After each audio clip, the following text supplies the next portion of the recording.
Chapter 1051. Mr. G's Call. Endless Fantasy Translation. Endless Fantasy Translation. What do you think? Zhongheng asked Qiuming. It depends on what you're asking about. Qiuming continued his fine performance, and he was now telling everything he knew. No matter how long Mr. G has been preparing, how strong his mobilization and brainwashing abilities are, and how powerful his armed forces, his opponent is Shengtang Morgan. The latter has nearly unlimited resources. Even if the police are beaten up, they still have the emergency response team and other armed forces deployed.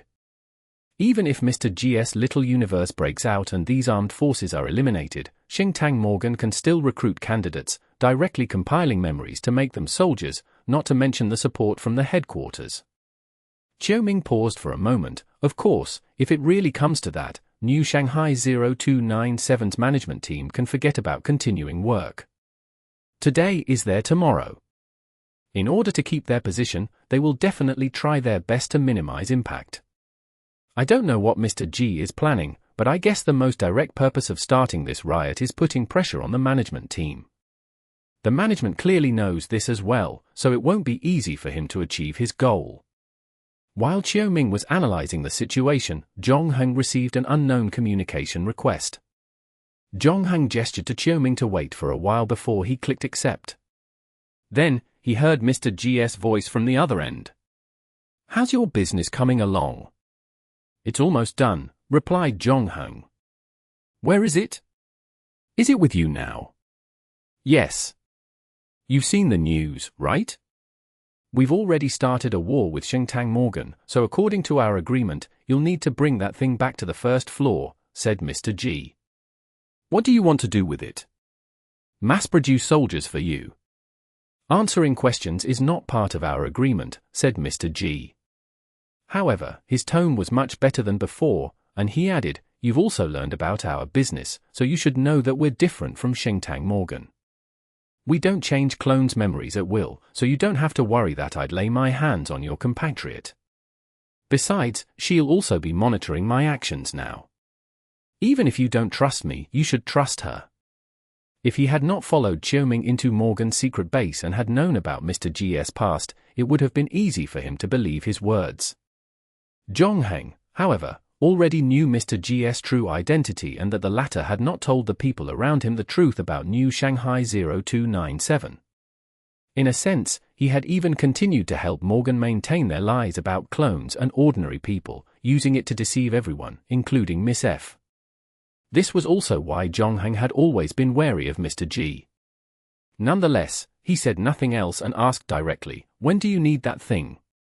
"The sooner, the better. The current situation is changing day by day, so we have to make early preparations," said Mr. G. However, Morgan has already sealed off the entire first floor. "Do you have any trouble coming back?" "I can handle this small matter." "That would be the best," said Mr. G. "I've made the mistake of underestimating you. I can assure you something like this will not happen again. I look forward to your return to the first floor as soon as possible. We'll talk about the details when we meet again." "All right, see you then." After saying that, Zhongheng hung up the call. He did not deliberately avoid Qiuming this time, so the latter also heard the conversation and asked, "Are you going back to the first floor?" "Not me, but us," Zhongheng said. "Egot and Shuqian can stay here, but you have to come with me." "I don't have a problem with that, but are you sure you want to take me with you?" Qiuming asked, "Although I don't know what game Mr. G is playing this time, I'm one of the few people who knows his background the best. He also knows that I know his background, so if you take me with you, you'll likely be in danger."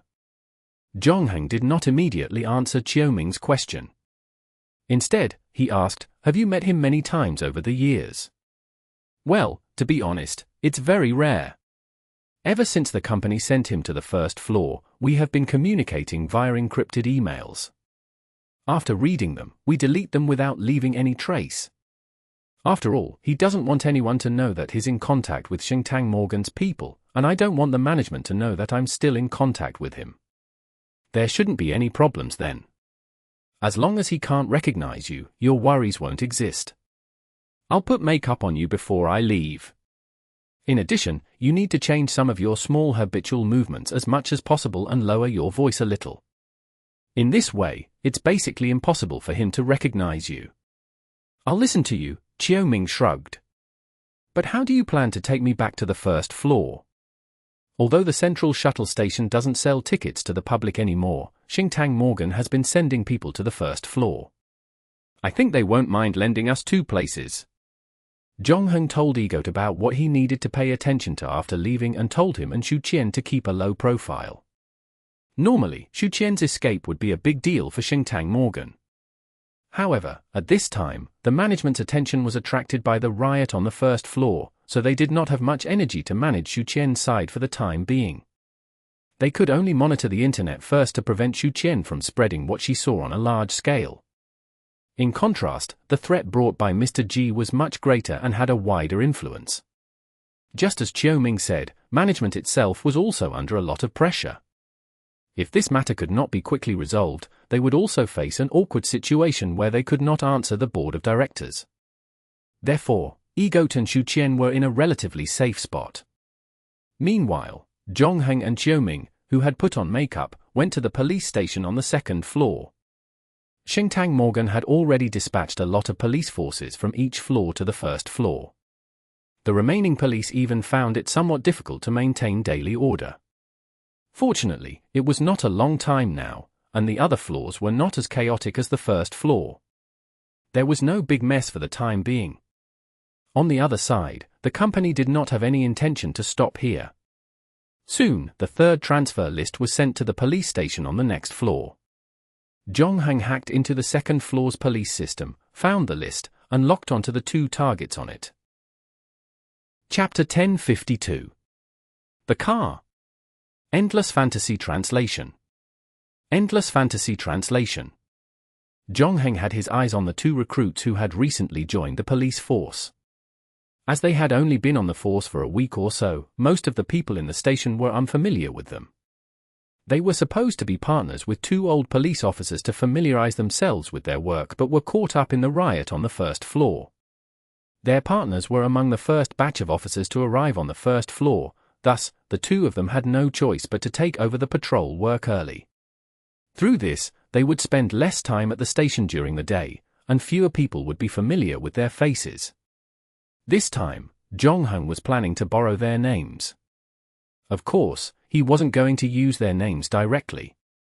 After all, no matter how new they were, they wouldn't be able to change their faces without being discovered.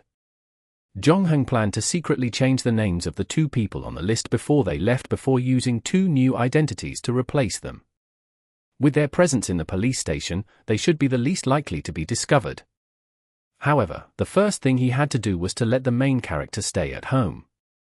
Zhongheng and Chiu-Ming drove to visit the 2 rookie police officers one after another.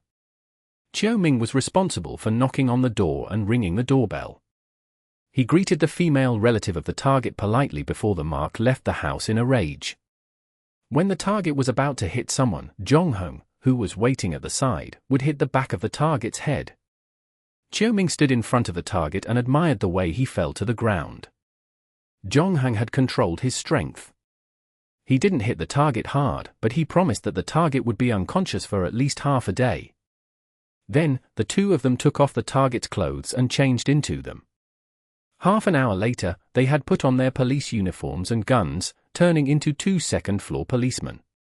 At least on the surface, there were not many flaws. However, the real test was still to come. The police station requested that the 3rd group of people on the list gather in front of the central station before 4:20 p.m. Zhongheng and Chiu-Ming deliberately set the time to 4:15 p.m. before they drove to the station. By then, the 50 policemen on the list had basically all arrived, leaving only 3 people who had not arrived. Zhongheng parked the car and walked over with Chiu-Ming. The sergeant in charge of leading the team frowned when he saw the 2 of them. He didn't think too highly of the 2 police officers in front of him, but they didn't look guilty at all. On the contrary, it was as if they were really the people who had come to gather. This was especially when they were 3 steps away from him. Chiu-Ming remained standing at attention and saluted him. The sergeant had no choice but to return the salute. He then asked, "What are you here for?" "We've been notified to help the officers on the first floor." "You've been notified?" the sergeant leading the team asked suspiciously. "But I didn't see your names on the list." "Are you two from our station?" "Of course. I'm Luo Hao, and his son Chen." "We're newcomers and have just arrived," Zhong Heng said as he showed his fake police ID. The sergeant in charge opened the name list and found the two names. However, this was not his first time looking at the name list. He had not noticed the presence of these two names before, of course, but as the sergeant, he was also quite busy. There were more than 1,000 police officers on the second floor, so it was impossible for him to know everyone, especially the recruits. Zhong Heng's explanation made sense, of course. In the end, what convinced him was the attitude and temperament of the two. There was no need to mention Zhong Heng. After going through so many dungeons, he had long developed a strong nerve that would not change his expression even before Mount Tai collapsed. Coupled with his LV2 makeup skills, and even if the person being replaced stood by his side, Zhong Heng was more like a police officer by his appearance and temperament alone. On the other hand, as a professional liar, Chiu Ming's acting talents shouldn't be discounted. He could convincingly turn into whatever character he wanted. Therefore, even with the police chief's keen observation, he failed to find any flaws in the two. In the end, the police chief chose to trust his intuition, which he had trained for many years. He nodded at the two and said, "Return to the team." Therefore, Zhong Heng and Chiu Ming successfully blended into the police officers heading to the first floor. The two of them stood at the end of the line quietly. At this time, the police chief also received a phone call saying that the last person had a bad stomach because he had eaten something wrong and was currently on a drip at the hospital. After hanging up the phone, the police chief looked at the time and decided not to wait any longer. He waved his hand and led the group of police officers into the station. The central shuttle station had arranged a special waiting hall in advance for the police officers heading to the first floor. After everyone entered, they found their seats and sat down. The police chief leading the group used the last seconds to mobilize a pre-war sortie. He described the rioters on the first floor as a band of cold-blooded, cruel, armed thugs. He then introduced their organizer and leader, Mr. G, and finally announced the goal of this operation, to eliminate the leader of the rioters, Mr. G. After he finished speaking, the waiting hall fell into silence. Although Mr. G's story was mainly heard around the first floor, it was impossible for the police officers on the second floor not to hear of the former's name. They knew that he was an absolutely ruthless character because of the blockade order, and most of the media did not know the current situation on the first floor. However, the police station had already deployed more than half of their police force to the first floor.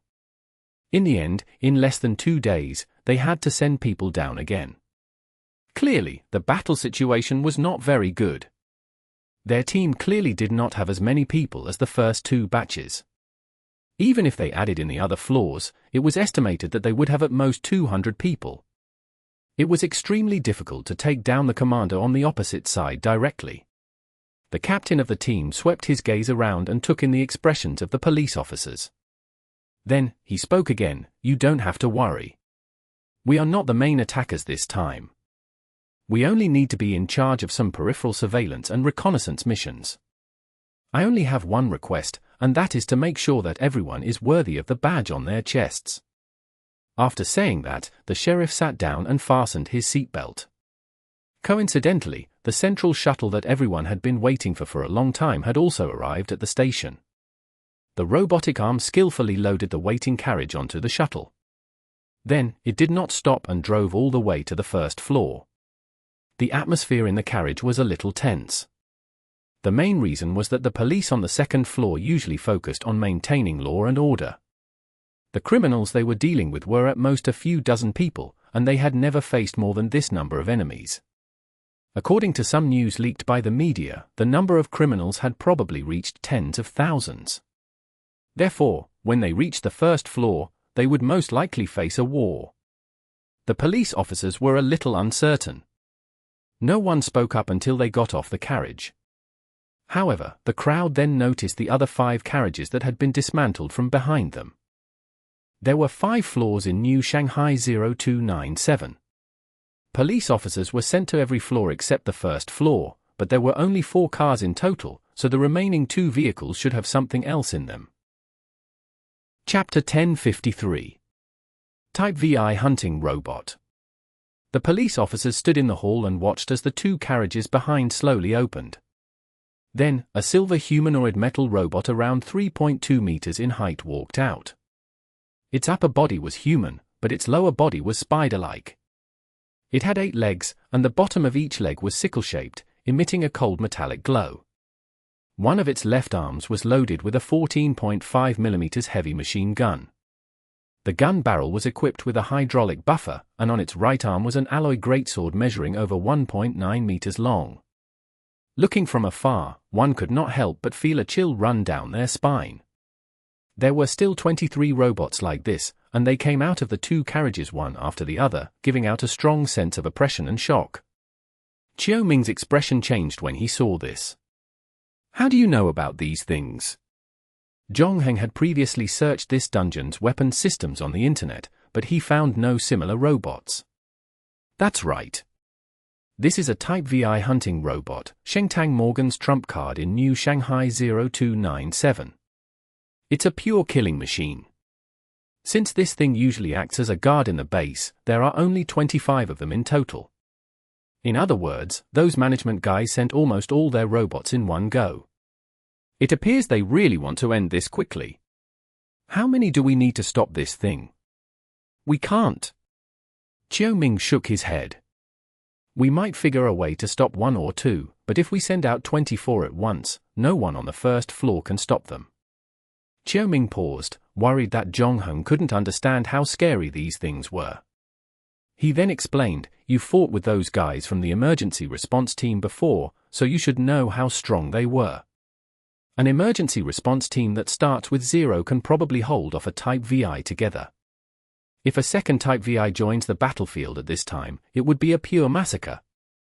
These things move extremely fast, have accurate marksmanship, and the metal on their bodies can self-heal to a certain degree.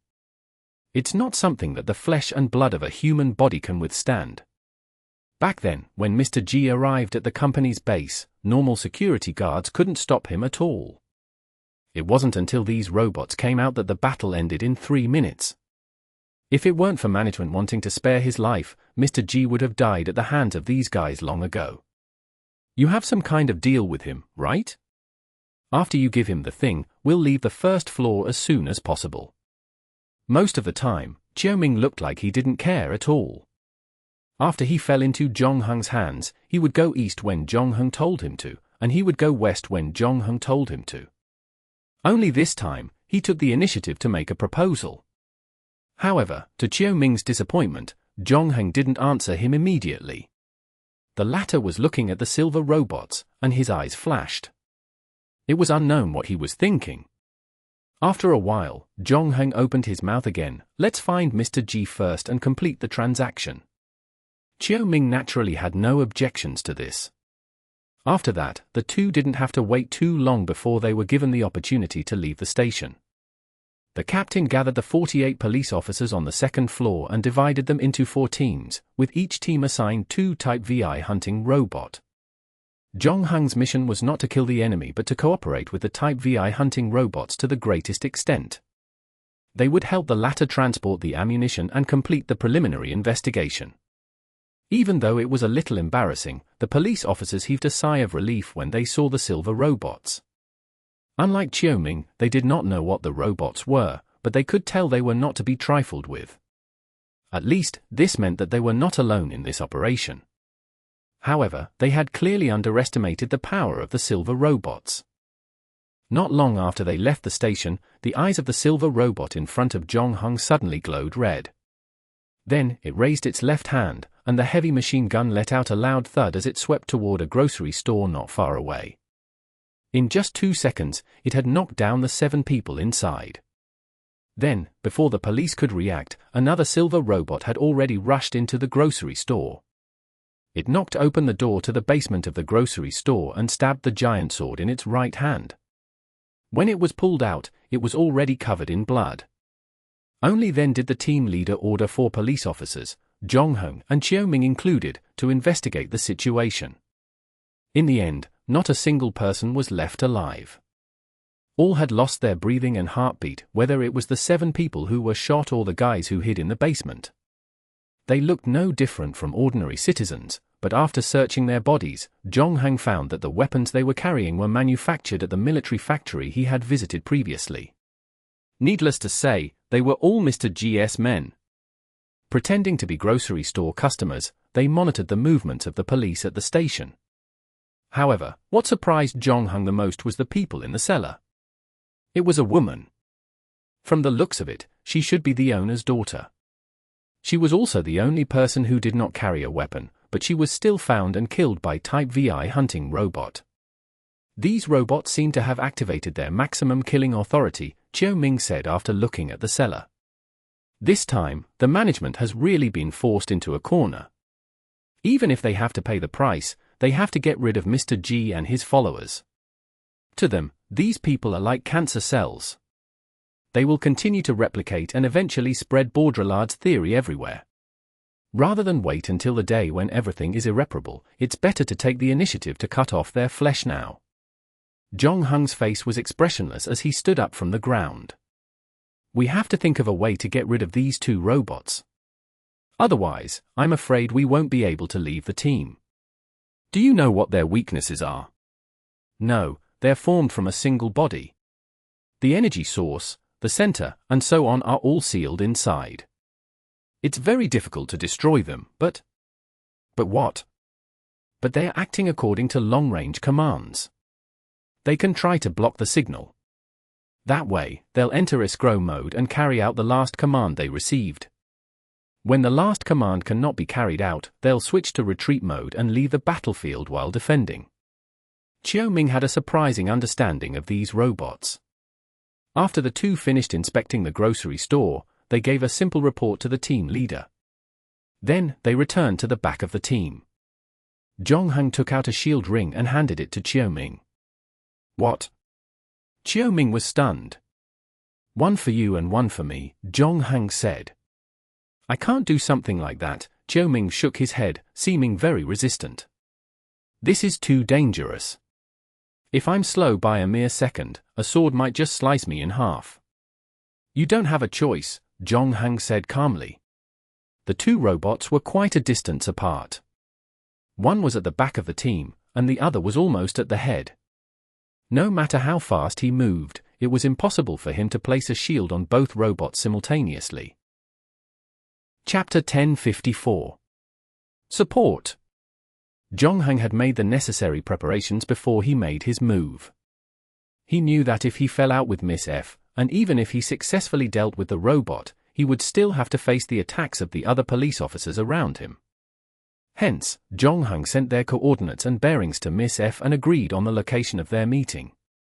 This wasn't an easy location to choose because once the 2 drifted apart, Miss F wouldn't be able to support Zhongheng and Qiuming in time. However, if they were close enough and entered the alert area of the 2 Type VI hunting robots, Miss F and the people she brought would be in grave danger again. Therefore, they had to accurately gauge the distance between them. 20 minutes later, the police squad arrived at a relatively dense residential area. Because several large factories were nearby, many workers had settled in the area for easy commute. Conservatively, at least 20,000 to 30,000 people were crammed into such a small area. With the buildings of different heights, the entire area looked like a reinforced concrete jungle. The police unit entered the place and perked up. After walking around 50 meters, Zhongheng shot Qiuming a look. The latter sighed and walked toward the team. The team leader heard footsteps behind him and turned to look. What's the matter? Captain, I have something to report, Qiuming said. Luo Hao and I saw some suspicious guys on the road behind us. Suspicious guys? Where are they? The squad leader became nervous when he heard that. He then looked at the robot beside him, but the latter remained motionless. They're unarmed. They're just following us quietly, Qiuming lied without even blinking. Luo Hao is watching those guys now. I'll go take a look. "Stay sharp," the squad leader instructed the other officers. As soon as he left, Chiu-Ming moved toward the robot in front of the squad and quietly took out the shield bracelet Zhongheng had given him. Chiu-Ming knew the power of the killing machine in front of him, so he tried to slow his movements and showed no signs of aggression. Due to his current police status, the robot was obviously not very vigilant when it came to him. Thus, in the end, Chiu-Ming managed to successfully approach the target. However, he still faced a very serious problem. The signal transceiver of the Type VI hunting robot was located around its left chest. Although it was a humanoid android, its left and right hands were full of weapons, and it couldn't wear a shield ring. Then, at almost twice the size of an ordinary person, the ring couldn't be worn on its legs either, something that might cause it to exceed the range of the shield. Therefore, Chiu-Ming only had one choice left. He was to target the robot's neck. This was also why Chiu-Ming felt like he was putting a collar on a tiger. He was already 230 centimeters tall, but the robot's neck was a good 280 centimeters above the ground, hence he needed to figure out a way to cover the 50 centimeters gap. Chiu-Ming thought about finding a chair to cushion himself, but the police officers around him wouldn't give him the chance. Besides, he didn't have much time left before the squad leader reached the end of the line. Zhongheng would put the shield ring on the robot at the end of the line, and if Chiu-Ming hadn't finished his work by then, he might never actually complete it. Thus, Chiu-Ming gritted his teeth and took advantage of the fact that no one was paying attention to him. He jumped onto the calf of the Type VI hunting robot in front of him and stepped on the back of the two knives. Now, although he wasn't as good as Zhongheng or the emergency response team, he was still much better than the average person. Chiu-Ming clipped the shield bracelet on the robot's neck as fast as he could. Then, without even checking if it was fastened, he jumped down again. Just as his body was about to fall to the ground, a huge metal sword brushed past his head. If he had moved half a second later, Chiu-Ming would have been cut in two. But the good news was that the shield bracelet automatically latched itself after coming into contact with the robot's neck. Chiu-Ming rolled again after he landed on the ground. Until then, most of the police officers didn't know what had happened. Just as he turned his head to this side, Chiu-Ming didn't stand on ceremony. He stood up and raised the rifle in his hand, directly pulling the trigger on the closest officer. Oodles of blood spurted out from the latter's forehead, and his body fell backward. When the other officers saw this, they felt a chill in their hearts. They couldn't understand why their teammates would suddenly kill their colleagues in anger. Moreover, it was done in such a cold-blooded fashion. In order to avoid a precedent, however, they too raised their guns and fired back at Chiu-Ming. Chiu-Ming, on the other hand, took no credit for the shot he fired. Immediately, he took a large stride and ran to a car by the roadside. When the remaining officers reacted, they opened fire, but he had already disappeared behind the car. Although Chiu-Ming wasn't killed, his situation wasn't any good either. He had trapped himself into a dead end by jumping behind the car. 5 police officers had already surrounded him. He could hear this from the approaching footsteps and the sound of bullets. This caused a rare nervousness to appear on his face. Fortunately, in the next moment, the police officer who was running at the front started swaying and stumbled forward, limp. Sniper! His 4 companions were shocked when they saw this, not expecting a sniper ambush to be nesting up nearby. They immediately stopped in their tracks. Having no time to deal with Chiu-Ming anymore, they started to look for cover. Chiu-Ming finally let out a sigh of relief. He knew that the people that Zhongheng had contacted had finally made their move. At the same time, the Type VI hunting robot on the other side also stopped in its tracks. It was likely that Zhongheng had also succeeded. If that were the case, then they would only have to deal with the few remaining officers. Additionally, with the help of Mr. G's men, the whole process should be elementary. The situation was indeed as he imagined. The last order the 2 robots received was to follow the police officers. Meanwhile, the police officers had stopped and were scattered all over the place, while the 2 Type VI hunting robots had also stopped moving. With the loss of police officers, victory seemed to creep ever closer. However, Chiu-Ming did not expect that one of the robots would suddenly move without warning. Shocked, he risked it and poked his head out to take a look. In the end, he found that the robot was not coming for him, but was charging towards the police captain instead. No one knew what was wrong with the latter. He suddenly attacked the Type VI hunting robot, activating the latter's self-defense system.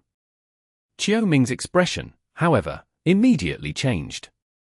"Hurry up and kill these officers," he yelled. Chapter 1055. The Last Order. Endless Fantasy Translation. Endless Fantasy Translation. Chiao Ming had already figured out what was wrong with the squad leader. As if confirming his suspicions, the leader's voice rang out in the public channel once more as he gave the final order. "Everyone, attack the robot's neck!" Zhong Heng reacted even faster than Chiao Ming. Having long realized where the real danger lay, he had already taken out 3 targets. In addition, F, armed with a sniper rifle on the rooftop, had already taken out 1 person, while Chiao Ming ambushed another. In fact, he had already taken out half of the team members. However, Zhong Heng did not expect such a swift reaction from the other side. After losing control of the robot, Shengtang Morgan immediately contacted the team leader. Only then did the latter start firing at the robot. His goal was crystal clear: destroy the shield bracelet on the robot's neck. However, his marksmanship still needed to be improved. Although he fired a barrage of bullets, not many actually hit the robot's neck. The only few shots that really did hit couldn't disable the shield bracelet. Moreover, the robot moved much faster than he had imagined, arriving in front of him in the blink of an eye. The next moment, one of the mechanical legs directly pierced his chest, and he was sliced vertically open.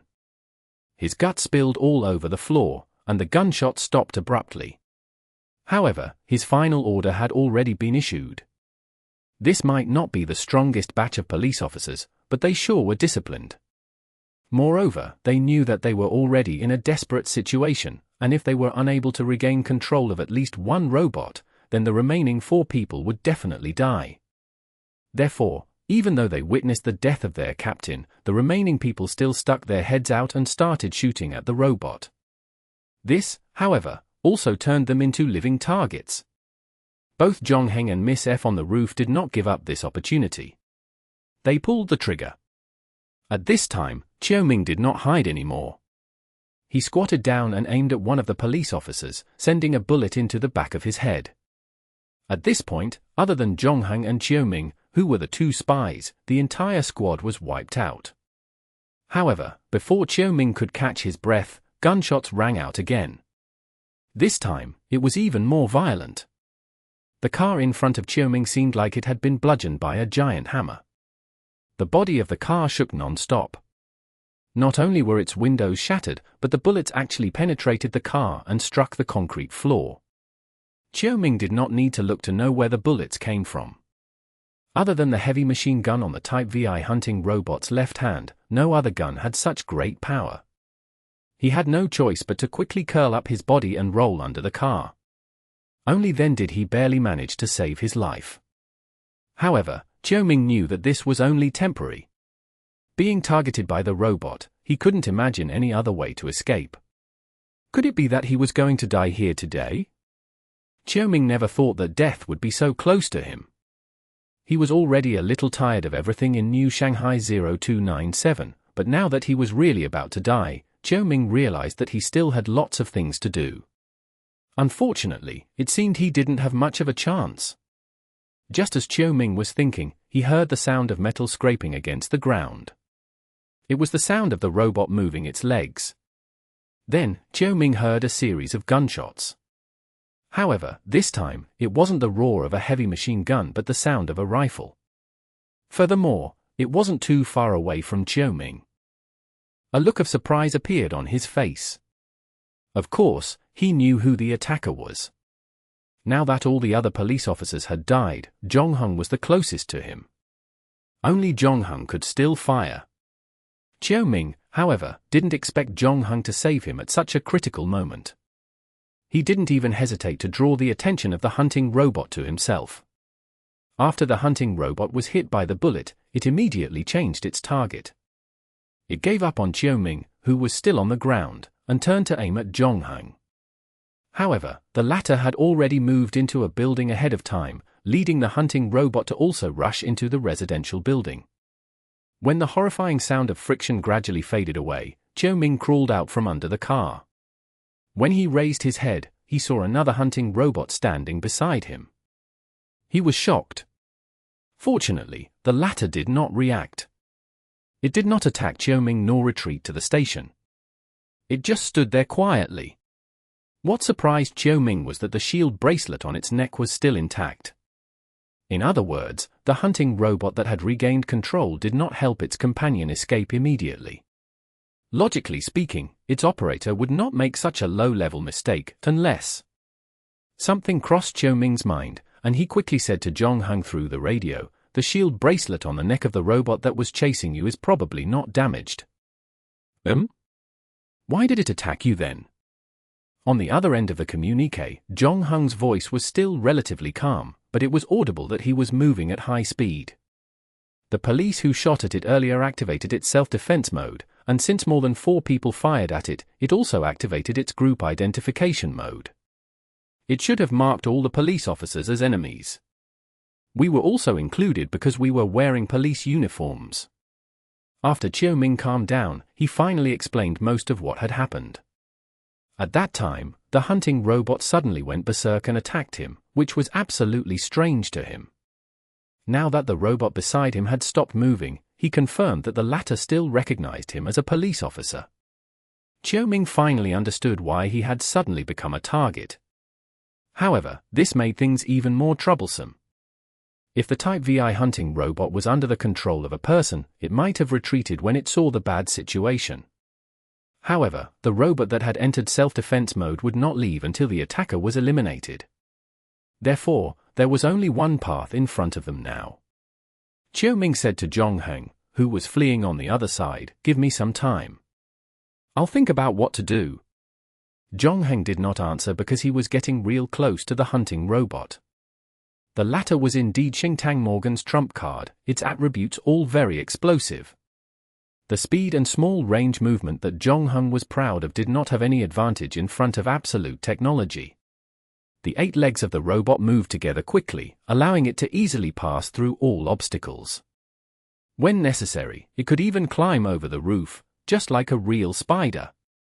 If this continued, it was only a matter of time before Zhongheng was caught up. Chapter 1056. The Game of Cat and Mouse. Zhongheng lowered his body and sped as fast as he could through the corridor in front of him. Just as he dodged around the corner of the stairs, a string of bullets followed his body and hit the wall on his right, leaving behind a row of holes. The wallpaper that had been torn to tatters by the bullets flew all over the floor. The dense bullet holes almost turned the wall into a hornet's nest. In less than 3 seconds, the culprit, a robot with the upper body of a human and the lower body of a spider, jumped from the opposite building and hooked onto the railing of the corridor with its 4 legs. It then climbed in easily and aimed the heavy machine gun in its left hand at the stairs. However, there was no sign of Zhongheng. The latter had just reached a house downstairs. The front door was wide open, and the hostess was about to leave the house with her headphones on. The next moment, however, a stranger rushed into her house and was about to scream.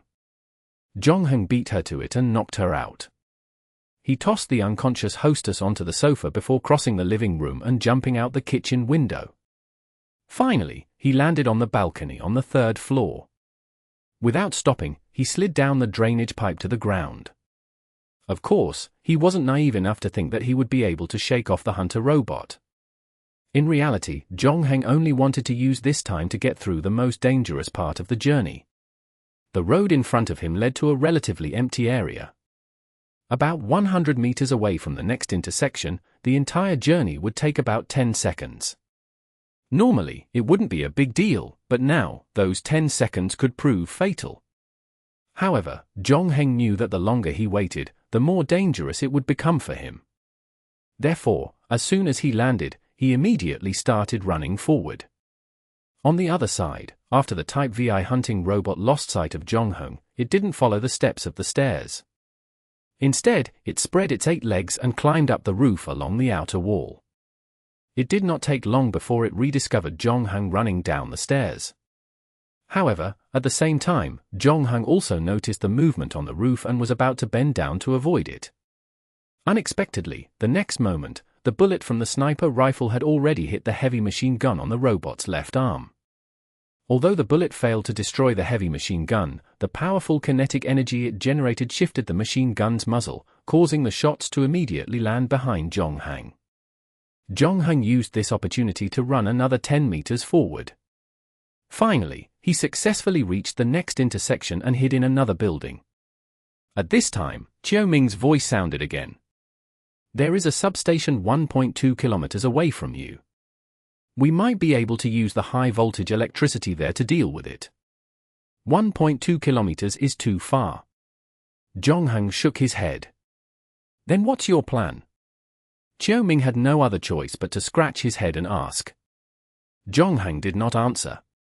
Instead, he looked at the other red dot on the electronic map. That was Miss F's location. The two of them were only about 400 meters away from each other. Furthermore, the latter had started to approach him without hesitation. It looked like he had given the sniper rifle to someone else. Zhongheng could only look at the map for a short while before the robot had already landed on the ground from the top of the building. It used the fastest method of descent known to man, free-falling from the top of the building.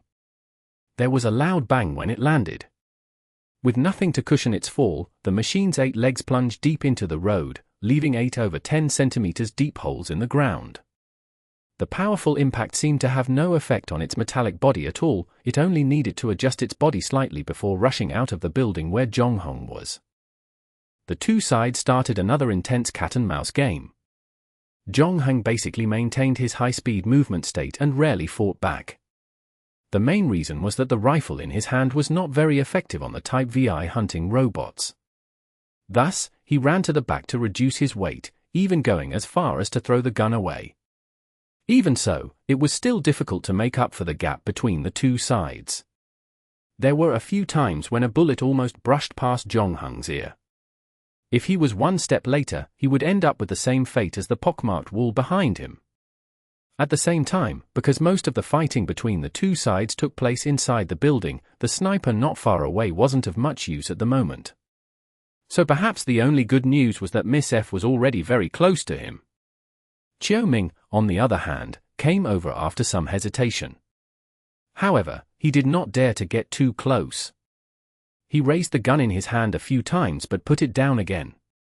Then, before he could raise it again, he saw Zhongheng escape from a shop on the first floor that faced the street. The latter directly smashed the glass of the shop, and he looked rather disheveled. The robot was now less than 10 meters away from him. Fortunately, however, the bullets in its heavy machine gun had finally run out. It had lost its fellow policeman, and there was no one to carry its ammunition anymore. Nevertheless, it still had the giant sword in its right hand and its 8 side-like legs. Qiao Ming was actually quite impressed with Zhongheng. Put up against the brutal killing machine before him, an average person might not even survive the first round of attacks. Zhongheng, on the other hand, was actually able to deal with it until now. And he was barely injured. Qiao Ming really couldn't think of anyone else who could do this. Unfortunately, it was useless to continue hiding. This battle had been unfair from the start. Every weapon used to kill the Type VI was fatal to Zhongheng. He, on the other hand, didn't have a weapon that could harm the robot. Therefore, Qiao Ming wasn't optimistic about the outcome of this battle. He had already planned to escape. Although he was grateful to Zhongheng for saving him, he knew his own strength very well. If he stayed, he would only be buried with Zhongheng. However, just as Qiao Ming was about to turn around, he saw a figure at the other end of the street. It was a woman.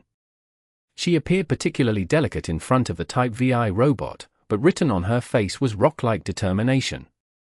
When she saw the killing machine in front of her, not only did it not run away, it even charged forward. At the same time, the mechanical prosthesis on her left arm was pressed on the alloy sword at her waist. "Draw the sword."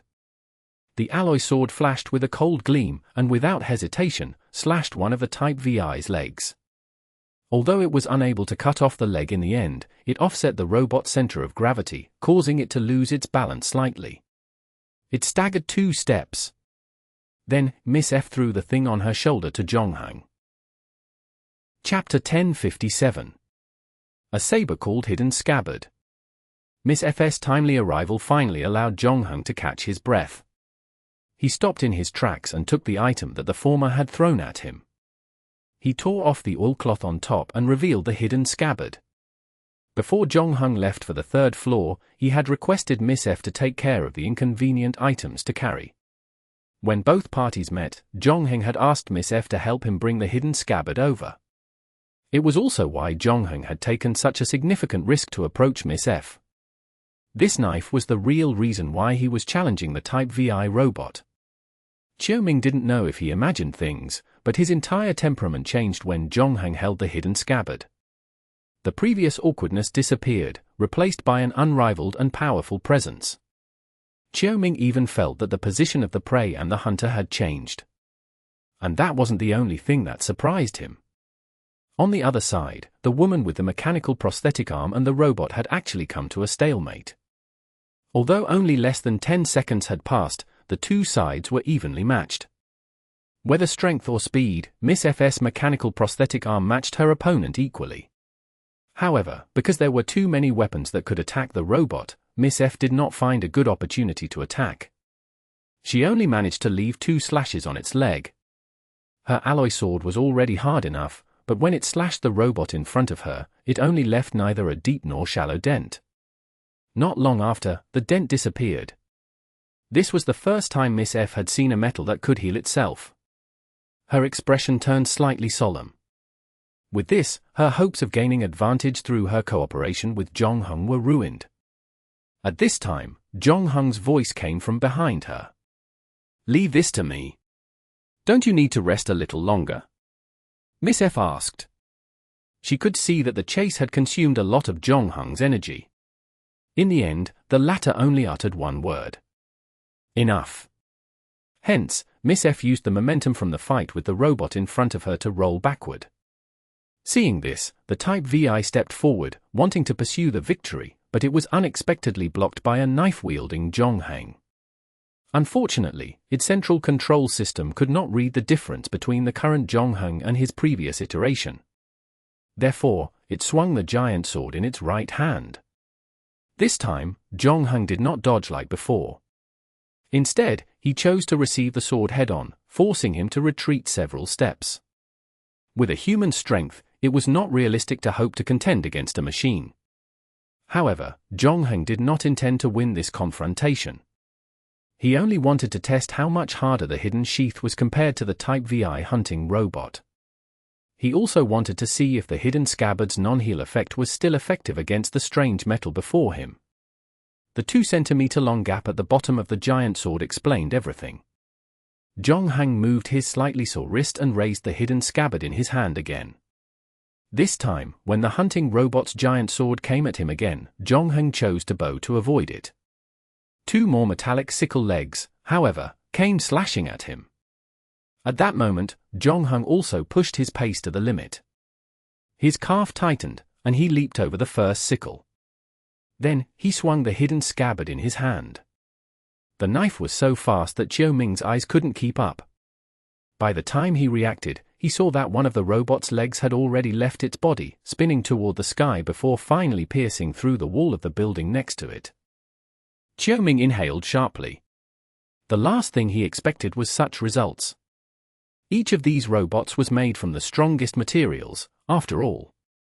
He was already surprised that Miss F's alloy sword could leave a mark on the robot's body, but to cut off one of its legs like this was a bit too much.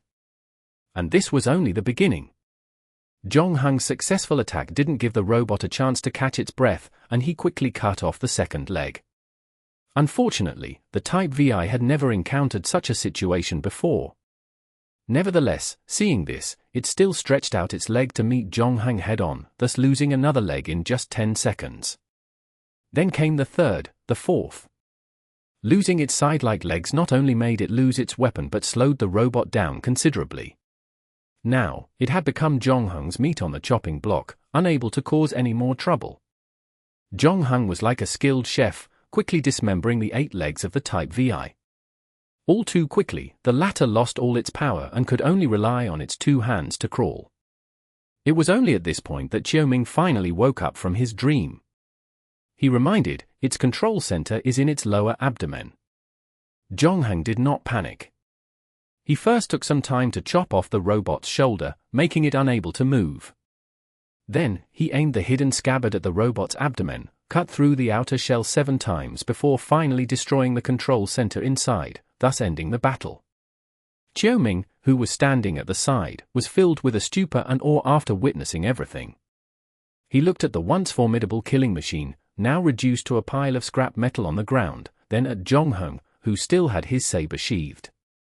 After a long time, he managed to reorganize his words and exclaimed, "How is this possible? You single-handedly took out a Type VI hunting robot. Are you also a simulation robot?" Zhongheng did not answer his question. Instead, he pointed at the robot that followed behind Qiuming. "What's going on?" "I didn't want this to happen," Qiuming said innocently. "Do you remember what I told you before? After losing the signal, this thing will continue to carry out the last command received. The last command it received should be the other police officers who followed the team. Now that all the police officers in the team are dead, only the 2 of us are left. It followed me closely." Zhongheng looked at Miss F, who nodded and said, "I'll take you to see Mr. G now. We can also bring this robot back with us. Let our engineers study it. Many of our comrades have already died at the hands of these things." Chapter 1058. 3 minutes. According to Qiuming himself, this was the first time he came to the 1st floor. As a special agent, he had basically lived on the 5th floor until he was demoted. He finally began to run around the floor. However, at that time, his relationship with Mr. G was more sensitive. In order not to arouse the suspicion of the management, he never took the initiative to step into the 1st floor. Therefore, Qiuming's understanding of the 1st floor had been mainly gained through images, data, information, as well as memory reading. This time, he personally came to the 1st floor and felt very fresh about everything here. Sitting in the back seat of the SUV, he looked out of the window with great intrigue. However, the place he was looking at now was no longer as chaotic and vigorous as in the video. Shops were practically closed, and far fewer pedestrians could be seen on the road. It looked like a depression. There were many man-made obstacles, with sentry posts set up at almost every corner. When they saw Miss F's car, however, the people in the sentry posts moved the obstacles away in advance and let them pass. Qiuming also saw many armed men and women. Some were patrolling the streets, while some hid behind windows, aiming their guns at the street. They were, however, mostly armed with light weapons. "If I were your commander, I would have evacuated the sentry posts and the people upstairs," Qiuming said. "They won't be a match for the Type VI robots. You've seen the power of those things before. These people can't even be considered militia, and the weapons they carry are the most common. Against those droids, they'll be a piece of cake. We also never expected Shengtang Morgan to be harboring such a powerful weapon," Miss F said. "I've already reported the situation here to Mr. G. And then, I didn't see your men retreat, and I personally suggest that you don't wait for Mr. G's order." Upon hearing this, Miss F frowned and glanced at Qiuming before speaking seriously. "We're in a state of war now, so everyone has their own responsibilities. We can't retreat just because we want to. Mr. G is our leader, so he'll order us to retreat when he has to. But you, where did you come from? Why are you telling us what to do?" Before this, everyone's attention was on the Type VI robots. Miss F did not have the time to pay attention to Qiuming. When Zhongheng ended the battle and everyone got into the car, Qiuming also got into the car. However, sitting at the side quietly seemed to be not present. It wasn't until then that his words were remembered. "He's a police officer I just met on the 2nd floor. He helped me a lot when I was able to make it back to the 1st floor." Considering that they would meet Mr. G, Zhongheng didn't reveal Qiuming's true identity. "This is me, a man who has turned his back on the dark side." Qiuming raised his hand.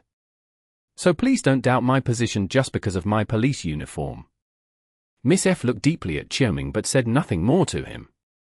She turned to Zhongheng and asked, "Have you brought that thing?" Zhongheng nodded. "But can you give me some time before meeting Mr. G? I want to talk to you first, privately." Miss F looked at the other people in the car and said, "Let's talk about it after this matter is over. Every minute now could cost more lives. My matter is also very urgent. I don't think we can drag this out any longer," Zhongheng insisted. Miss F seemed to fall into a state of hesitation. However, half a minute later, she said, "Okay, I'll give you 3 minutes. No more." After that, she patted the back of the driver's seat in front of her. "Stop in the middle of People's Square for a moment." Roger, the driver, nodded. At the same time, he stepped on the accelerator and sped up. About 10 minutes later, the SUV arrived at the People's Square.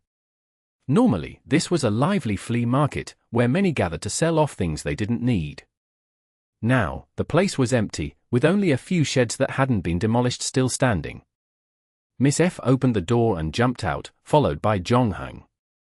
The two walked a distance away from the SUV and came to a shed in the square. Miss F looked at the bracelet on her wrist and reminded, "You only have 3 minutes." Zhongheng looked into Miss F's eyes. "This time, I left the first floor and accidentally entered Shengtang Morgan's secret base in New Shanghai 0297. As a result, I found out that Mr. G is also an employee of the company."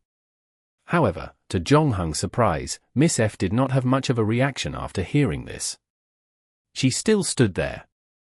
"You've known about this. It wasn't that early. After you left, Mr. G gathered his most trusted people and told everyone about his identity.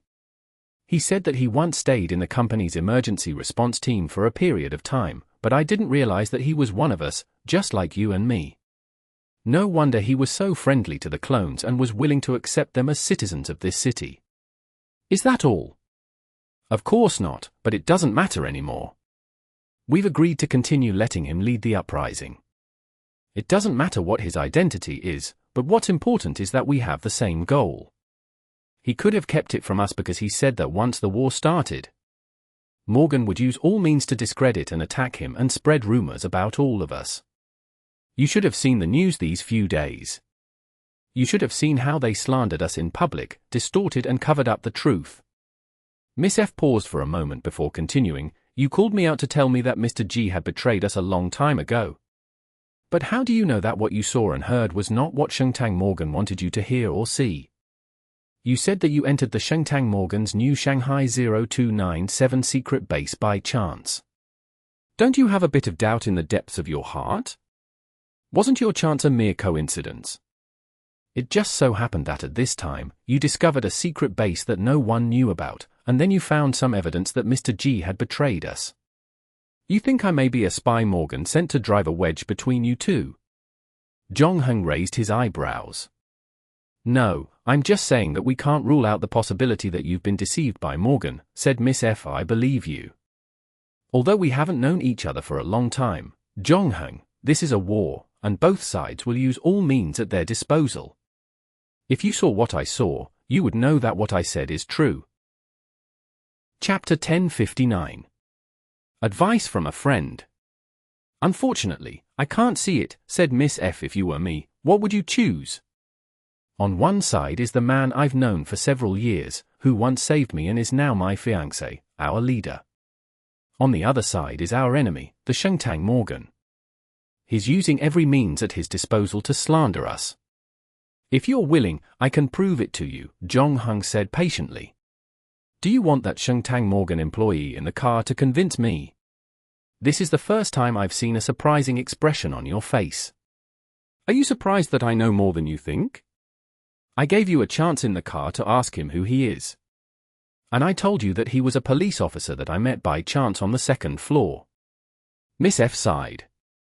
"If you want to convince someone to believe you, the best choice is to tell the truth from the beginning. The thing that surprised me was not that you knew more than I thought, but that he had prepared so well. I have to admit that I underestimated him this time," Zhongheng whispered. "You'll never be able to reach the truth. All you'll get is a different narrative method. Mr. G is indeed Baudrillard's most outstanding disciple. He has completely turned Baudrillard's theory into a powerful weapon. Your 3 minutes are up. Miss F looked at the time. It seems you still haven't been able to convince me. Yes. But you don't have to worry. I won't leak these words between us to a third person, including the guy's identity in the car. In fact, Mr. G isn't sure if Morgan will send someone to the first floor with you. What's the condition? The condition is that you must keep an eye on him and don't let him sow discord between us and Mr. G. And you, too. When you see Mr. G later, give him the thing. He has already fulfilled the agreement and has collected 50 shellac records for you. It wasn't an easy task, and even he has mobilized all the manpower he can. Especially at this juncture, you should be satisfied with being able to divert your attention to do such a thing, said Miss F. I know you had a lot of problems before, and he should not have broken your previous agreement, so your wariness and hostility toward him were justified.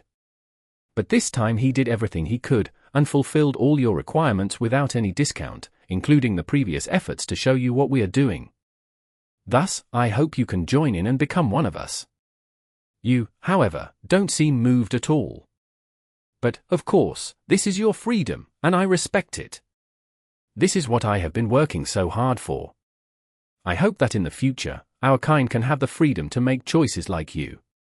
However, since you are so close to your goal, you should try not to cause any more trouble.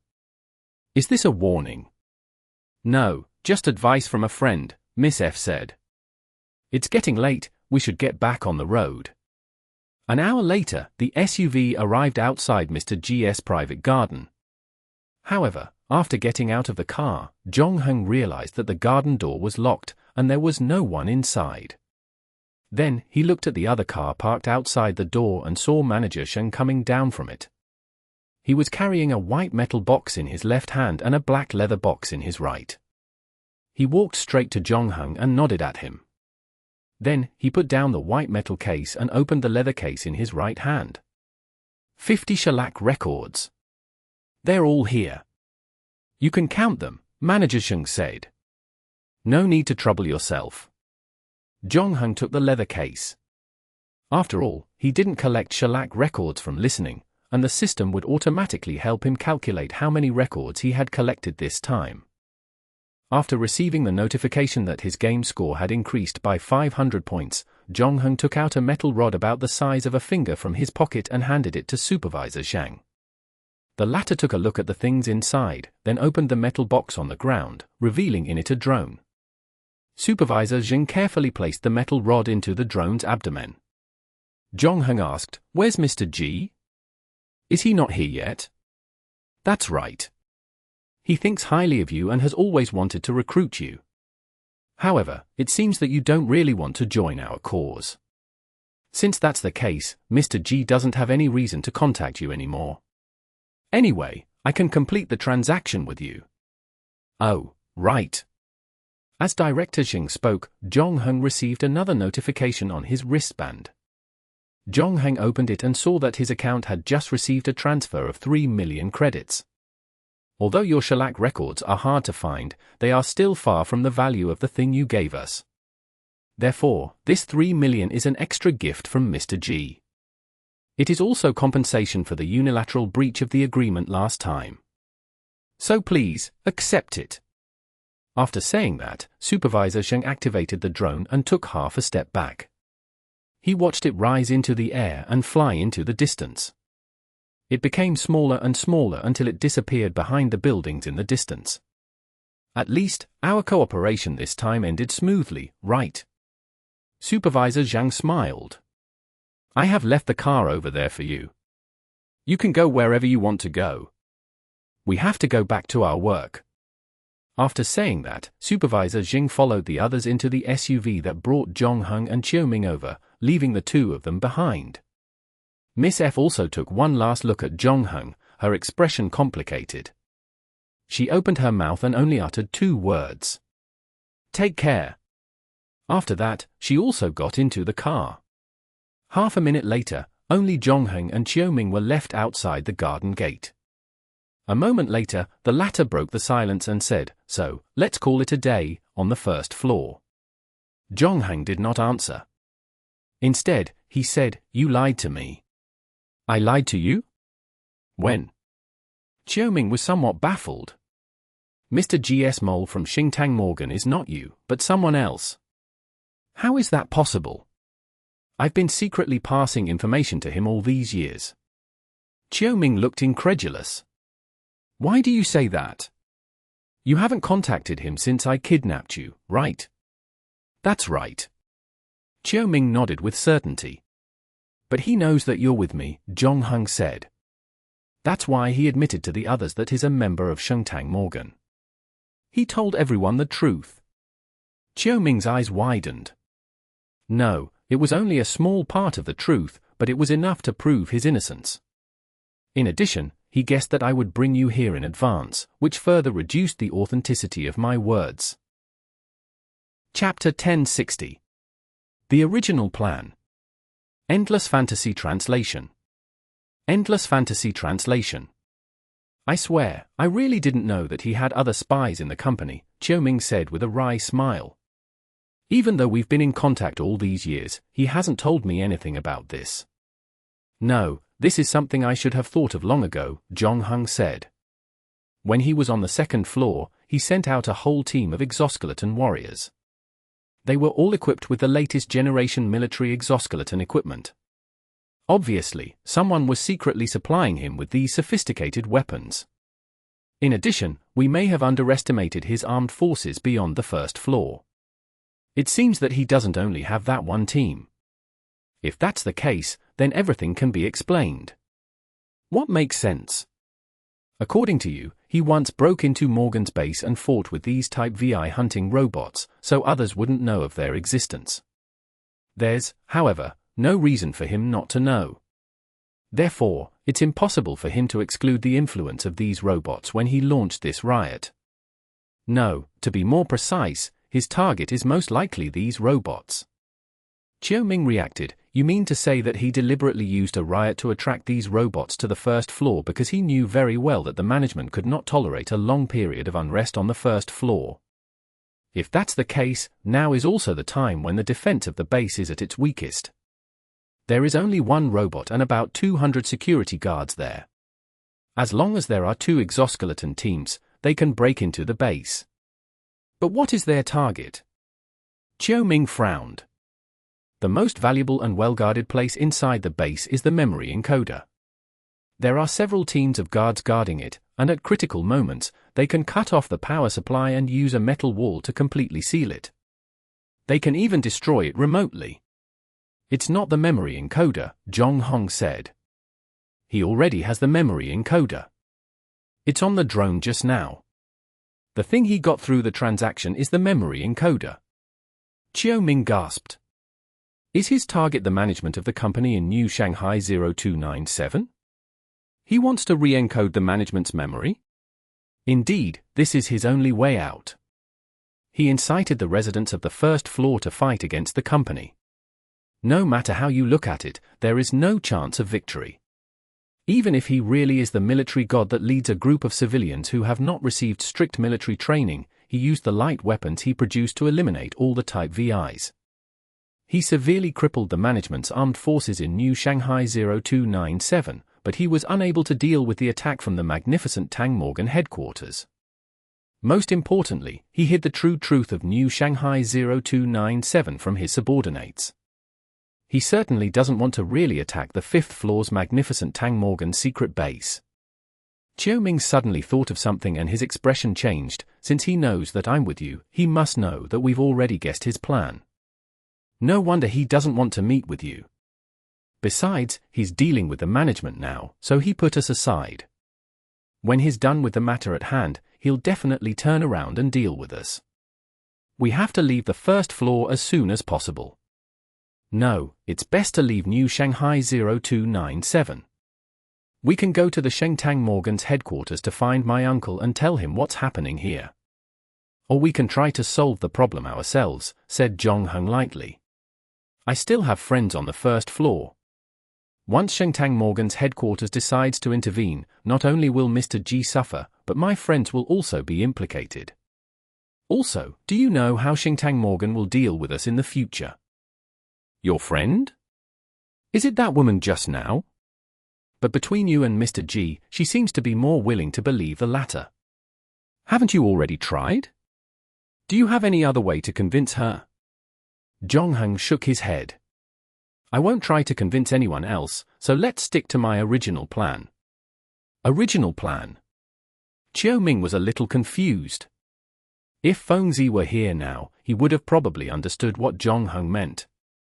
I'll kill Mr. G and help him turn the beautiful new world that he's been promoting into reality. Zhongheng used the calmest tone to say these earth-shattering words. Are you crazy? Just the two of us? Here? How are we going to deal with Mr. G and his men? Chiao Ming suspected that something was wrong with his ears. We don't even know where he is right now. You said yourself that since he's using a drone to deliver goods, he doesn't want you to know his location. It's okay. I've installed a locator in the memory encoder's metal barrel, Zhongheng said as he opened the electronic map on his wristband. Sure enough, he saw a red dot constantly changing its position, moving toward the east of the city. As for manpower and weapons, don't we have a ready-made helper? Chiao Ming looked in the direction of Zhongheng's chin and saw the hunting robot standing quietly at the side. This robot was quite loyal to Chiao Ming. It followed the command of the SUV all the way here. You want to control this robot to fight for you? Why not? I've seen the structure of the same type of robot I killed before. The other structures and systems might be more complicated, but it's still quite easy to reprogram the signal receiver. However, I still need to find someone who can control it remotely. How am I doing? Chiao Ming queried. In the end, Zhongheng only glanced at him and didn't say anything. All right, it seems that even after everything we've been through, the trust between us hasn't reached this level yet. Chiao Ming was still very self-aware. I already have a candidate for the operator. Let's go meet up with her first. Also, we need her help with the modification of this robot. Zhongheng didn't drive the car that Supervisor Zhong left behind. Instead, he and Chiao Ming walked 2 streets to find another car. After that, they rushed to a small factory. Fengzi was already waiting there, poking her head out from the roadside. A sneaky look was on her face. Upon seeing the hunting robot, she immediately yelped in surprise. As if she had seen a beloved toy, she couldn't wait to surround it. However, because she was too close to it, the robot aimed the heavy machine gun on its left arm at her. Seeing this, Fengzi took 2 steps back, but there wasn't much fear on her face. Instead, she clicked her tongue in wonder. I used to draw my own designs when I had nothing better to do, so I did draw something similar. I didn't expect that Shengtang Morgan to have already mass-produced it. The technological prowess of a large corporation is certainly a lot more than what's on the surface. We're in a hurry. Have you found the thing? Zhongheng interrupted her and asked straightforwardly. I found it. It's a tungsten steel plate, 5 centimeters thick. It's definitely not as good as the original, but it can still be used. Fengzi grinned. Well then. Let's begin, shall we? Chapter 1061. Gearing up for battle. Zhongheng found a secluded spot and waited for Fengzi and Chiao Ming to find a place to hide. Then, he pulled out the hidden scabbard from his waist. This time, since he wasn't in his combat state right from the start, Zhongheng had more time to prepare and adjust. He held the saber with both hands and slowly raised it above his head, forming a starting position. On the other side, Chiao Ming's eyes were wide open. He didn't want to miss Zhongheng's attack like before. However, even though Chiao Ming focused all his attention, he still couldn't catch Zhongheng's attack trajectory. All he saw was a blur. Then, sparks flew from the position of the Type VI hunting robot's control center. A 20 cm long gash sliced open in the metal shell. This slash was also immensely powerful, instantly cutting halfway through the heavy shell of the robot. The Type VI that had been attacked immediately switched to defensive mode. Its left arm moved to aim at Zhongheng, and at the same time, the sickles on its 2 legs tried to slash at him. This time around, Jongheng didn't use the hidden scabbard to cut them off. He needed to maintain the robot's integrity as much as possible so it could unleash its full power in the upcoming battle. Accordingly, Jongheng chose to increase his movement speed, using the technique to dodge the 2 side-like legs. At the same time, he slashed out a second time before the heavy machine gun could aim at him. If Qiuming hadn't seen it with his own eyes, he would have never believed that a man's knife techniques could have reached such levels. The point of impact of Jongheng's high-speed swing perfectly and accurately coincided with the first cut. It was pinpoint precise as if measured with a ruler. Qiuming even wondered if this was just a coincidence in probability. As if to answer his question, Jongheng followed up with a third, then a fourth, each cut precisely administered at the perfect spot. Although the next few cuts weren't as strong as the first, little by little, they still cut through the robot's metal shell. And this time, Qiuming saw it clearly enough.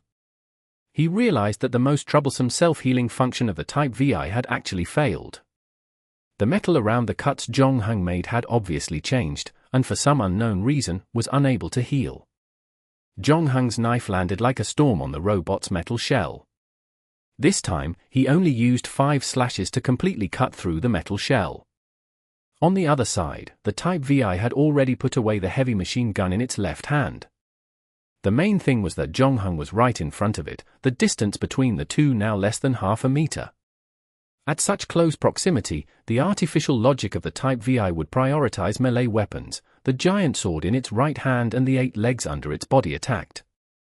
Jongheng, however, did not give it another chance. On the 6th cut, Jongheng used the hidden scabbard to probe the 20 cm long wound, cutting off the main circuits next to the control center. Suddenly, the Type VI seemed to hit a pause button the next moment, all of its movements freezing abruptly. One of its sickle legs was less than an inch away from Jongheng's chest, but in the end, it could no longer move forward. He then cut open the robot's chest with the hidden scabbard and took out its signal receiver from within.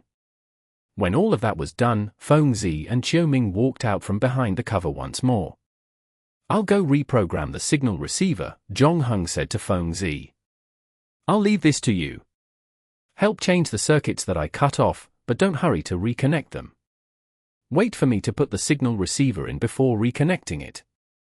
It's the same as the last tungsten plate welding." "Whatever you say, boss." Fengzi removed the wrench from her waist and asked curiously, "How can you be so sure that I will stand on your side and not Mr. GS? After all, I was doing well in the military factory." Fengzi blinked a couple of times, seeming as if she really wanted to hear someone say something tender and affectionate. After all, in most movies and novels, this was usually the most opportune moment for the male lead to express his deep love for the female lead before launching his fatal attack. Sweet words were usually uttered, for instance, "I know your heart will be with me," or "Love has given me the answer."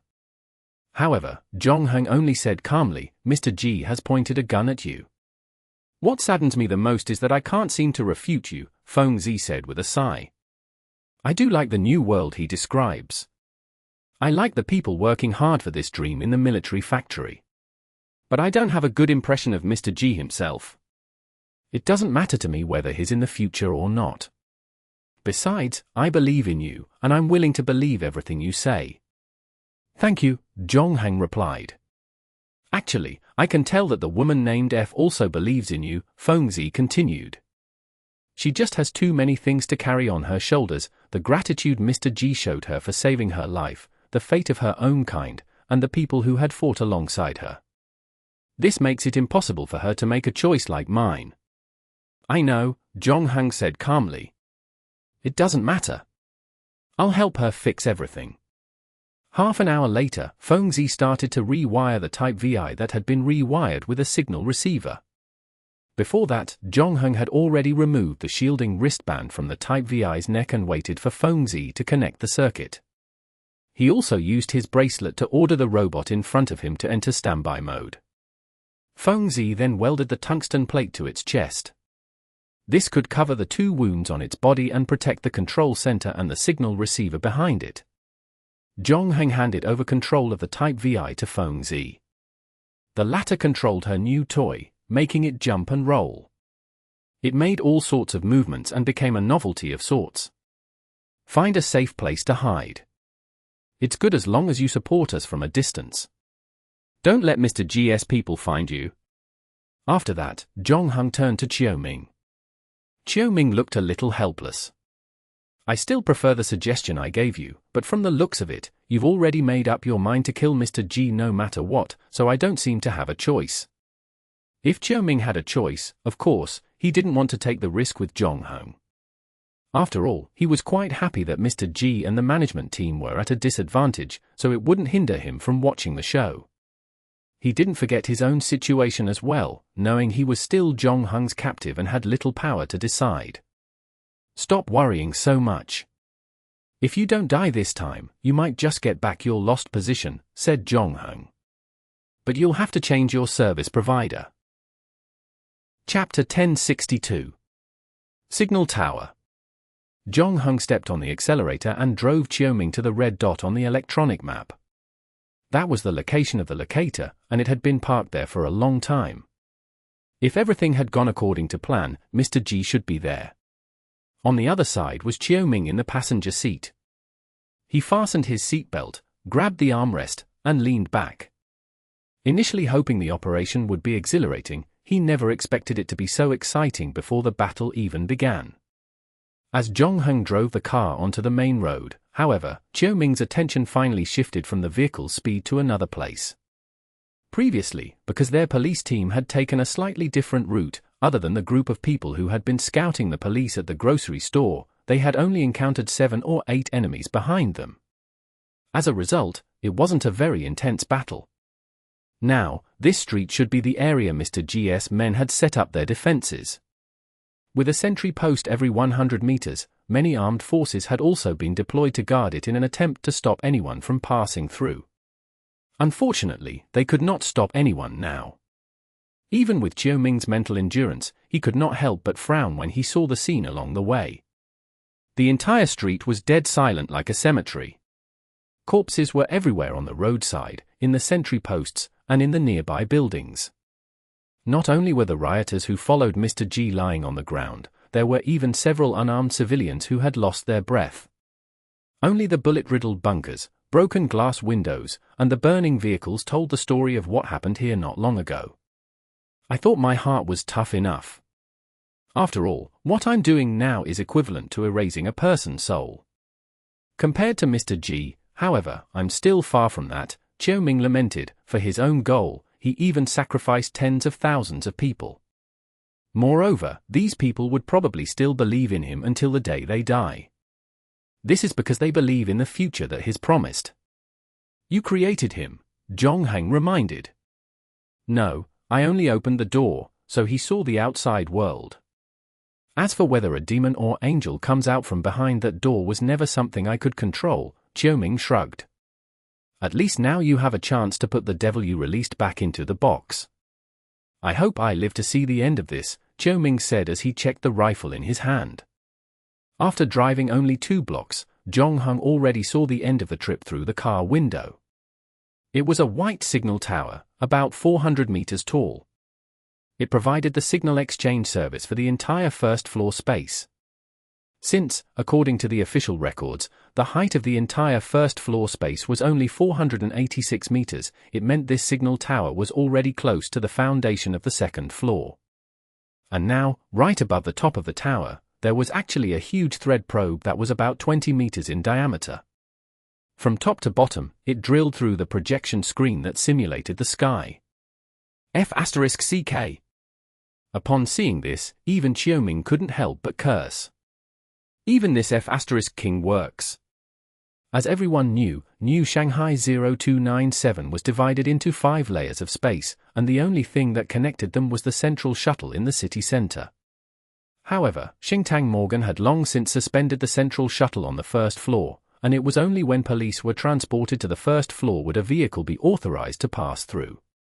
At the same time, heavy troops were also deployed at the station on the first floor.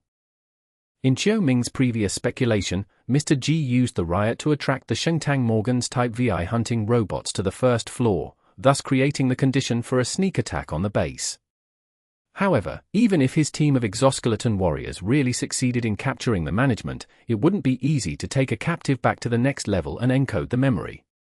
But now, Mr. G had shown Mr. Chio that his fears were misplaced. Mr. G's men did not choose to take the central shuttle back to the first floor.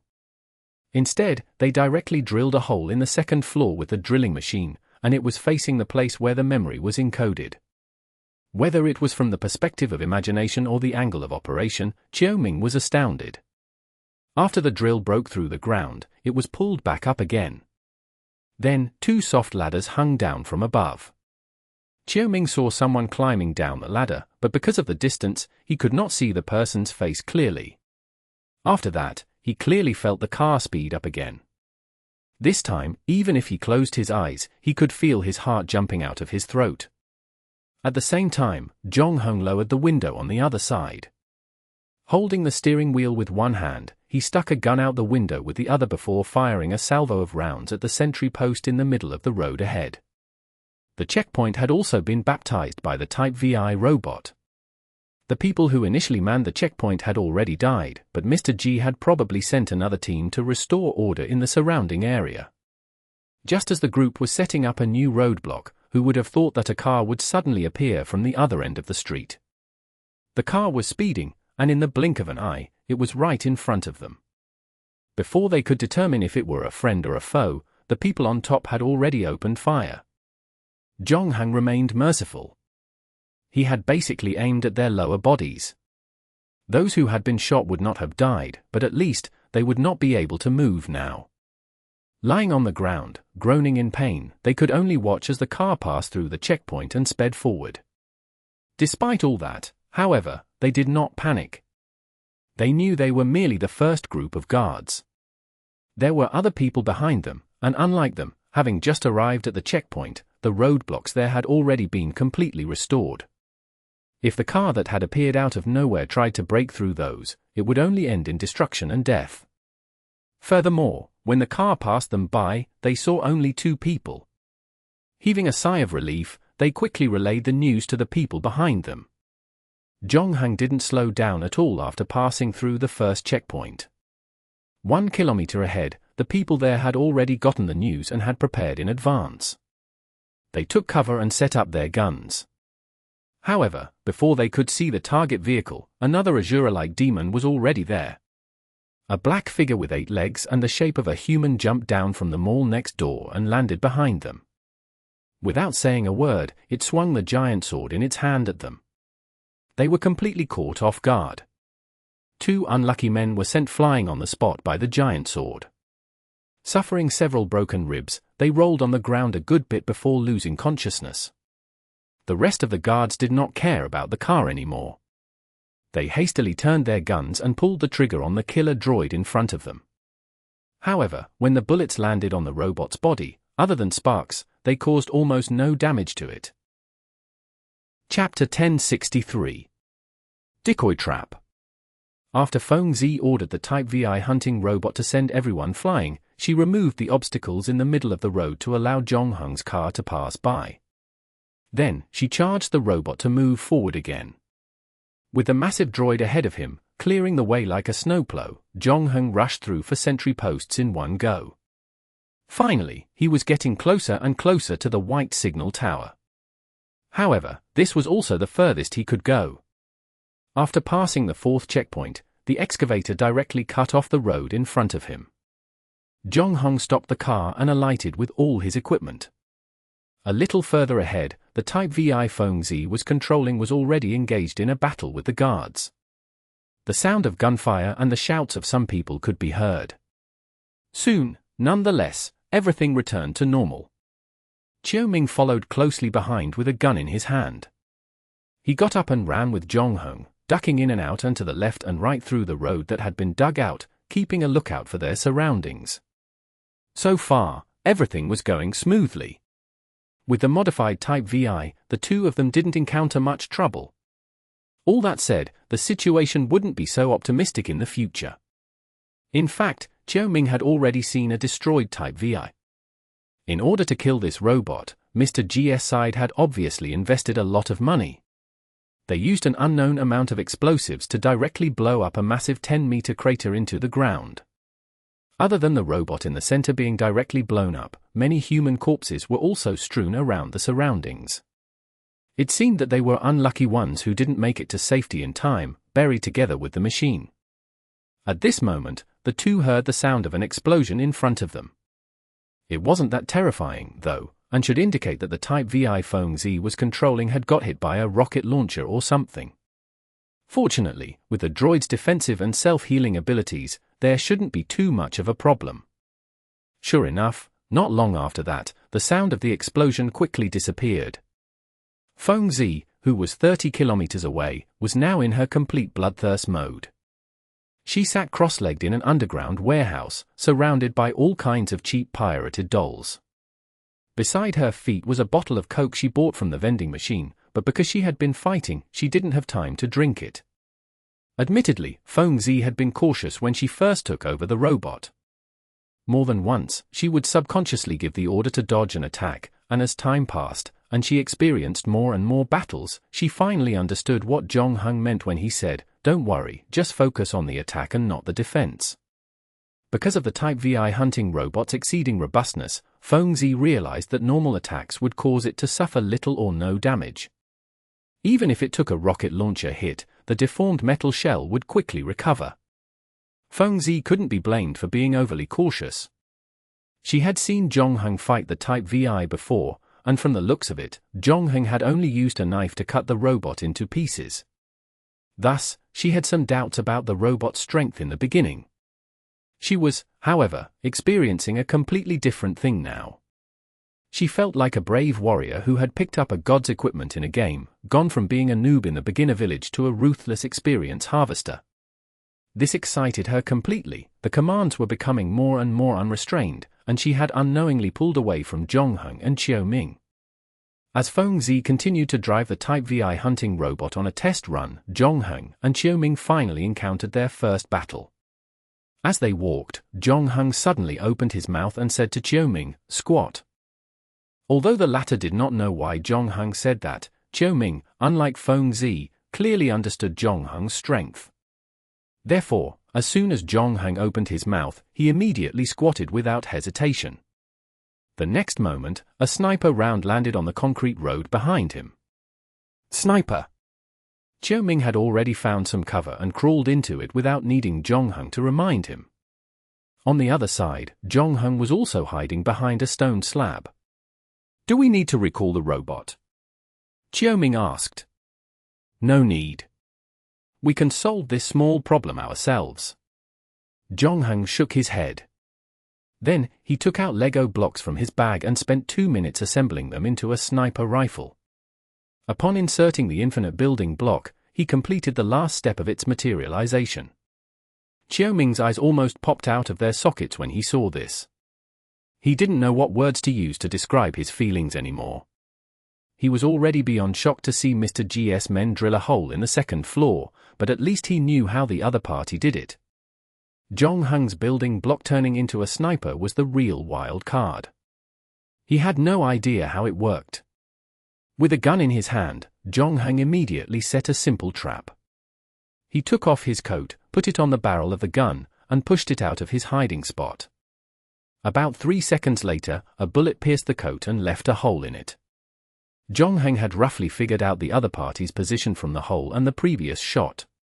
He then gave Qiao Ming a look, asking the latter to help him attract attention. Therefore, Qiao Ming extended his gun-wielding hand out of cover and fired wildly in the direction of the bullets. This time, the sniper from afar did not fall for the decoy. He ignored Qiao Ming, who was shooting away happily. Instead, he turned the muzzle to the area Zhong Heng was hiding and held his breath. In the end, his efforts paid off. In the next moment, he saw a figure jump out from behind the stone slab. "Got you!" The sniper's eyes flashed with joy as he pulled the trigger in his hand. However, when the bullet from the gun's barrel hit the target, the sniper was shocked to realize that it was still just a coat. There was no one underneath it. For a moment there, he felt smug, thinking he had seen through Zhong Heng's tactic. He did not expect to trip over the same stone twice in the next moment. Furthermore, this trip would actually prove fatal. After the gunshot, Jong-hung had already dashed out from the opposite direction. He spent a second and a half locking onto the target in the distance, and another half a second to adjust his posture and breathing. Then, he pulled the trigger. Jong-hung aimed at the sniper's arm, but because of the terrifying kinetic energy the bullet generated, not only could the sniper not shoot again, but he could also lose his entire arm. If he was sent to the hospital late, he might even die from excessive blood loss. However, considering how he hadn't been polite with his previous 3 shots, Jong-hung had already shown mercy on account of Miss F. Chapter 1064. Bullet Rain. After dealing with the sniper, Jong-hung called out to Chiu-ming. The two continued forward and encountered 2 more waves of ambushes. Although there were quite a number of them, they were not as good as the previous sniper, and in the end, they did not encounter any danger. As for the larger group of enemies, Feng-zi had dealt with them in advance with the Type VI hunting robot. 10 minutes later, the two arrived outside the signal tower and met up with the robot again. Just as they were about to attack the east gate of the signal tower, the glass door opened automatically on both sides. Director Jing, already changed into his combat uniform, walked out. When he saw Jong-hung, he bowed politely before asking, "Is there something wrong with our previous deal?" "No, the deal went quite smoothly this time," Jong-hung replied. "Are there any areas that we fared poorly during the transaction that might have offended you?" "No, I'm very grateful to Miss F for her timely assistance. I received a good amount of shellac records from you, and in addition, received Mr. G's compensation of $3 million. Manager Jing nodded and continued, "Then I don't understand. We've clearly shown enough sincerity from the beginning to the end. You've fulfilled every request and didn't do anything wrong. Why did you turn around and start a massacre and chase us all the way here?" "Because I thought about everything that happened after I came here, and I suddenly understood a principle." "What's that?" "My biggest weakness is that I'm too reasonable," Jong-hung said calmly. "So this time, I'm not going to be reasonable. My deal with Mr. G has been completed. What's going to happen next is just a personal grudge. Do you really realize what you're doing? If you insist on stepping through this door today, what will happen next will far exceed your personal grudge between Mr. G and Miss F is your friend, isn't she? Aren't you afraid of hurting her heart? And Miss Xia Fengzi, even though she has chosen to stand on your side, from what I know, she has been enjoying herself these past few days. She has made many friends too. Other than that, many more people you don't know look forward to living in the new world. Some of them have already sacrificed their lives, while others are still fighting for their ideals somewhere. Do you want to become their enemy too? It doesn't matter. I'm just a passerby anyway. I don't have time to earn any reputation," Jong-hung said. Supervisor Jing didn't know what he meant, but he saw Jong-hung reach out his right hand to grab the knife's hilt. The latter was using his actions to express his position. "That's really regrettable," Supervisor Zhang sighed, but then his temperament changed. He was no longer as polite as before, and his gaze turned extremely cold. "Since you're not giving any room to be reasonable, we won't be polite to you anymore." With that, he snapped his fingers. In the next moment, every spot that could hide a man in the signal tower's hall popped out with guns. At least 50 guns simultaneously before finally converging into a flame and shattering the glass curtain wall. Swarms of bullets rained with a fury toward Jong-hung and Chiu-ming. There was no cover where the two of them were standing, but there was no panic on their faces. They immediately jumped onto the Type VI's back and used its massive body almost twice the size of an ordinary person to block the rain of bullets. Meanwhile, Feng-zi controlled the Type VI, raising the heavy machine gun in its left hand before firing wildly at the hall. This time, she wasn't in the mood to show any mercy. The main reason for that was that there were simply too many enemies. Some people even carried rocket launchers. The grenades that were fired exploded on the robot's body, causing it to continuously retreat. Able to withstand the onslaught of such overwhelming firepower, the Type VI was indeed worthy of being Xingtang Morgan's top-notch piece of tech. Moreover, once the heavy machine gun began to exert its power, the enemy would immediately be turned upside down. A 14.5mm machine gun bullet could easily punch through a steel plate, not to mention an ordinary bulletproof vest. Faced with the destructive power of a bullet of such a large caliber, the bulletproof vest on the enemy's body was rendered completely useless. Being hit basically meant certain death. On the other side, Zhongheng and Xiaoming took advantage of the retreating robot to roll into a flower bed at the side. Zhongheng took out his sniper rifle from his back and started firing back. Although he didn't fire that frequently, a target would fall every time his finger touched the trigger. It was as precise as the call of death.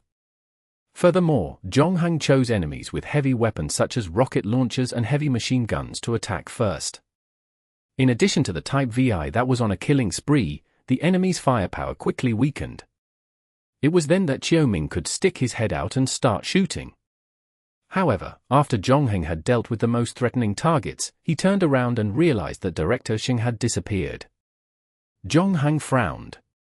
Director Zhang's attack seemed to be quite fierce, but for Zhongheng, who had the Type VI robots to kill, it was actually not much of a threat. On the contrary, more than half the men he ambushed had died in the short span of 2 minutes.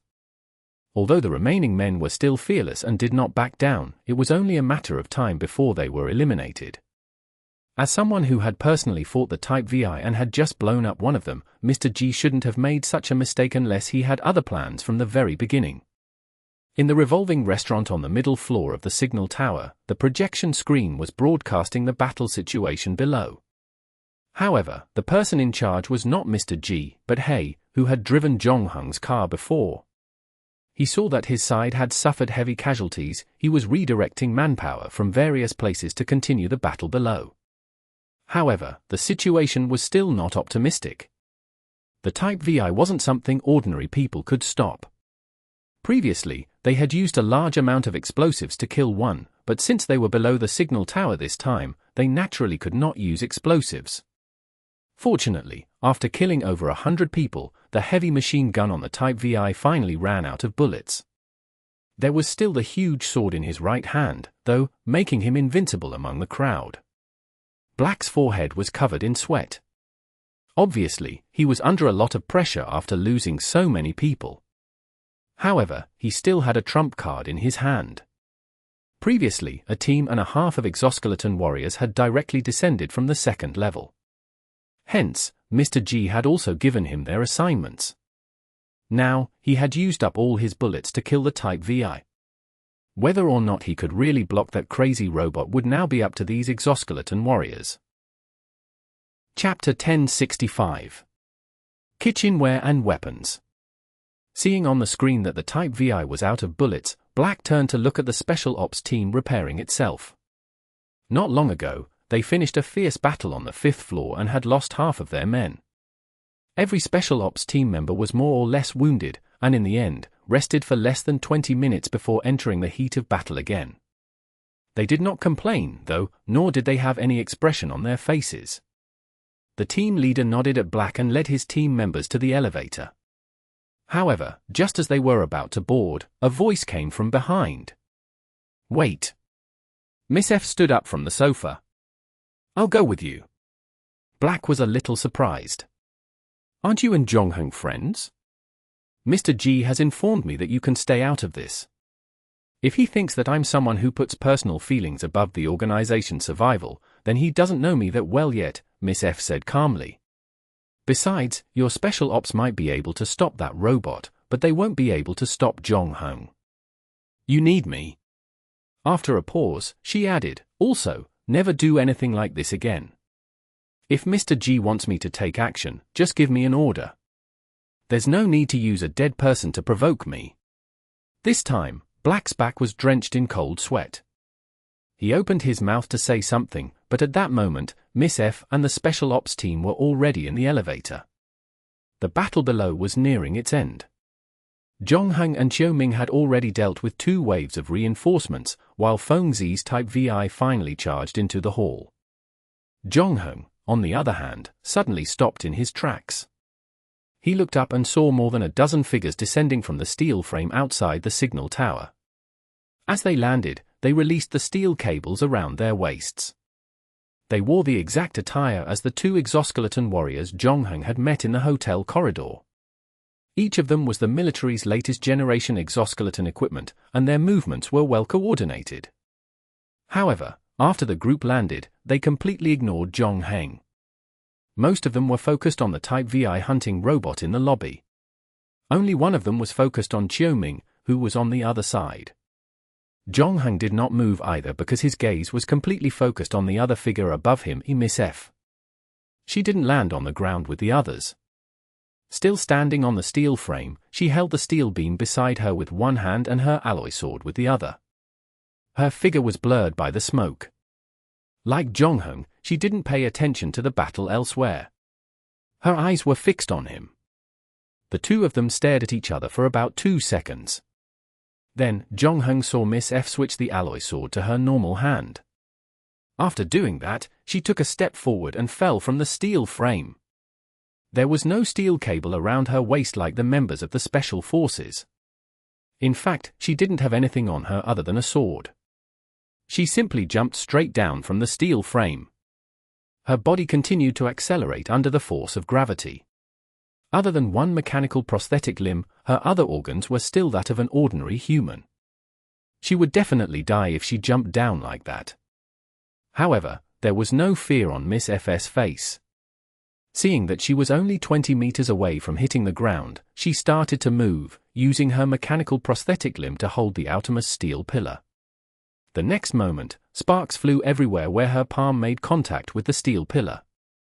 However, at the same time, Miss FS did slow down. In the end, she bent her knees slightly to remove the remaining strength and finally stood before Jongheng safe and sound. It had been less than 2 hours since the last time the two of them met. At that time, Jongheng and Miss F were still working together to deal with a Type VI that had gone berserk, but now, the two of them had become enemies. Miss F looked at Jongheng with a complicated gaze, but she quickly regained her composure. She did not ask Jongheng why he was here, nor did she ask him for an explanation. Instead, she only said 3 words, "Draw your knife." However, she did not expect Jongheng to shake his head. This knife is not meant to be used against friends. After saying that, Jongheng inserted the hidden scabbard into the empty space beside his feet and said to Miss F, "Wait a moment." Miss F frowned, but she did not say anything. She just stood there and watched Jongheng walk into a restaurant that was already closed. 3 minutes later, Jongheng walked out again with a full bag of knives of different shapes. "This is a kitchen utensil, not a weapon," Miss F reminded a certain someone. "To me, this is a weapon," Jongheng replied. "I have a tungsten steel alloy sword. It's incredibly hard, and it's not something an ordinary weapon can withstand, not to mention the knives in your hands." "I know. That's why I took such a big bag." Jongheng wrapped the knives in cloth and hung them on both sides of his body. He first picked out 2 boning knives from inside and held them in his hands. Then, he gestured for Miss F to come over. The latter did not waste any more time, switching the tungsten steel sword back to the mechanical prosthesis. Then, her body started to move, and she slashed at Jongheng's right arm. Like her people, Miss F's swordsmanship was not fancy. It was purely a demonstration of speed. With the help of modern technology, her movements had already exceeded the limits of the human body. From drawing the sword to swinging it, it only took 0.1 seconds, where the whole set of movements was completed in one go. An ordinary person facing her attack might not even have time to blink before being hit by the sword. However, this time, her opponent was Jongheng. With a ding, Jongheng used the boning knife in his hand to block Miss F's lightning-fast sword. Then, Jongheng's body moved. The other boning knife drew a strange arc in his hand and stabbed towards Miss F's throat. However, the latter had already retracted her tungsten sword, and the 2 swords clashed again. After a short pause, it was time for an even fiercer attack. Miss F's tungsten sword had already turned into a ball of green light, and the clanging had also become denser. Finally, after blocking the attack about 4 times, the boning knife in Jongheng's left hand let out a mournful cry, and it completely broke.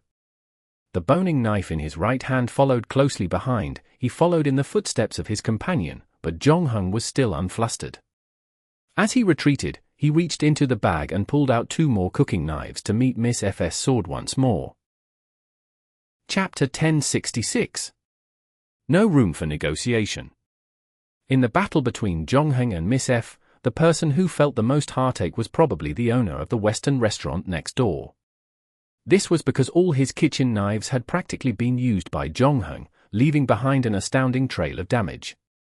In just 2 minutes, Jong-hung had already used more than a dozen knives. Even though he had lots of knives with him, he couldn't withstand such a rate of scrappage. This also proved Miss F was not holding back. She had, after all, taken out a Type VI hunting robot on her own before, though she was out of ammunition and the battle had not lasted long. But at least for that half a minute, Miss F still showed her strength. This was especially true for her mechanical prosthesis, a contraption made of obviously the most advanced technology. The exoskeleton warriors that Jong-hung had fought before also used equipment to increase their strength and speed but paled in comparison to Miss F's overpowering mechanical prosthetic. That said, Miss F wasn't someone who relied solely on her attributes to overpower others. She had clearly put in a lot of effort in her knife skills. Although her moves seemed very rudimentary, it was only because her fighting style looked like that. In actual combat, Jong-hung realized that her prediction and reflexes were quite outstanding. These were not qualities a mechanical prosthesis could bestow upon her.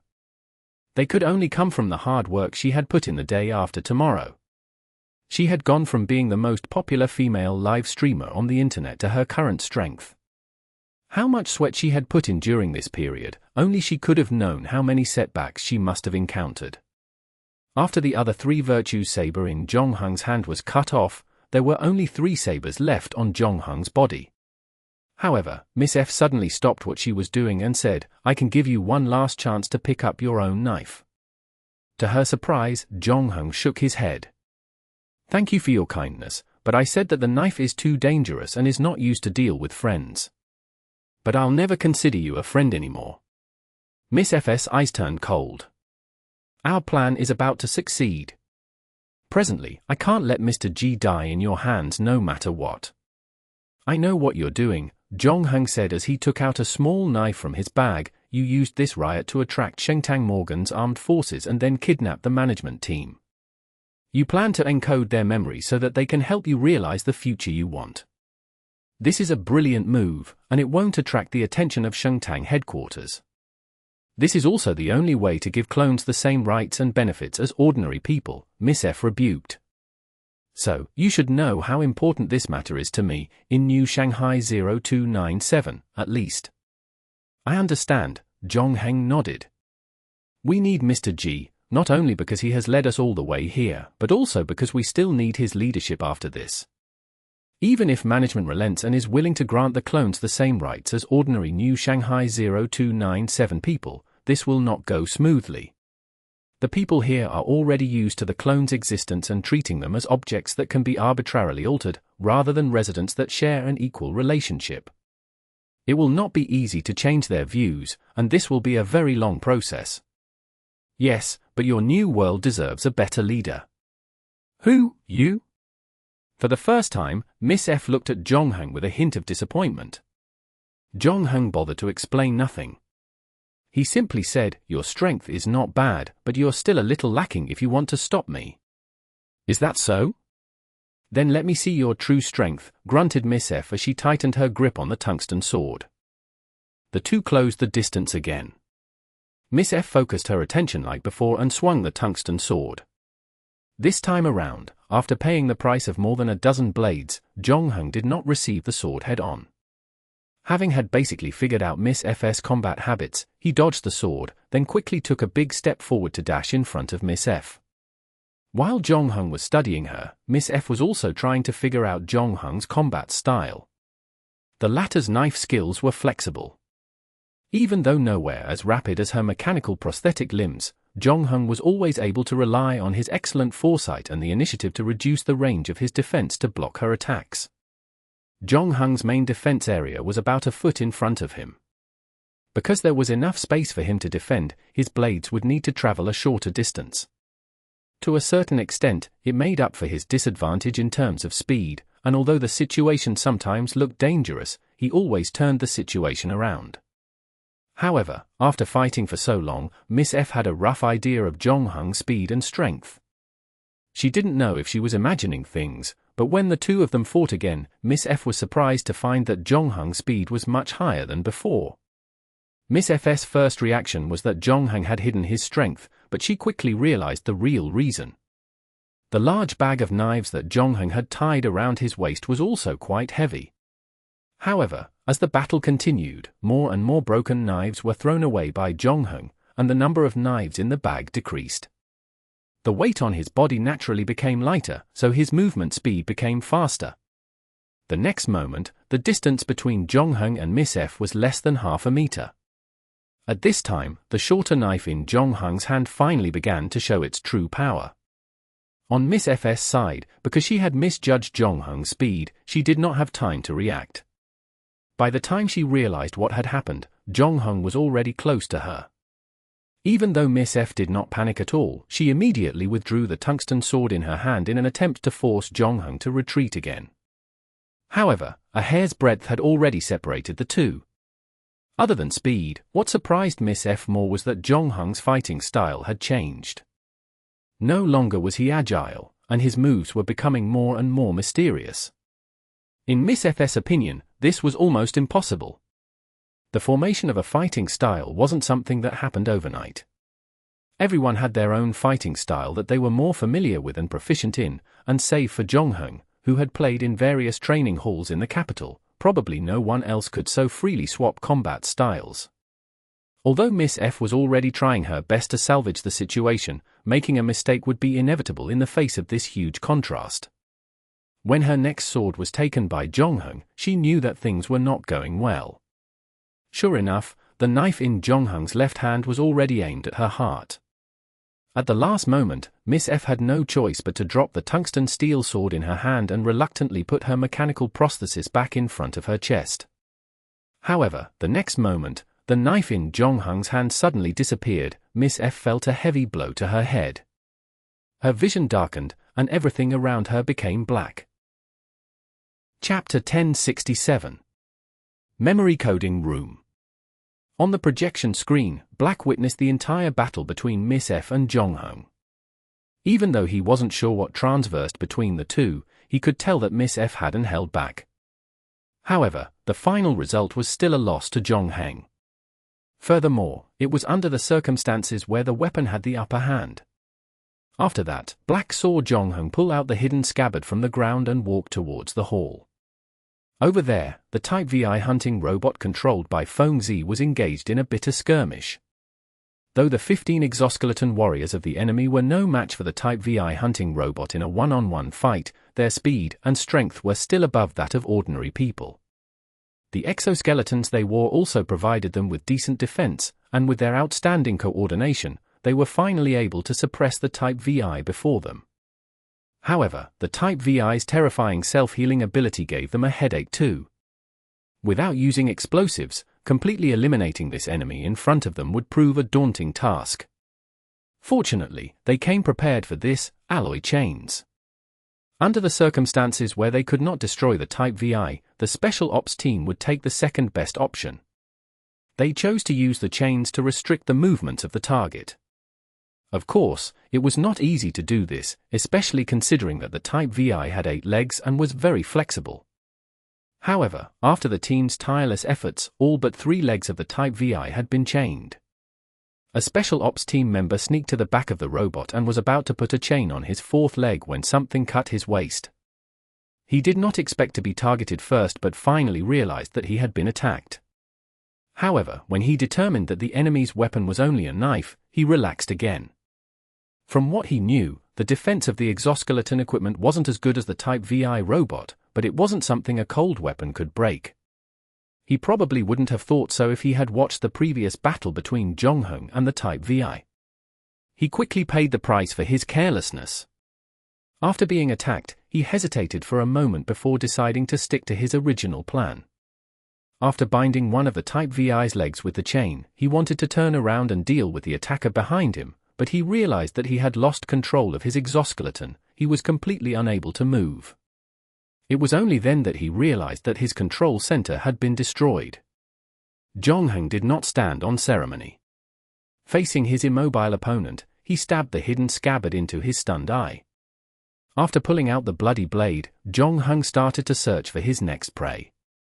Black watched the members of the Special Ops team fall one by one. With Jongheng sharing the burden, the previously suppressed Type VI robot finally regained its energy. A new lease of life invigorated Black. More and more cold sweat broke out on his forehead.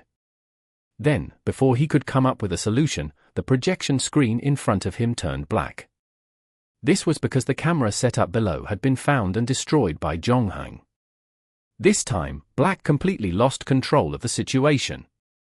Not caring any more about Mr. G's instructions that he was not to be disturbed, he hurriedly ran to the elevator at the side. Because he was too nervous, he even pressed the down when he was supposed to go up. Then, he quickly cancelled the press again. As early as 2 months ago, Mr. G had completed the transformation of the signal tower. He used the top floor to build the memory coding room, but memory coding was very complicated and focused work. Mr. G had set strict rules that no one else was allowed to enter the memory coding room on the top floor without permission. Therefore, Black was also very nervous on the way up. He knew that he had technically disobeyed Mr. G's orders, but he had no choice but to come because he was afraid that he would be a little late due to the current situation. The people standing outside the door were Jongheng and his Type VI robot. Black trotted out of the elevator and ran all the way to a metal door at the end of the corridor. Then, he pressed the doorbell in a panic. About half a minute later, Mr. G's face appeared on the security screen. "Didn't I tell you to lead the battle?" "Don't disturb me," he growled and frowned. "I'm afraid you have to know this," Black said anxiously. "I followed your plan, and Miss F finally agreed to take action. However, she and the Special Ops team were unable to stop Jongheng and the robot. The rest of them won't be able to hold out much longer. Perhaps in a few minutes, the enemy will arrive." There was no expression on Mr. G's face. "Is that all you have to say?" Black was a little dumbfounded. He didn't know what Mr. G meant. Jongheng was about to attack, and his first target was Mr. G, but when the latter received the news, he still seemed a little impatient. He seemed to think that Black was making too much of a fuss over such a trivial matter. "I understand." Mr. G saw through Hayes' confusion and added, "You can continue with your work." But I don't seem to have anything else to do now." Black was both ashamed and afraid. The people Mr. G had entrusted him had all been killed. To make matters worse, in the end, they couldn't stop Jongheng. Besides, he didn't know what else he could do other than wait for his death. Behind the door, Mr. G seemed to ponder for half a second before saying, "Forget it, you can come in." After he said that, the metal door of the memory encoding room opened. Black took 2 steps back to make room for the door to open, and he walked in. This was the first time he had walked into a room Mr. G classified as top secret. However, as soon as he entered the room, he was shocked by the scene before him. He even temporarily forgot about the fear that Jongheng was going to attack him. He saw a large hall surrounded by countless screens, both large and small. Each played a video. Its main character, a middle-aged man in a suit, was played on one screen, while on the left-hand screens, he was sitting at a dining table and eating a steak. Then, on another side, he was having a meeting in a conference room. Black even saw a strange-looking base in a valley. It looked like a giant ship sailing in the wind. Countless overlapping sounds could be heard in the room: the honking of cars, the rustling of paper, chewing gum, and the sound of news broadcasts, all gathering to the point they were going to drown him out. Chapter 1068. Half for each. Endless Fantasy Translation. Endless Fantasy Translation. Are all of these a person's memories? Black was stunned for half a minute before he asked. All of his memory? No, this is only a small part of it, Mr. G said. What you see is less than a week's worth at most. It's not easy to find the particular memory we need to modify. We need to constantly fish in the sea of memories. Most ordinary people do not have any patterns in their memory storage. Moreover, sometimes we have to distinguish between the target's imagination and reality.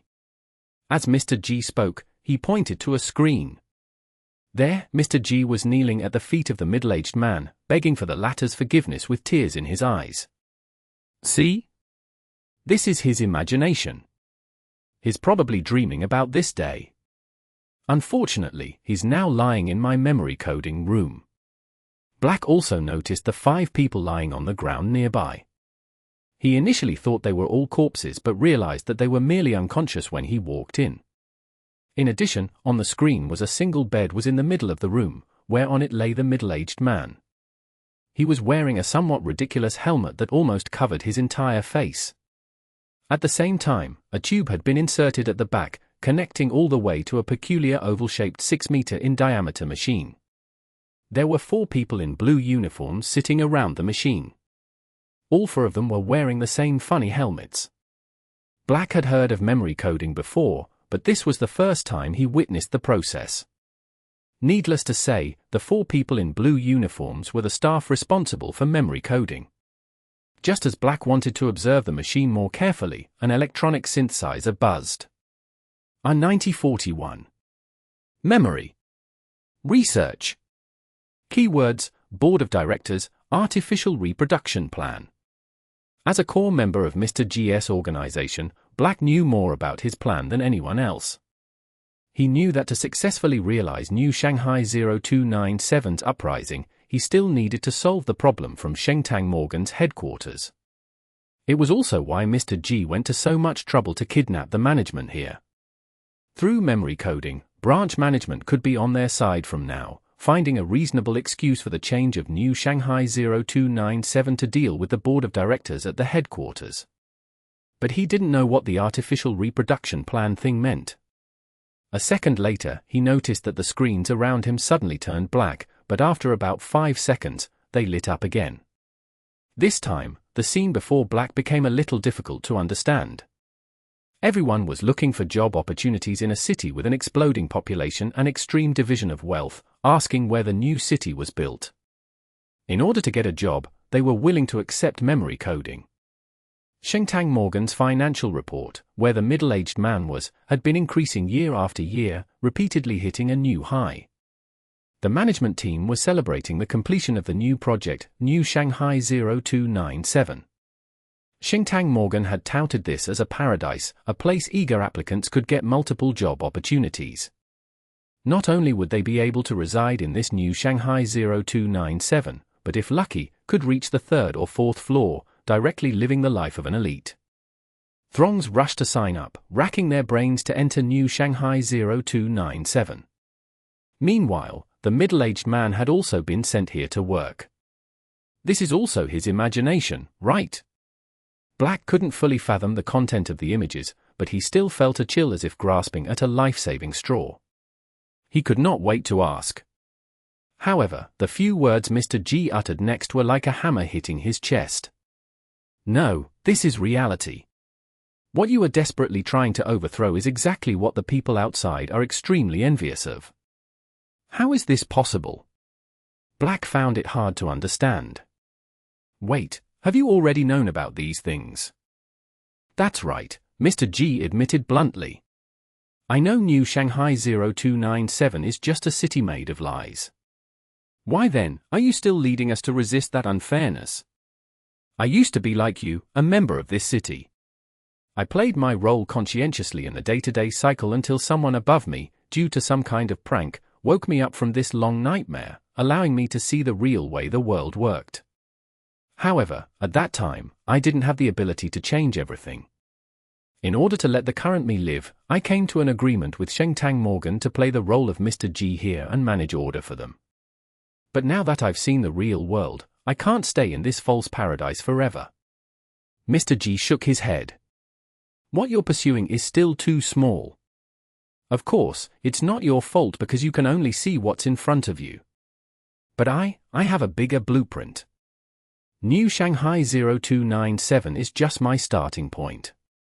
Since they can use memory coding to control ordinary people to work for them, I can also use it to make them work for me.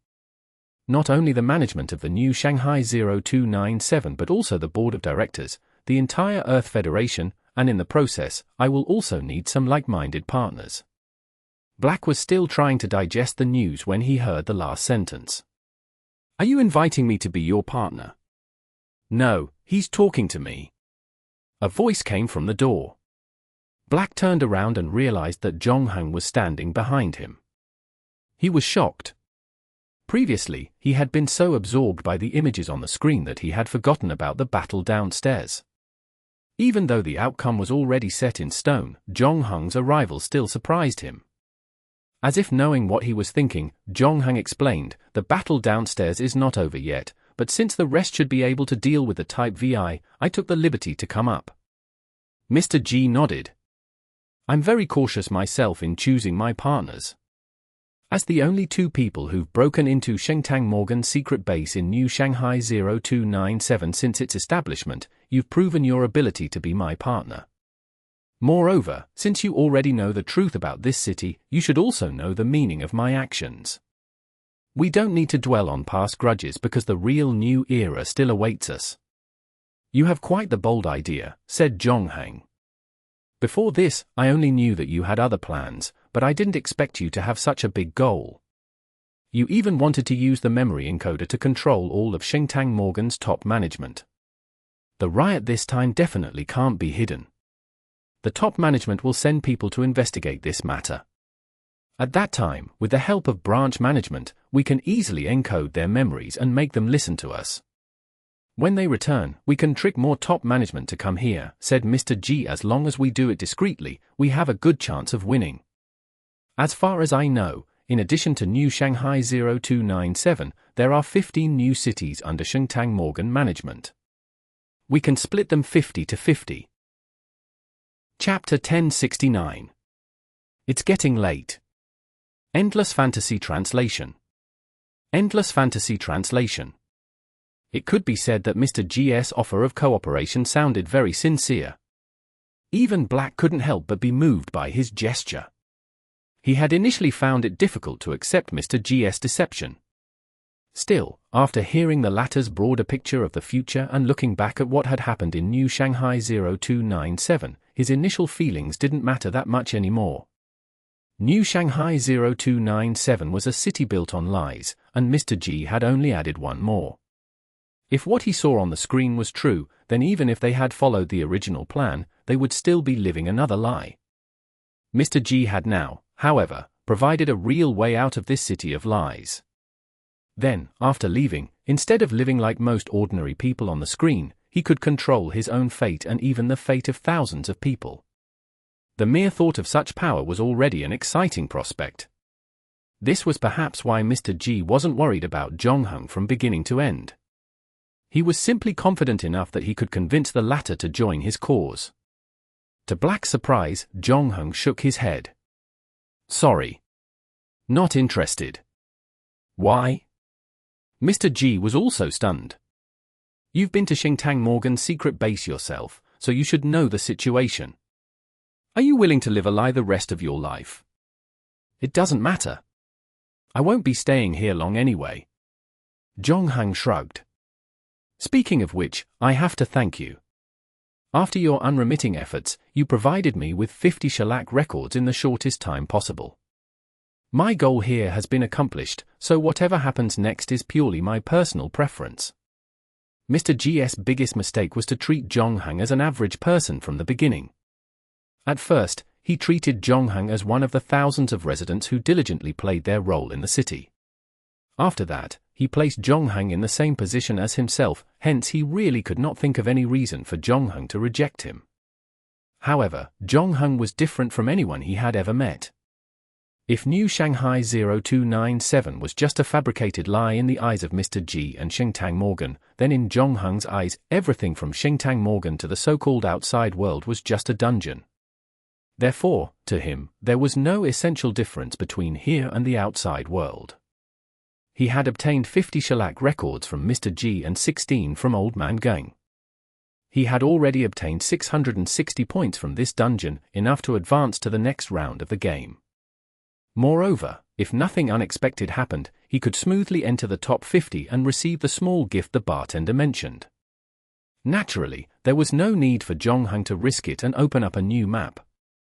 Moreover, even though Mr. G said it was easy, it was, in reality, nowhere near that.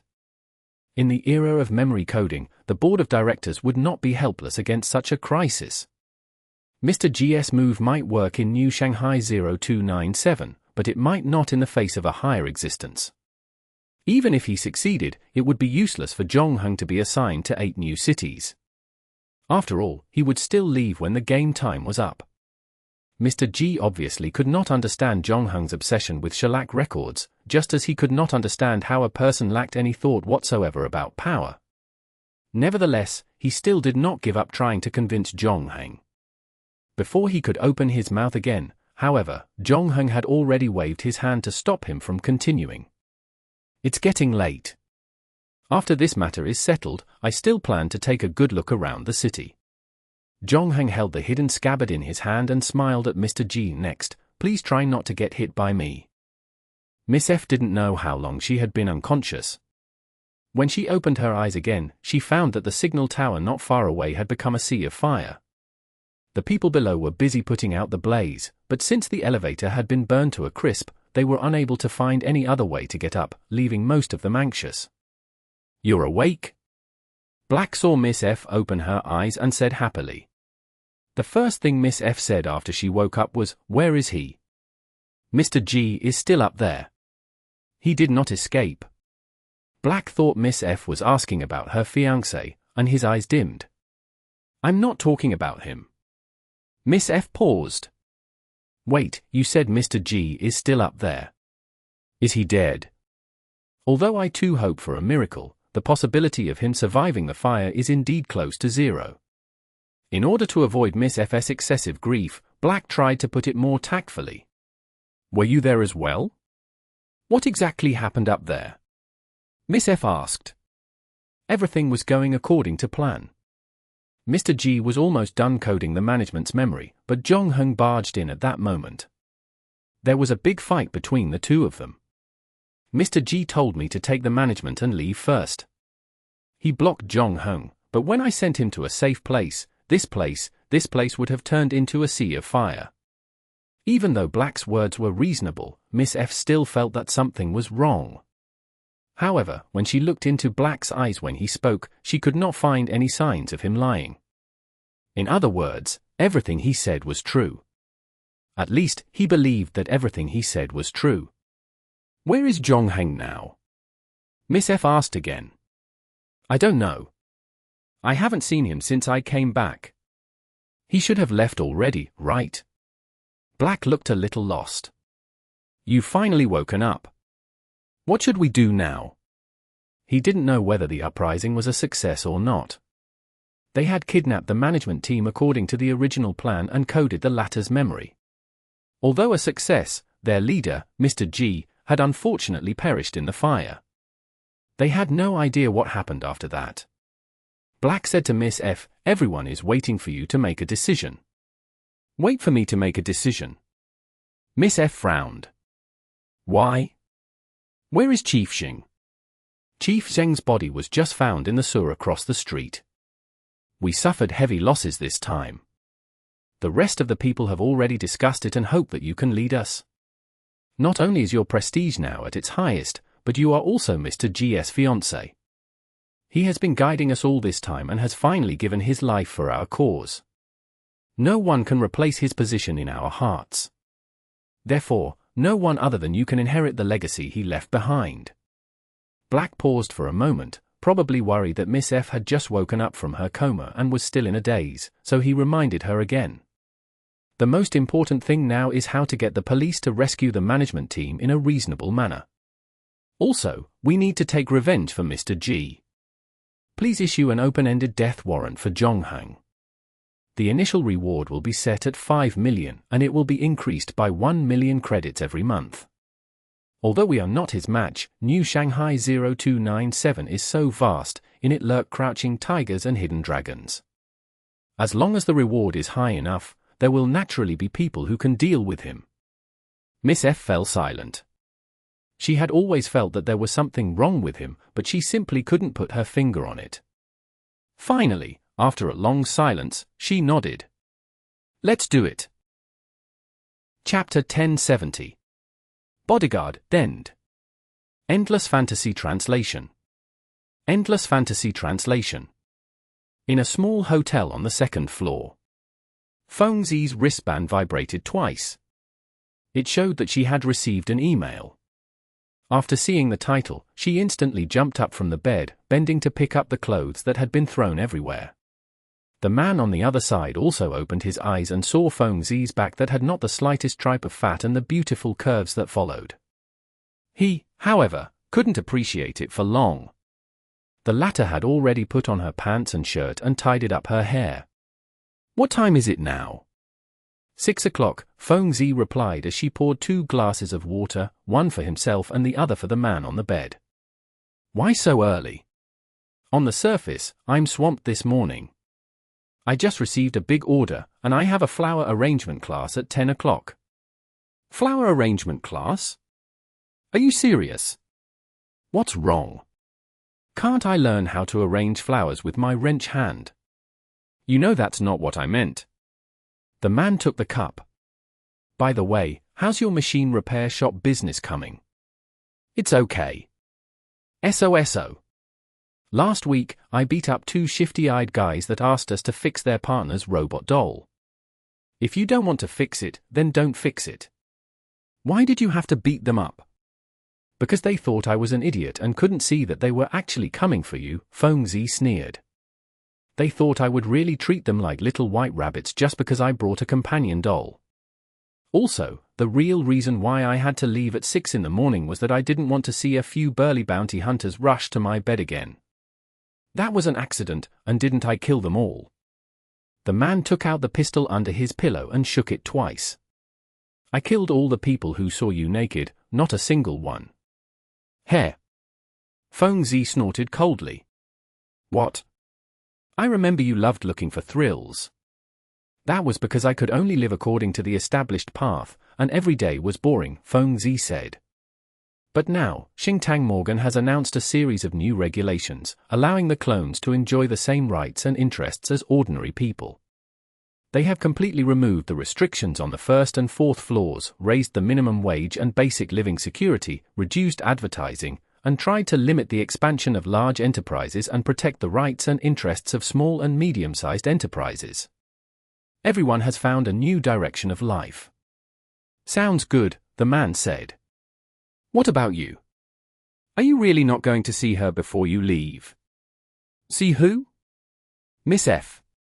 You know she's been waiting for you, right? Feng Zi said. Why are you still unwilling to tell her all the truth and explain what happened on the top floor of the signal tower that day? At first, you said you were worried she'd just taken over Mr. G's position and was still unstable. You had to put up a bounty to kill you to show your attitude and get the people below to accept her. But now, she's in a stable enough position, right? Why are you still not going to see her? I didn't tell anyone the truth, the man said calmly. And I said that since Mr. G kept saying that he wanted to create a new world, I'd help him. Isn't he doing well now? Everyone who has a new life is remembering him. Now, he can replace Baudrillard and become the most popular and respected person in this city.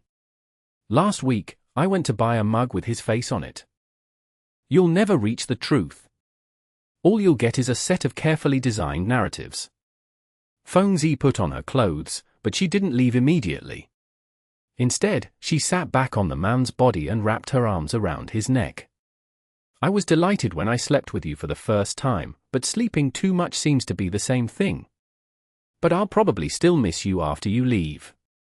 In that case, why don't you just close the shop today? The man asked.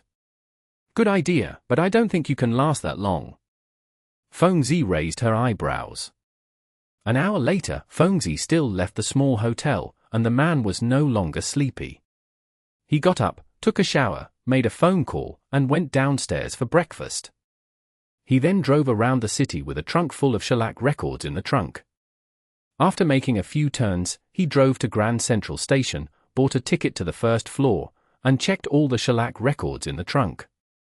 10 minutes later, the man walked out of the station. He hadn't been here since he killed Mr. G, the main reason not wanting to cause trouble for himself. After all, Mr. G had always been a totem-like figure on the first floor. He was even more powerful after he died. Many young people who idolized him even chose to tattoo his head on their bodies to show their nostalgia and longing for him. He was now completely portrayed as a revolutionary pioneer who exuded idealism and humanistic care. Reality is always more absurd than literary works. When the man walked to a coffee shop, a voice sounded behind him. Chiao Ming, wearing a windbreaker, handed the 2 cones in his hands to the man opposite him. "Try it. It's Mr. G's 44th birthday special. Unfortunately, the number is not very auspicious." The man took the ice cream, but he did not eat it. Instead, he directly threw it into the trash can at the side. "As expected, you still don't trust me at all. How heartless. I have already helped you with so many things." Chiao Ming smiled bitterly. "I've been keeping an eye on the management team for you, and the people sent by headquarters were also sent by me. I thought you already regarded me as a friend. Forget about friends. You'll be thankful if you don't cause any trouble after I leave," the man said. "I wouldn't dare. You're the famous Zhong Heng. Even Mr. G died at your hands. Furthermore, in the next year or so, not a single bounty hunter was able to kill you and receive a bounty. This is the first time I've seen someone who can single-handedly kill a Type VI robot. If I screwed up, who knows where you'll come from to kill me," Chiao Ming said with a shrug. "Besides, no one gave me a commemorative ice cream after my death. After I leave, you'll be the only one who knows the truth behind New Shanghai 0297, said Zhong Heng. "That's not true. There's also Egot and Shu Qian." Chiao Ming paused. "To be honest, I didn't expect you to make such a choice in the end. They have already sacrificed enough and deserve the future they look forward to, regardless if this future is based on lies. As for whether someone will break into the secret base of Shengtang Morgan, it's none of my business," Zhong Heng said. "Also, remember, you'll never reach the truth. All you'll get is a set of meticulously designed narratives." Chiao Ming opened his mouth, a confused expression on his face. However, Zhong Heng did not explain further. Instead, he walked into the cafe, followed by Chiao Ming. Zhong Heng picked a table by the window and sat down, just in time to see the movie theater outside. A figure wearing a qipao and a mechanical prosthesis on her left arm walked out about 20 minutes later. She was talking to the person next to her, but her footsteps suddenly stopped. She seemed to have sensed something and looked up at the coffee shop across the street, only to see a man with a stunned face, staring at the empty seat in front of him with his eyes wide open. Chapter 1071. Lunatic Leaderboard. There were less than 24 hours left before the first round of the proxy war dungeon officially ended. The enthusiasm of the players was also at an unprecedented high. Some, having nothing better to do, even checked the official website every 2 minutes to see if there were any changes in the rankings. After that, they took a screenshot and posted it on the forum. However, as the deadline was approaching, the rankings, especially those at the top, had gradually stabilized. The first place was still the guild leader of Arc of Light, February Siege, with 2,892 points. Second place, however, was surpassed by a player called Thaikokovsky from the Second Front. Garnering a score of only 65 points lower than February Siege, his appearance also broke Arc of Light's monopoly on the top 3. However, other than Thaikokovsky's sudden appearance, there were no other changes to the top 10. Silver Wing's guild leader, Pegasus, initially ranked 10th, had been pushed out of the top 10. He was ranked 11th with 2,240 points. Although the rewards for the top 50 were the same, for a large guild like Silver Wing, not being able to enter the top 10 was a failure in itself. It would bring a series of adverse effects. For example, there were already people gloating over Silver Wing's misfortune on the forums, arguing they had actually fallen behind Arc of Light and Second Front ever since the previous guild leader's death. Falling into the second tier, it was suggested that Silver Wing be expelled from the big 3 guilds. However, very soon, a few Silver Wing members had come out and refuted the suggestion. The two sides began to engage in a war of words.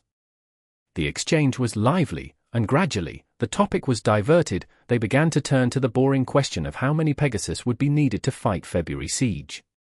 However, it was then that a respawn party suddenly discovered that the top 10 on the leaderboard had been refreshed again. Everyone, including February Siege, had lost one place. The first place had now been replaced by a player called Beta. This was an earth-shattering moment. After everyone realized that the three major guilds had collectively remained silent on this matter, none made a sound. It could only mean that this player named Beta did not belong to any guild. Independent player? That's strong. Although the internet did not have any memories, it had only been a short while. Very quickly, someone remembered that this Beta was one of the only two players who had scored more than 1,000 points in the first proxy war dungeon. There was also another player named Simon. He had obtained the highest score of 1,475 points in the first battle. Up until now, nobody actually knew how he did it. They could only lament that he must have used a cheat. But after that, Simon's score was forever fixed at 1,475 points, and as time passed, more and more believed that he must have met with an in-game accident, thus, no one paid attention to him anymore. As for Beta, everyone only realized that his ranking had changed a few hours ago, and he had quietly reached 37th place. Then, half a minute ago, he had jumped to the top of the rankings again. Just who was this guy? And he even completed 2 dungeons back-to-back without a break? The people on the forum could not help but ask about this player named Beta. Unfortunately, no one could tell his background. In fact, after the first game had ended, when his score exceeded 1,000 points, he attracted the attention of many. Just like his score, he was also famous for his mysteriousness. This guy named Beta seemed to have jumped out of a rock. No player had ever met him in real life or in the game, and naturally, no one could gather any information about him. However, just as everyone was lamenting that the first place in the first round of the proxy war dungeon had actually been taken by some extremely mysterious independent player, no one expected the top 10 positions on the ranking list to be refreshed once again. That mysterious player named Beta had only stayed in first place for less than 15 hours before he was replaced by another player. At first, everyone thought that the 3 great guilds had come up with some sort of ultimate move. However, when they saw the name of the player in 5th place, everyone was stunned. This was because the person who was currently ranked first was actually a familiar ID. Simon, 3,025 points. Additionally, due to Beta's sudden appearance, some bored people had also looked up Simon's ranking. They could prove that just a few minutes ago, Simon's score was still stuck at 1,475 points in the first round. In other words, this guy who had only played 2 proxy war dungeons so far had already bumped his ranking to first place. Moreover, he was the only player with more than 3,000 points, which was 27 points higher than Beta, in second place. If the onlookers were still amazed by the sudden rise of Beta, they didn't know what to say about Simon's sudden appearance. This TM is a stone hammer, isn't it? Spokesperson, merry-go-round. If he really got 1,475 points in the first game, it wouldn't be surprising if he gets 1,550 points in the second game. More precisely, he couldn't get such a high score in the second game, which was why the stone hammer cheated him. Spokesperson, Madrid is incredible. You joking, buddy? Isn't this cheating? Try to F*King get more than 1,000 points in one match for me to see. Spokesperson, Monkey Sealy. Just because you can't do it doesn't mean that others can't. Didn't that guy called B also get more than 1,000 points in one match? And the president of the Arc of Light, February Siege, also got close to 1,000 points in one match. Spokesperson, Madrid is incredible. But isn't his 3,000 points for 2 games a little too exaggerated? Are we really playing the same game? Spokesperson, Xiong Wu spreads his wings. As more and more people noticed the long-lost name at the top of the leaderboard, the forum was completely blown up. The main thing was that this guy named Simon had completely exceeded their range of common sense. If the 1,400 points in the first game could be explained by chance, then the 1,500 points in the second game had proven that this wasn't a chance at all. However, the problem was that no one knew how he did it. Not to mention that mysterious beater, even February Siege, was now recognized as a top expert by all the players. Moreover, the entire Arc of Light Guild served him well, where the average score for each of the 3 rounds did not exceed 1,000 points, especially for those who participated in the game. Everyone knew that the further into the game, the harder it was to earn points. Simon was 500 points ahead of February Siege in every round. This was a little too much. Very soon, a post popped up on the forum on whether players can achieve an average of 1,500 points per round was bumped up to the most popular spot. There were all kinds of whimsical comments below, but no one could come up with a convincing plan. The reason for that, however, was actually very simple. After all, Jongheng had stayed in the previous dungeon for 270 days. Even though he did not collect any more shellac records in the later stages, because of the previous agreement with the gold diggers, he would continue providing him with shellac records. This was especially the case when the dungeon time had been dragged long enough. The number of shellac records that he had accumulated became very substantial. Therefore, when Jongheng left the dungeon, he realized that he had unknowingly returned to the top of the list. Chapter 1072. Instant Noodles and Fruit Juice.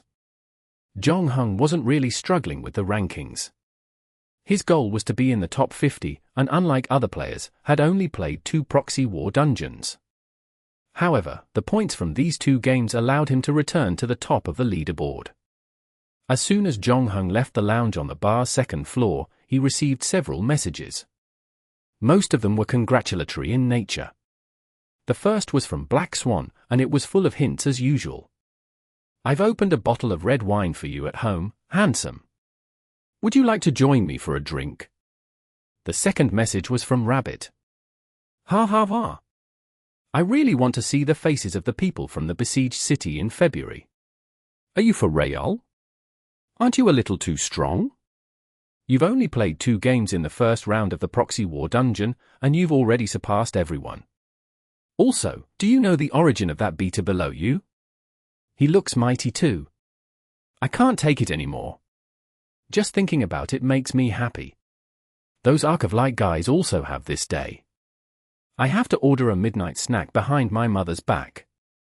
I also have to tell this good news to that guy, Li Bai." Considering the conflict between the Union and Arc of Light, Rabbit was obviously not unhappy without reason. The third message was from D for a fortune building, and only 1 sentence was written. "Brother, you're amazing. We have a new batch of props.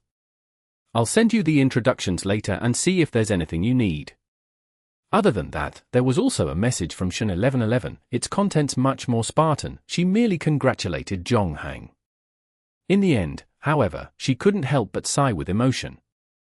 It's one thing to get 3,000 points in the first round, but how did you manage to get a 3.9 GPA at the same time? Jongheng scrolled downwards and found a message from Chen Huadong, which surprised him a little. He had thought that Chen Huadong already knew about it, but in the end, the contents only said, "When you come back tomorrow morning, pass the overpass next to the school and bring me a pancake and fruit, plus a sausage." After that, Jongheng pulled up the information list to 2 days ago, but he still didn't find any information about Fan Mainan. In addition, she didn't appear on the list. Even though everyone had entered their ID, countless very bored people had already scoured the list over the past few days. Other than extremely mysterious people who didn't reveal any information like Beta, the rest could already be identified. Fan Mainan, however, wasn't one of them. Considering the latter's identity as Loki's agent, there was no reason for her not to participate in this proxy war. There were 2 possibilities. Either Fan Mainan didn't make it into the top 500, which seemed a bit impossible. Fan Mainan's strength might be unknown, but with her superb deception, there was no reason for her to be eliminated in the first round. Furthermore, the one standing behind her was Loki, the foremost evil god in Norse mythology. And thanks to Manwë, everyone now knew the names of him and Thor, his brother. From this standpoint, this beta that appeared out of nowhere must very likely be related to Loki. But if beta was Fan Mainan, then there was no reason for her to not contact him after the first round of the game. Jong-Heng recalled that the last he met Fan Mainan was about 2 months ago. Since then, she had never contacted him again. Thus, Jong-Heng was more inclined to think that Fan Mainan was in some kind of trouble. To put it more accurately, Fan Mainan had been in trouble since early that morning. This was also why she had left home and traveled thousands of miles to live alone in this city. Even during the new year, she never returned home. Thanks to the influence of the woman in sunglasses, Fan Mainan was still on the bounty list of the 3 major guilds. Thus, she had to be careful in her daily affairs, her whereabouts kept a tight secret. Previously, Jong-Heng had been in contact with her through phone and WeChat. Now that those 2 channels were unavailable, Jong-Heng did not know how to find Fan Mainan for the time being. At that moment, Jong-Heng's phone vibrated again, indicating that he had received a message. Unlike the previous messages he received, there was nothing except a location.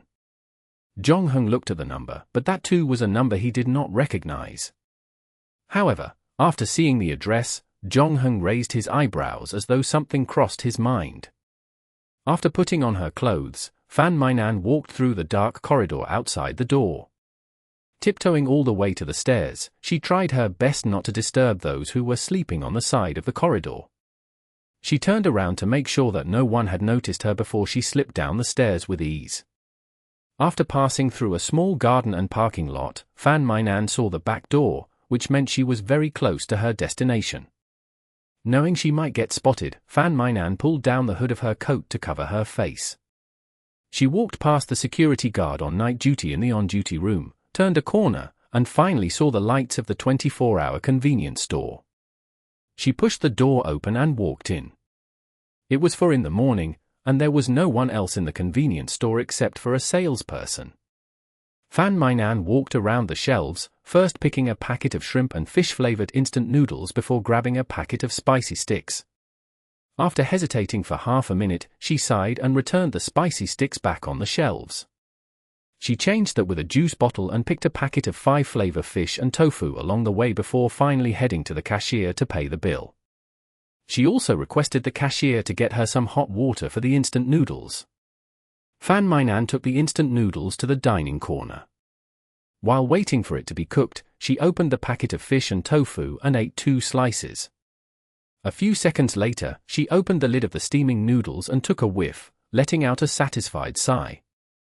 Feeling thirsty, she tried to open the fruit juice again, not expecting that the bottle wouldn't open despite twisting the lid. Unable to believe her eyes, she brought the fruit juice in front of her and tried again. However, she still failed to open it. At that point, the cashier seemed to have noticed the situation and offered her help. "Miss, do you need help?" "I'm good. I can handle this small problem," Fan Mainan grunted almost subconsciously. She wrapped the bottle cap with her clothes and tried a 3rd time. Yet, the bottle cap still did not budge. Fan Mainan felt a little awkward at this moment. She realized that she really couldn't open the bottle. However, she had just rejected the cashier's help. The latter had already sat down and was playing with her phone. Now, Fan Mainan was too embarrassed to ask for the cashier's help again. So she could only put the bottle back on the table. After the incident, she suddenly lost her appetite for the noodles in front of her, surrounded by an unprecedented sense of loss and powerlessness. She did not expect that she had lost so much strength, to the point she couldn't open a bottle of juice. If this went on for a week, she wouldn't even be able to sneak out for a bowl of instant noodles. Fan Mainan lowered her head. No one knew what she was thinking. But in the next moment, a pair of hands picked up the juice in front of her, twisted the bottle cap open, and placed it back in front of her. "How long do you plan to hide from me?" Chapter 1073. The Test. Endless Fantasy Translation. Endless Fantasy Translation. Fan Mainan raised her head and was shocked to see Jong-Heng standing in front of her. "Why are you here?" "I went to your room earlier, but you weren't there," Jong-Heng said. He grabbed a bottle of Coke from the shelf beside him and walked over to the counter to pay. I came in from the front door and came out the back door to look for you. I'm not asking how you found this convenience store, but how you knew I was here. Jonghang didn't answer the question. He opened the Coke can and took a sip. Then he pulled the chair next to Fan Mainan and sat down. How serious is it? He asked as he looked into her eyes. How serious is what? Fan Mainan looked a little guilty. I just came here for minor surgery. I don't want everyone to know about it, especially when I think about how I might have to accept your hypocritical greetings later. You must have been sick for a long time. The second time we met, I carried you on the run to hide from Xavier.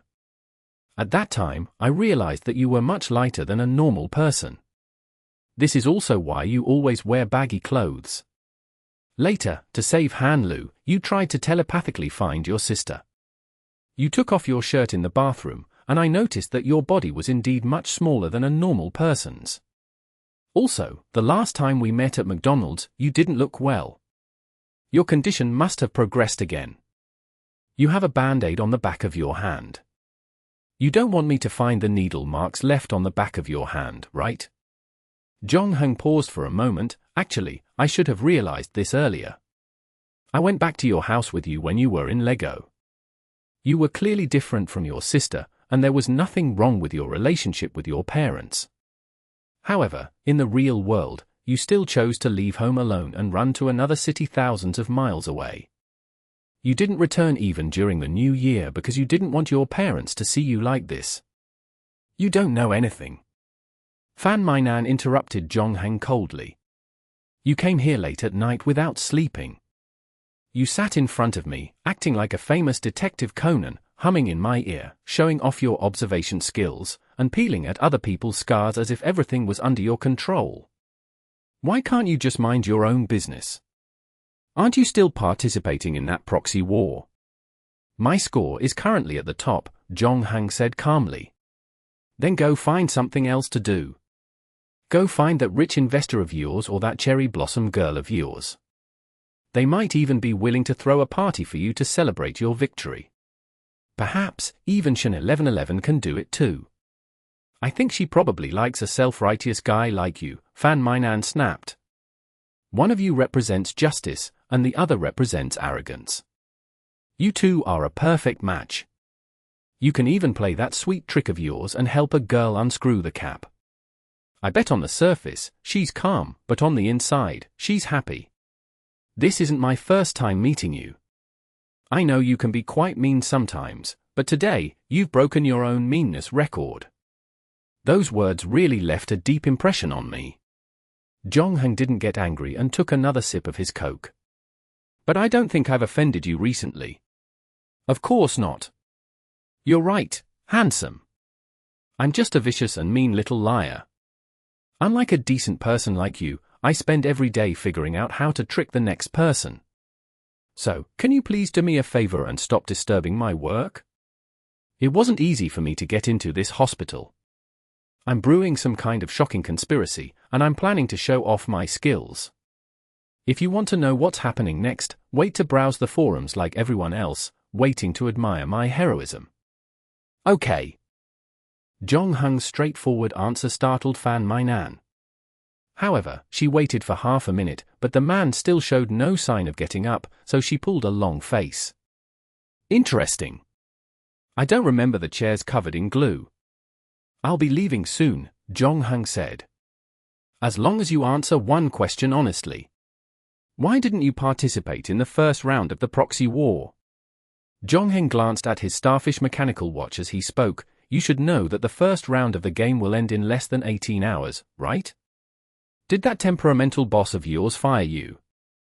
Hee. I just realized that you're really good at pissing people off. Fan Mainan was a little distracted by the sudden appearance of a certain someone, so she put down her fork and turned to look at Jonghang. Sure, if you want to know the reason, I'll tell you the reason. That would be great. Loki is different from any other god. If you've read Norse mythology, you should know that he has always been a very special existence. As the son of a giant, he has lived with Protoss, but he has never been very sociable and has always been outside the rules. This is also why he has two agents, me and my sister. However, according to the rules of the organizing committee, a god can only choose one agent to participate in the proxy war. At first, we didn't take this rule seriously. We thought that he would come up with a way for both of us to get in, but when the game started, Loki told us that only one of us could participate in the proxy war. Then what will the other person do? Jong-hung asked. He will be eliminated, Fan Mainan explained. He said that to be fair, he will give each of us a test. The first person to pass the test will be officially chosen as his agent, and the other person will no longer have anything to do with him from then on. The power he gave us previously will also be taken back. So you're the one who failed the test. That's right. Fan Mainan smiled self-deprecatingly. Aren't you curious about what my test was? Even if you don't tell me, I can guess a little. You're not stupid. I told you to come to me for help if you needed anything, but you never came to me this time. Instead, you deliberately stayed away from me. It seems that your test is most likely related to me, Jong-hung said. I'm just a little curious. Why is Loki suddenly so interested in killing me? He's the god of tricks. He likes to see his target's ugly behavior when he's fooled. No one could ever really guess what went on in his mind, Fan Mainan said. Anyway, this kind of thing doesn't matter anymore. I lost, and my sister won. It's that simple. Chapter 1074. Magic. It was 4:37 a.m. There weren't many cars on the street, and there weren't many pedestrians. Jong-hang and Fan Mainan were the only two customers in the convenience store. Meanwhile, the male shop assistant had put on his headphones and was gaming on his mobile. The whole city fell silent as if fallen into a deep sleep. What about your illness? Jong-hang finished the Coke in his hand and put the empty aluminum can aside. You want to become Rocky's agent because you hope he can cure you, right? I have a very rare illness. Back then, just to find out the cause, my parents took me all over the country and spent almost all of my family's savings. During that time, every time I opened my eyes, I could see my father's serious face and my mother secretly wiping away tears. You always look unhappy, #low. This must be the origin of your WeChat handle, right? Jong-hung thought of something and raised his eyebrows. That's right. After the diagnosis, I found out that my illness could not be cured with current medical technology. Furthermore, subsequent treatment would be very high on the expenses. In addition, my brother is still in school, so there are many things for my family to spend money on. I don't want to become a burden to my family and drag down the people I care about the most. Therefore, I ran away from home with this thought in mind. At that time, I had not yet come into contact with the world we are in now, so I did not have any extravagant hopes for treatment, Fan Mainan said. I just wanted to like as far as I could from the city where I could live as freely possible and spend the rest of my days alone in peace. I also bought the ticket casually, so it was purely a coincidence that I came here. Moreover, I almost ran out of money a few days after I came here, but my luck was not bad. Before my last penny was spent, I happened to find a job in a restaurant that provided food and accommodation. I was mainly responsible for the cashier and the invoice. From then on, my life gradually stabilized. Of course, I didn't have the money to continue the treatment. Sometimes, I would lie in the dormitory and wonder if I would die quietly in a strange city alone or if there was a worse situation. Before that, I would gradually lose the ability to move and be unable to work to support myself. To prevent getting sent to the hospital for resuscitation and someone contacting my family, I made a decision. If it really came to this, I would end myself first. However, making up my mind to die and facing death head-on are two completely different things. Even if I had prepared everything and imagined the worst-case scenario, I still couldn't completely accept the fact that I was going to die. That feeling was like someone had placed a clock in my body, and a countdown clock was continuously ticking. I knew that it would one day return to zero, but I didn't know when that would happen. It just kept on ticking away. As time passed, I couldn't get used to nor accept it. Instead, I became even more afraid. There was a time when I was in a poor mental state, and I couldn't sleep at night. Occasionally, I would have nightmares when I fell asleep. As a result, my working condition during the day became worse. I made a few miscalculations, got verbal warnings from the boss, and even lost my salary. That's when she found me. Your sister who was taken away from you when you were a child? Yes, I remember you saying about the telepathic connection you have had between you since young, Jong-Hung said. That's right. One day, she came to find me. However, at that time, I didn't know her identity. I even thought that my illness had affected my brain and that I was hallucinating. She walked into the restaurant where I worked and booked the largest private room for herself. Then, she ordered every single dish on the menu. The boss was alarmed and suspected that she was here to cause trouble. However, she immediately took out her credit card and paid for all the meals in advance. The boss immediately put on a different expression and urged the kitchen to cook for her. She even pushed back the dishes for the other guests. Then, she went up to her and asked if she had any additional instructions. In the end, she pointed at me and asked me to eat with her. I wanted to say that I was just a cashier, but the boss quickly pushed me into her private room. After everyone left, she told me that she would perform a magic trick for me next. I asked her what the trick was, but she didn't want to continue. She just gave me an address and told me to go there after work. She also told me that she knew that I was already on death's list and that once I was on that list, I wouldn't be able to come down again, but she also said that there was a great existence in the world that could fool everyone, even death. After saying that, she didn't answer any of my questions. She only told me that we had about 20 minutes to eat. After 20 minutes, she used the excuse of going to the bathroom and never came back. After another 10 minutes, the boss realized that something was wrong. He searched the entire restaurant but couldn't find her. After that, the boss realized that the money he had received for the meal was also missing. He was outraged and immediately called the police. I also went to make a statement, but I hid the address that she gave me. Did you see him after that? Who? My sister? No, I'm talking about Loki. I don't know. According to Norse mythology, he can transform into anything. I've never seen his true face. The day we first met, I saw a Scottish fold. It didn't speak, mainly because my sister spoke. After that, it gave me a contract for a trial period and a night to think it over. But considering my situation at the time, I didn't have much room to think. As long as there was a way to cheat death, no matter how slim the chance was, I had to try. So I accepted the contract and became his agent like my sister. But now, I've ruined everything. Fan Mainan drank a mouthful of juice and looked out the window at the street. A little black cat had just entered the green belt. Actually, I knew from the beginning that I wouldn't be a match for my sister. She's more like Loki.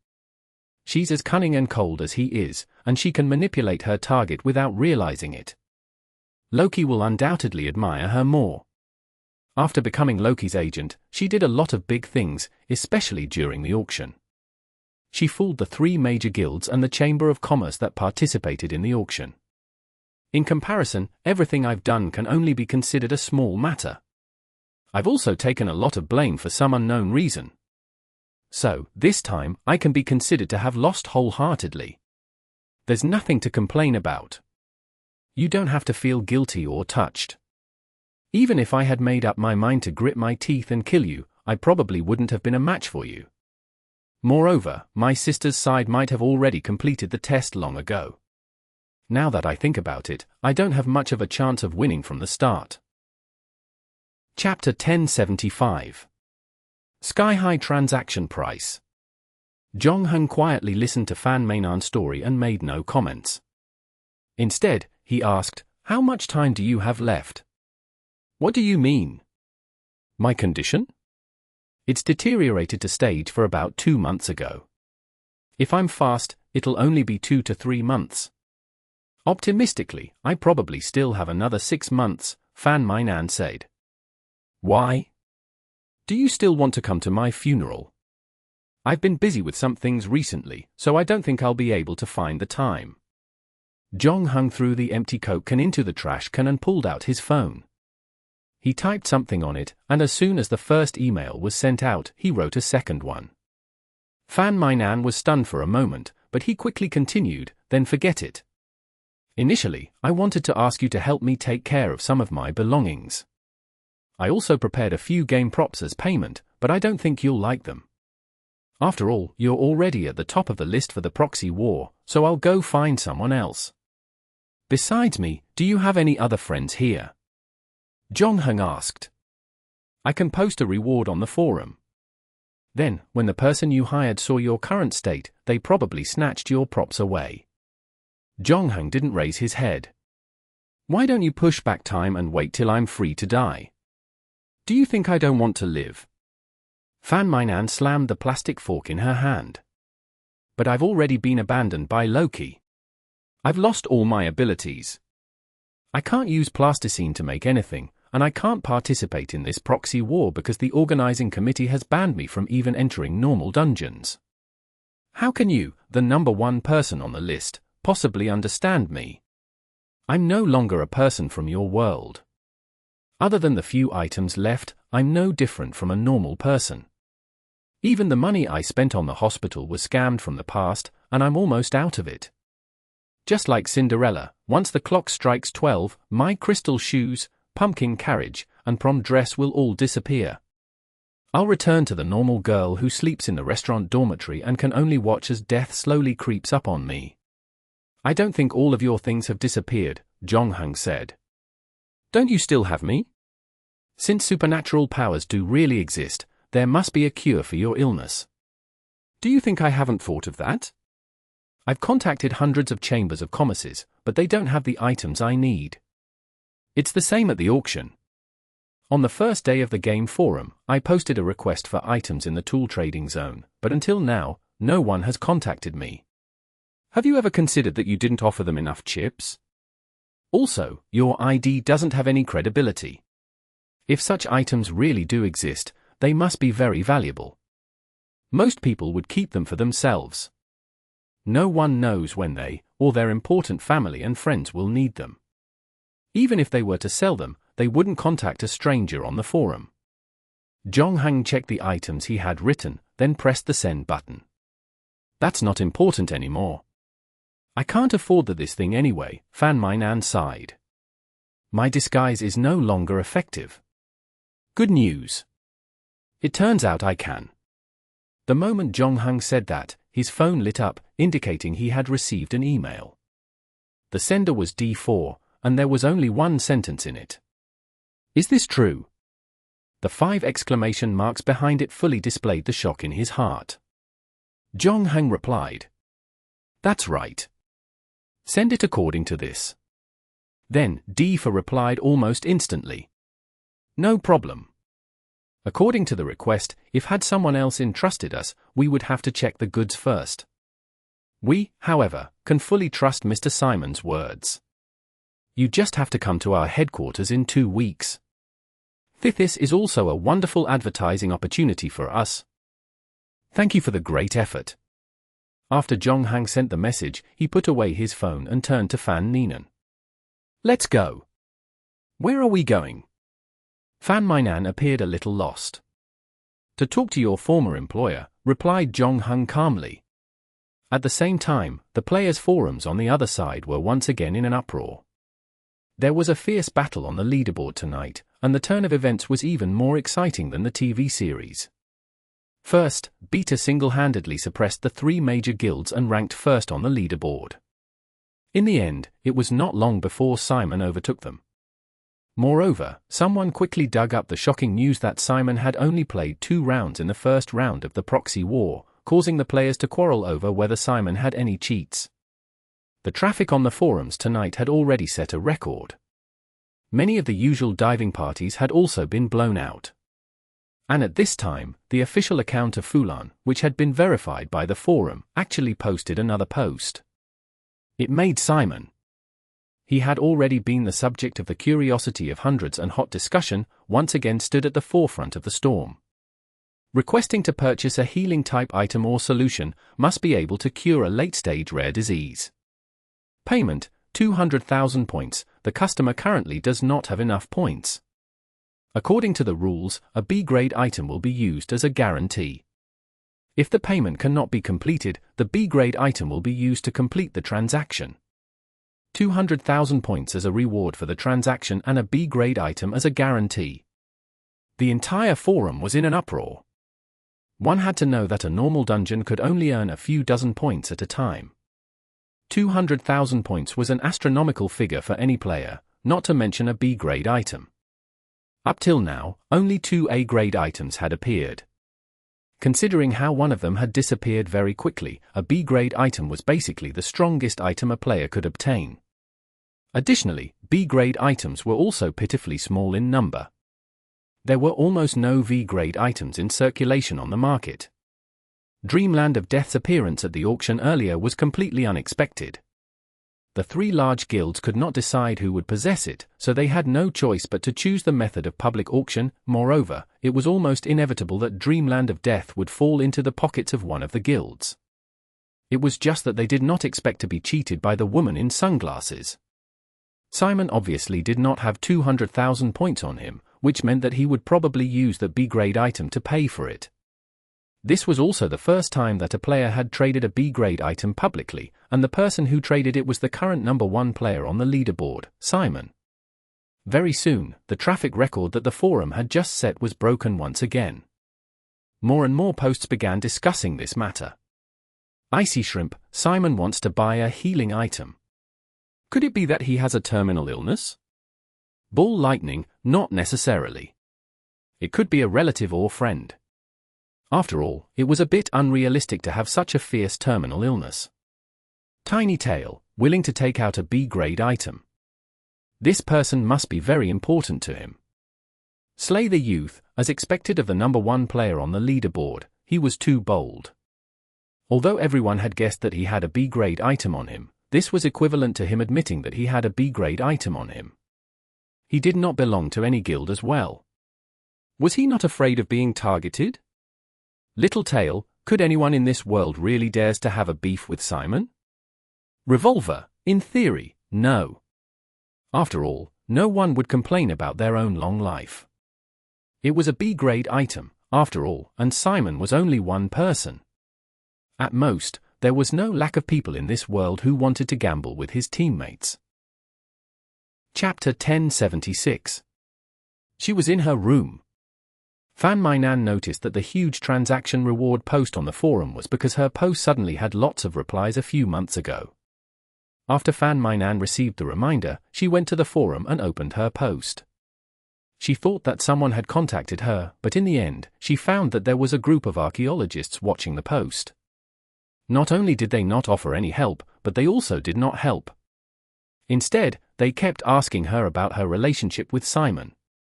After Fan Mainan exited her post, she saw the post that was currently buzzing with activity. She also saw the amount of money and the transaction collateral. Are you crazy? Fan Mainan raised her head and looked at Zhonghang.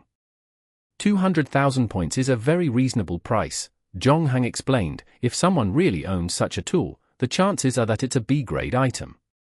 Even though we only borrowed it once, the owner wouldn't be interested in anything lower than this.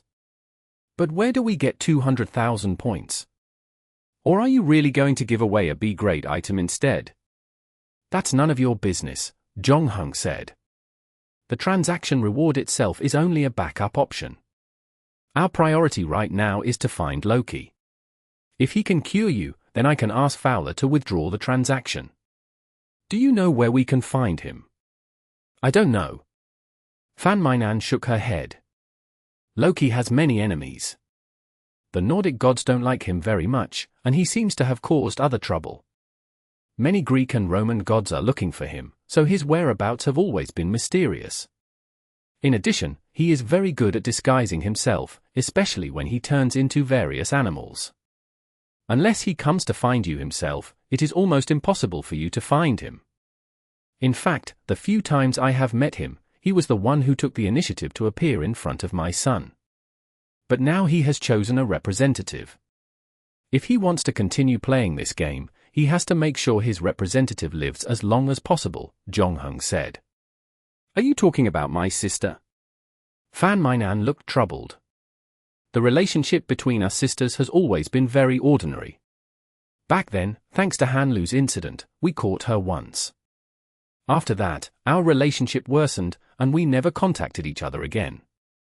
But no matter what, she is my biological sister. If possible, I don't want to hurt her anymore. Don't worry, our target this time isn't her, but Loki. If possible, we can talk to her first. After all, you're her sister. How's your health? Can you lead me to her again? I'll give it a try.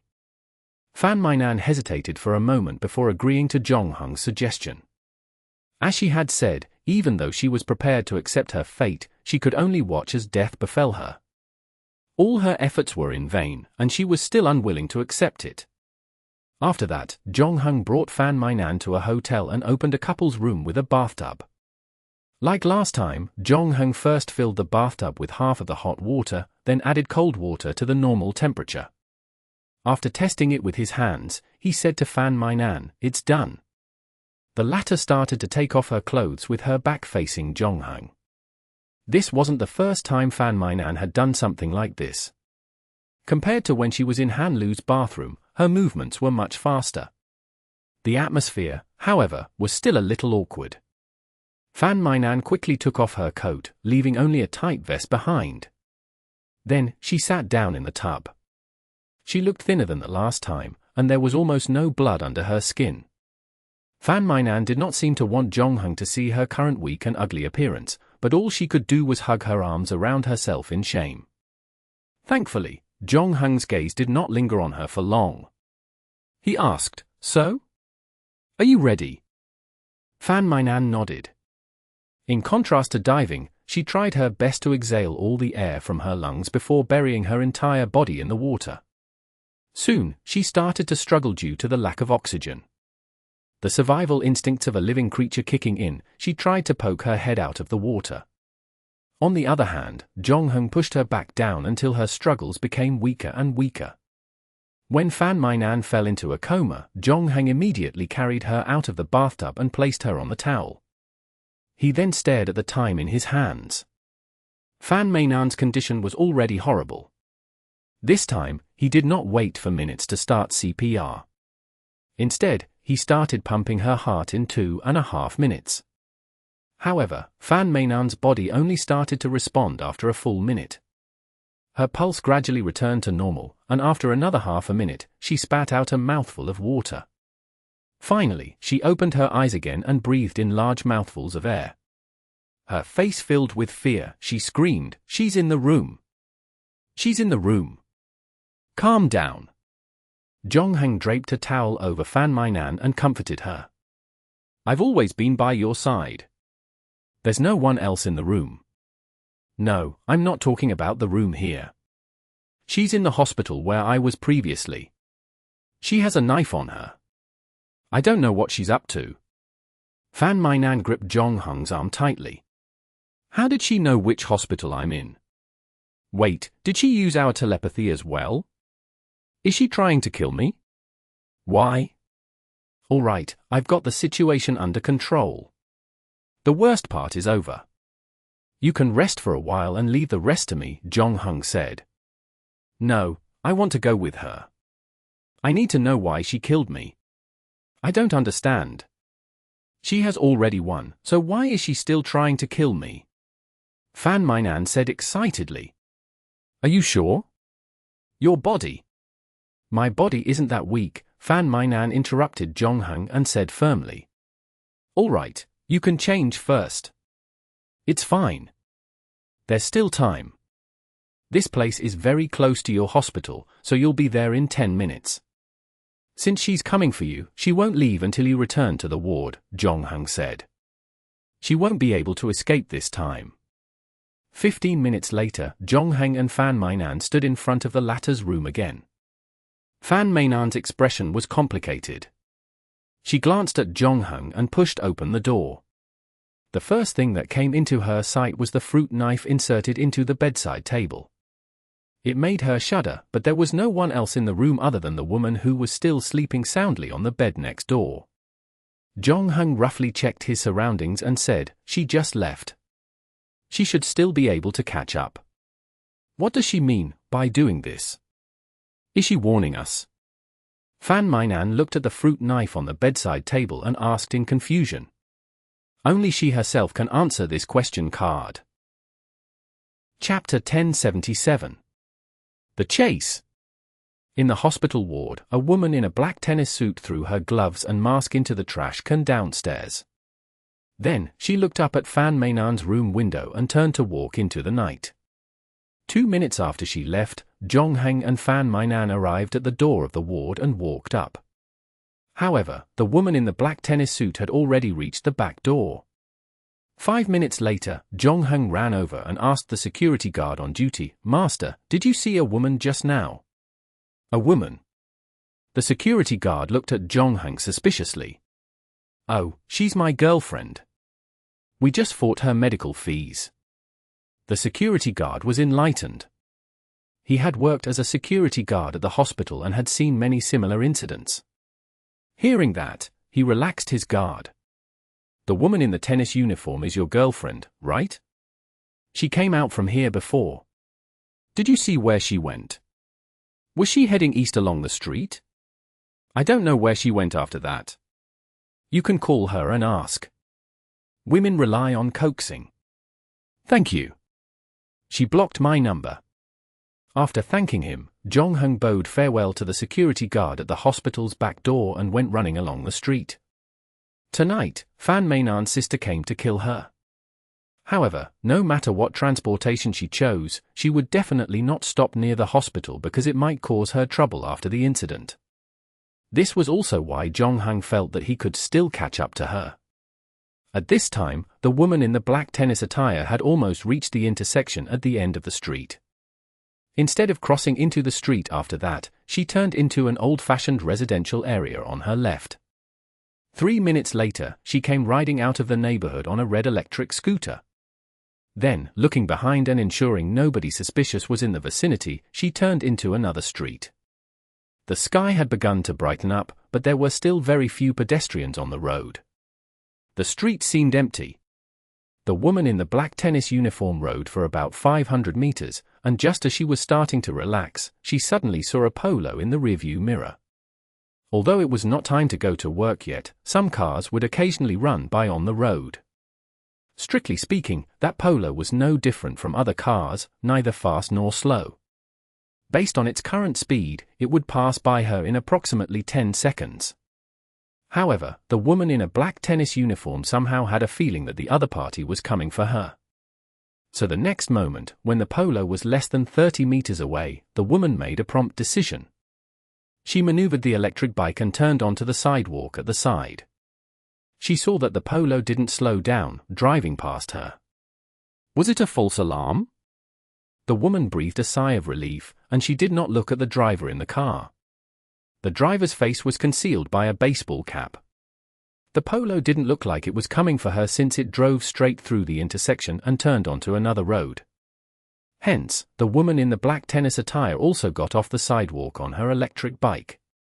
She was about to continue her journey home, but when she arrived at the next intersection, she saw that the Polo she suspected had actually turned back. This time around, she did not hide her intentions. She sped up and rushed toward the car.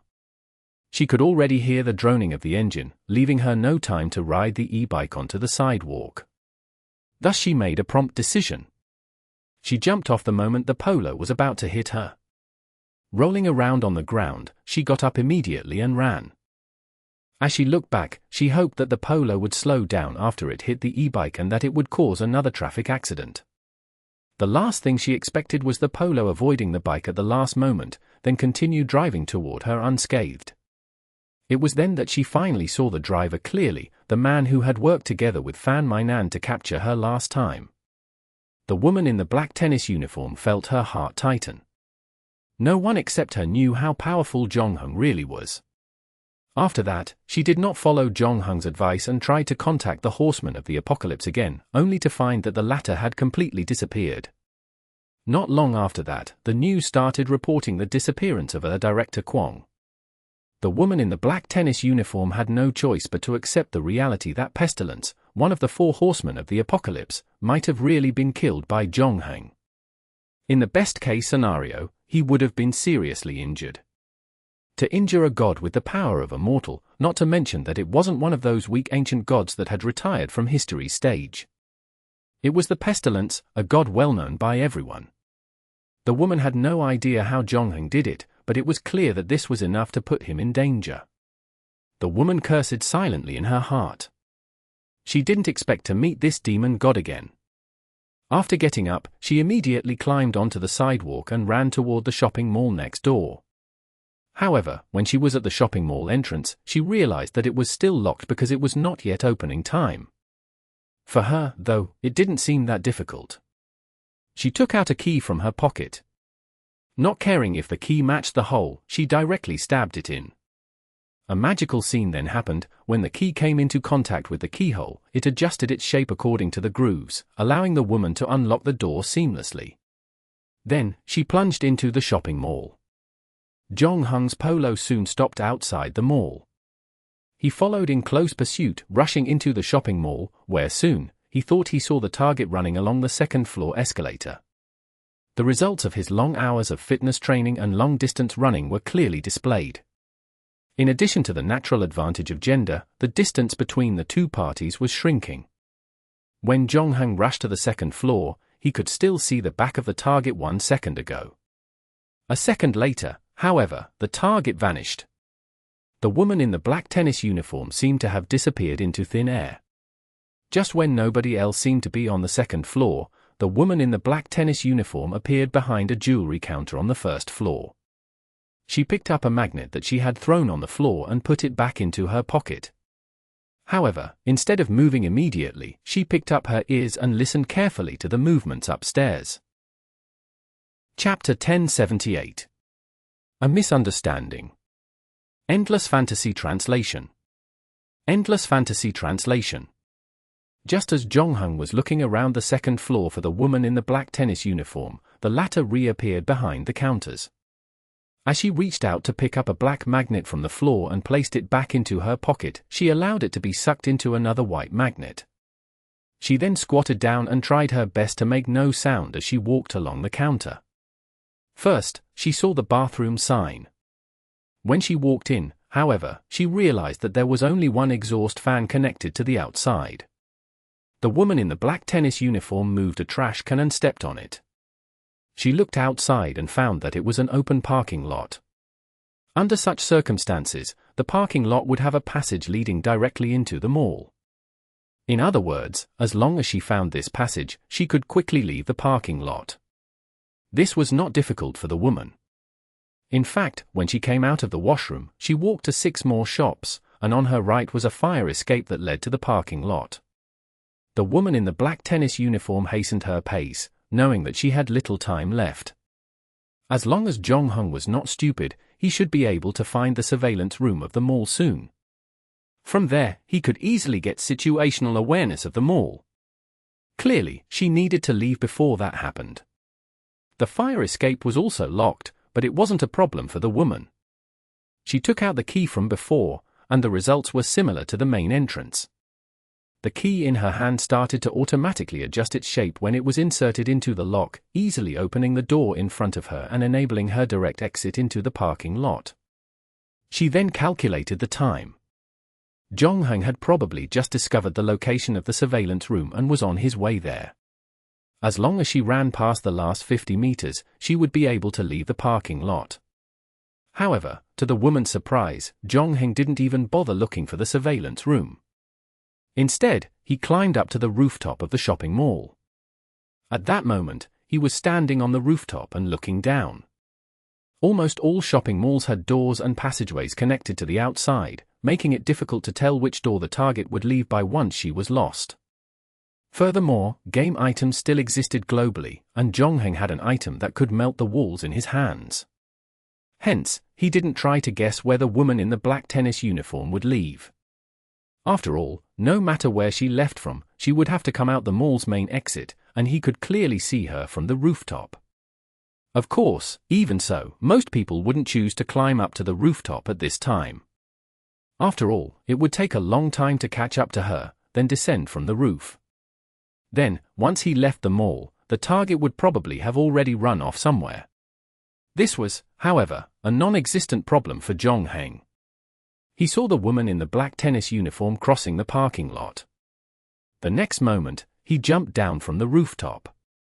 As his body fell, a pair of shadowy black wings on his back spread out. The woman in the black tennis uniform only felt a black shadow pass over her head. When she looked up, however, she saw nothing strange in the air. She thought that she was too nervous and must be hallucinating. At the end, just as she ran out of the parking lot, she bumped into someone. The woman in the black tennis uniform took a few steps back. When she regained her balance, she realized that the person she had bumped into was none other than Jong Heng. However, she could not understand why Jong Heng would magically appear in front of her half a minute ago when he was still in the mall, not to mention that she had been very careful along the way and had paid extra attention to her whereabouts. She wasn't exposed until she walked out of the parking lot. "Actually, you don't have to worry. I just have something to ask you," Jong Heng said. "What is it?" The woman in the black tennis uniform asked warily. "I know that you and your sister are currently in a competition, and you should be aware of her physical condition." "Yes, that's right. I know that she doesn't have much time left to live, so what do you think? As her sister, should I give in to her?" The woman in the black tennis uniform raised the corners of her lips and a mocking smile appeared on her face. In response, however, Jong Heng shook his head. "You should have your own reasons for wanting to become Loki's agent, so there's no reason for you to give in for your sister. I'm not here for the competition between the two of you. The reason I'm here is to ask you for a small favor. Tell me where Loki is, or if there's any way to contact him." The woman in the black tennis uniform had a strange expression on her face. "You're asking me where Loki is? You're his agent, so of course I have to ask you this. Are you making fun of me? Oh, I see. No wonder you men are always the idiots who get fooled. Is that what my dear sister told you? That I won the competition? What do you mean?" Jong Heng frowned. "If you didn't fall so hard for my sister's charms, someone who has nobody at all, why didn't you use your brain and think about why I went to the hospital to look for her tonight? Was it to consolidate the fruits of my victory? Or was it to make some kind of declaration in front of her as the winner?" The woman in the black tennis uniform sneered. "Are you saying that she's actually the winner of this competition? But you used your supernatural power to get rid of me in the mall just now, right? What else?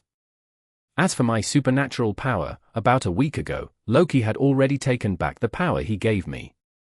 Those tricks in the supermarket were only thanks to the items I had," the woman in the black tennis uniform said as she took out a key and 2 magnets from her pocket. She waved her hand in front of Jong Heng before continuing. "The 3 major guilds haven't been able to do anything to me before.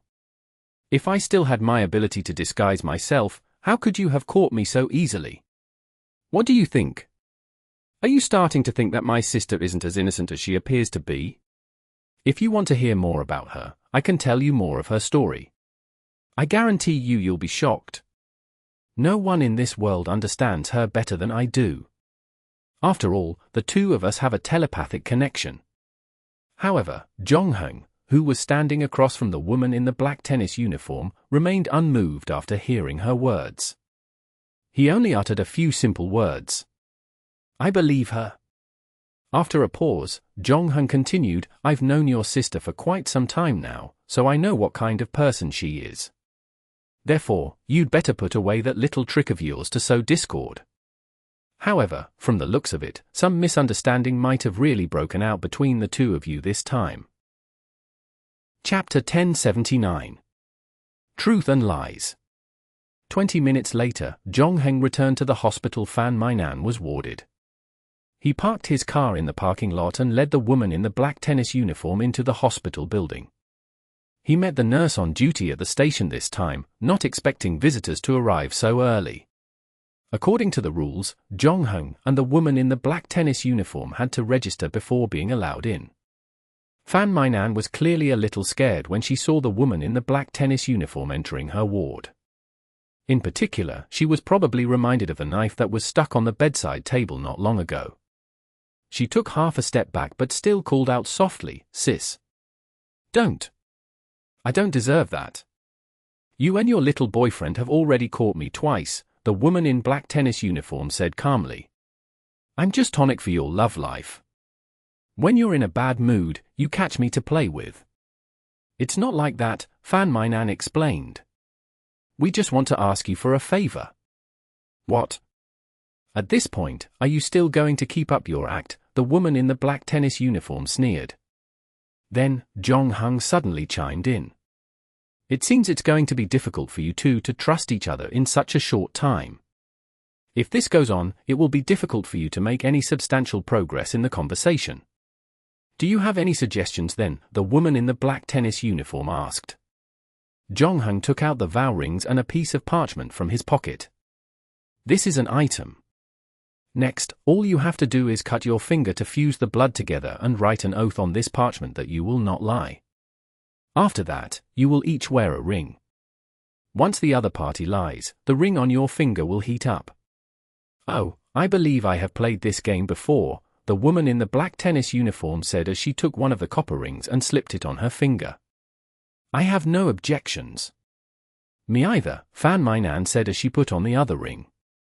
After the two wrote down their vows on the parchment according to Jong Hung's instructions, they each handed the hand with the ring on it to Jong Hung, the adjudicator. "You can first ask a question that you know the answer to."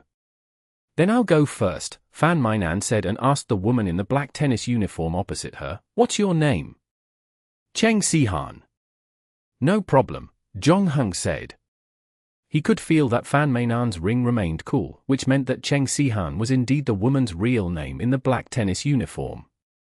Next, it was Cheng Sihan's turn to ask a question. However, a hint of malice flashed in her eyes as she said, "It's not a coincidence that you met Jong Hung for the first time." Fan Mainan's pupils constricted. After a moment of silence, she nodded. "Yes." "The truth?" Jong Hung's expression did not change. "You've successfully passed the test. You can now ask your own questions." However, Cheng Sihan did not change the topic to the competition. Instead, she continued, "You approached Jong Hung because of Loki." Fan Mainan was silent for half a minute. "Yes," she replied with a little difficulty. "The truth?" "Are you finding it hard to answer, my dear sister?" "I was just getting started," Cheng Sihan said with a smile. "It's such a rare opportunity for everyone to be so honest. I can expose all your dirt to your boyfriend." It was Fan Mainan's turn to ask the question. She tried to calm herself down so that she wouldn't be influenced by her sister. She then asked, "Why did you kill me?" "I don't like you," Cheng Sihan said with a shrug. "That's a lie." Jong Hung could feel the heat coming from Fan Mainan's ring, so he reminded Cheng Sihan, "You'd better tell the truth." "Okay." "Loki asked me to do that," Cheng Sihan said.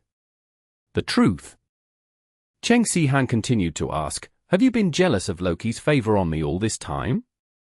You want to replace me, even though I'm your guide. Back then, I saw how pitiful you were and recommended you to Loki." "I didn't." Fan Mainan shook her head. "But I do envy you because you did everything that Loki asked you to do well. He only asked me to do one thing, and I didn't do it well." "The truth?" Cheng Sihan was surprised. But soon, Fan Mainan asked again, "Why did Loki ask you to kill me?" "Because this is my test. Although it's a little late, if I pass this test, Rocky won't have any other choice but to choose me as his agent," Cheng Sihan replied calmly.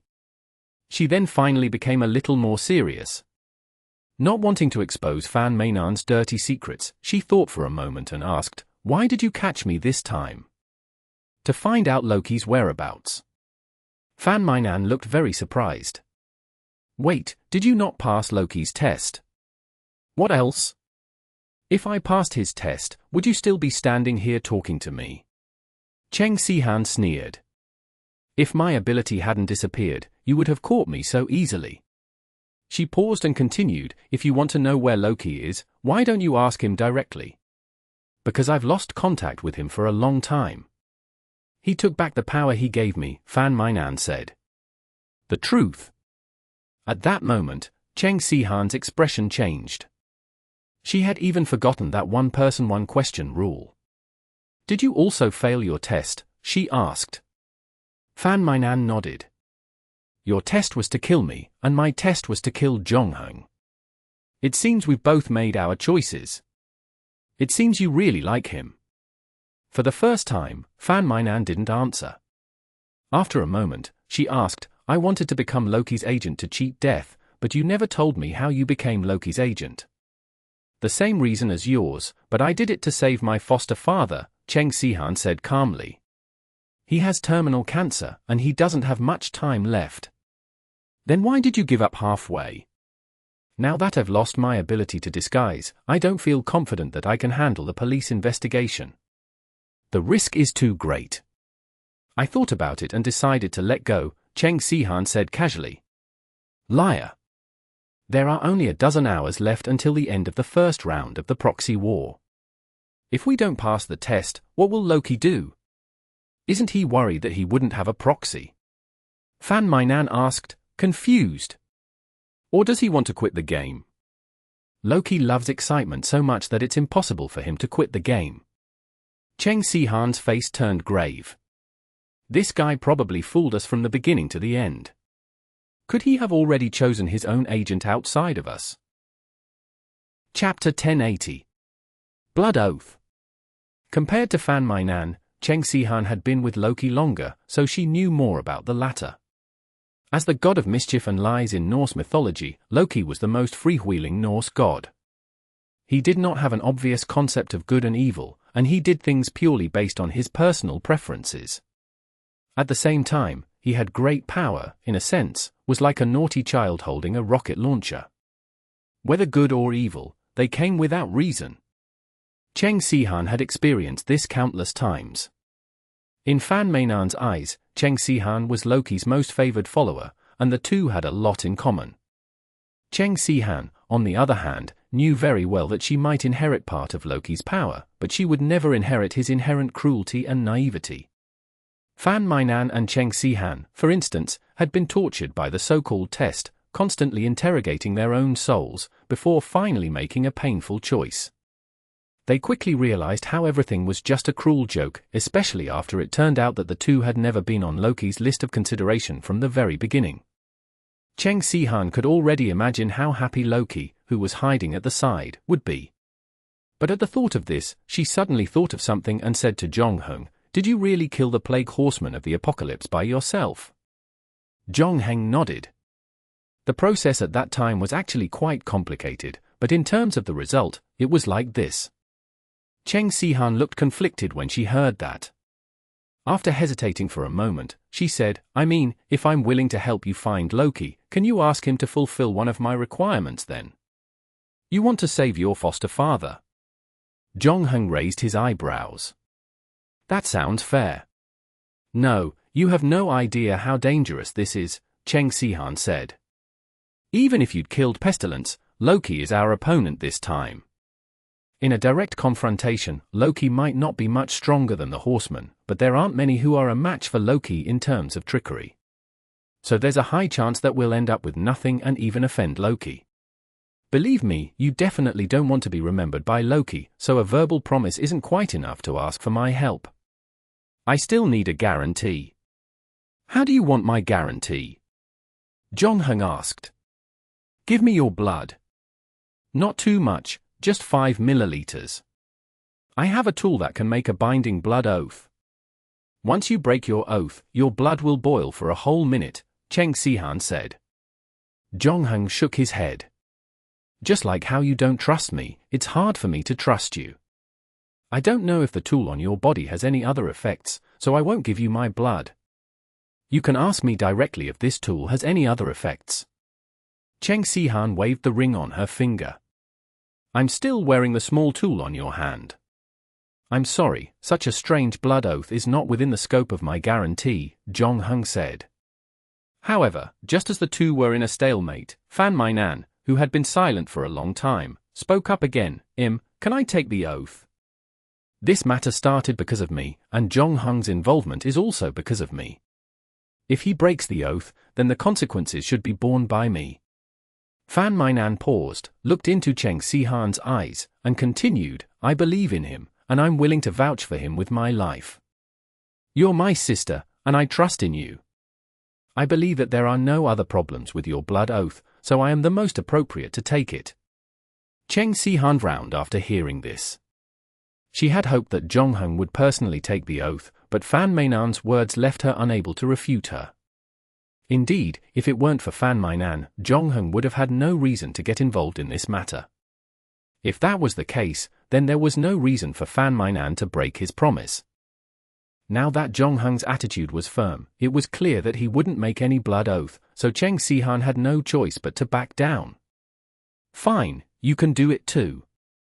Fan Mainan saw that Cheng Si-han had nodded in agreement, so she picked up the knife on the bedside table and cut open his index finger.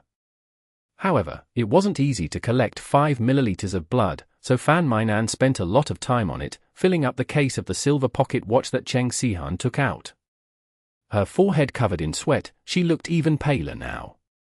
Cheng Si-han closed the pocket watch, picked up the pocket watch band, and roasted the silver pocket watch on the lighter for a whole minute and a half until the blood inside began to boil. Then she handed the silver pocket watch back to Fan Mainan. Swear it. Just say that if Loki cures your illness, he'll cure my foster father's cancer as well. Then press your thumb in the middle of the case. Remember, if you can't do it, your blood will boil. I understand. Fan Mainan took the pocket watch and swore word for word according to Cheng Si-han's instructions. She pressed her thumb down again, and the red-hot case instantly scalded her finger. Jong-hung instinctively felt that this blood oath was a bit inappropriate, but he looked into Fan Mainan's eyes and knew that she had made up her mind. When Fan Mainan finished everything, and Cheng Si-han took the watch back, her expression finally eased up a little, but she didn't say anything. Instead, she took out her phone, opened the memo, and typed a line of words. Loki should be nearby.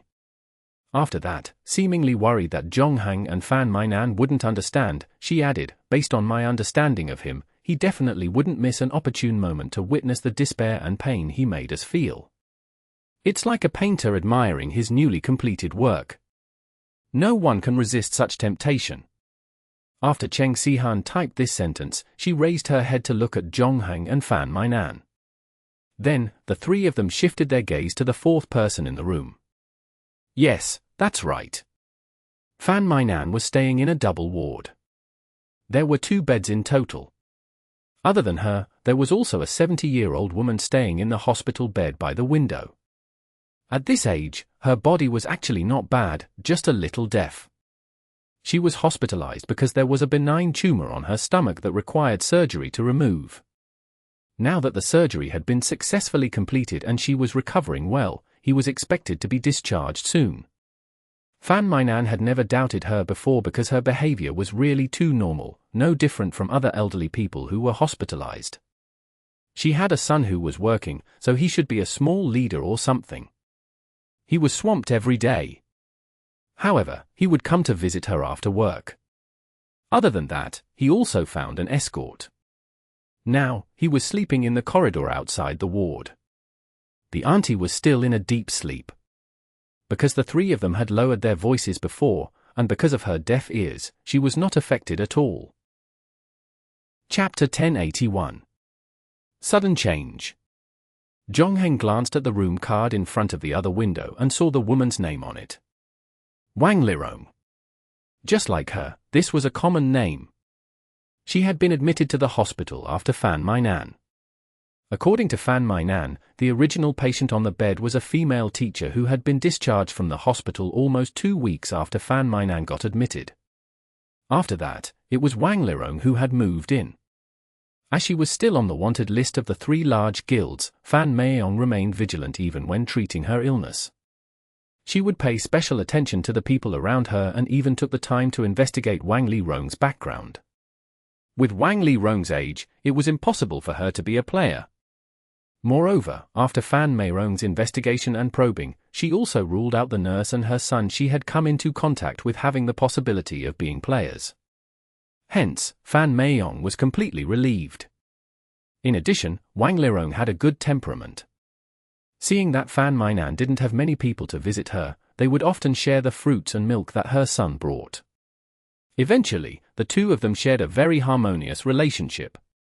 Meanwhile, since Wang Lirong was a little hard of hearing, she didn't know that Fan Mainan had usually pulled off some neat tricks, such as sneaking out to have instant noodles in the middle of the night. He could be said to be the perfect roommate. Consequently, Cheng Sihan suspected Wang Lirong. Fan Mainan found it hard to believe, but she also knew how good Loki's disguise was. Back then, even the gods had been fooled by Loki. Thus, although Cheng Sihan had only obtained a small portion of Loki's power, she could already fool the three guilds. Therefore, Wang Lirong, who looked normal on the surface, could really just be Loki's disguise. It wasn't impossible. But now, there was a problem. Even if they suspected that Wang Lirong was Loki's disguise, they didn't seem to have any means to prove it. Zhong Heng's observation, which he had always been proud of, might not be of much use this time.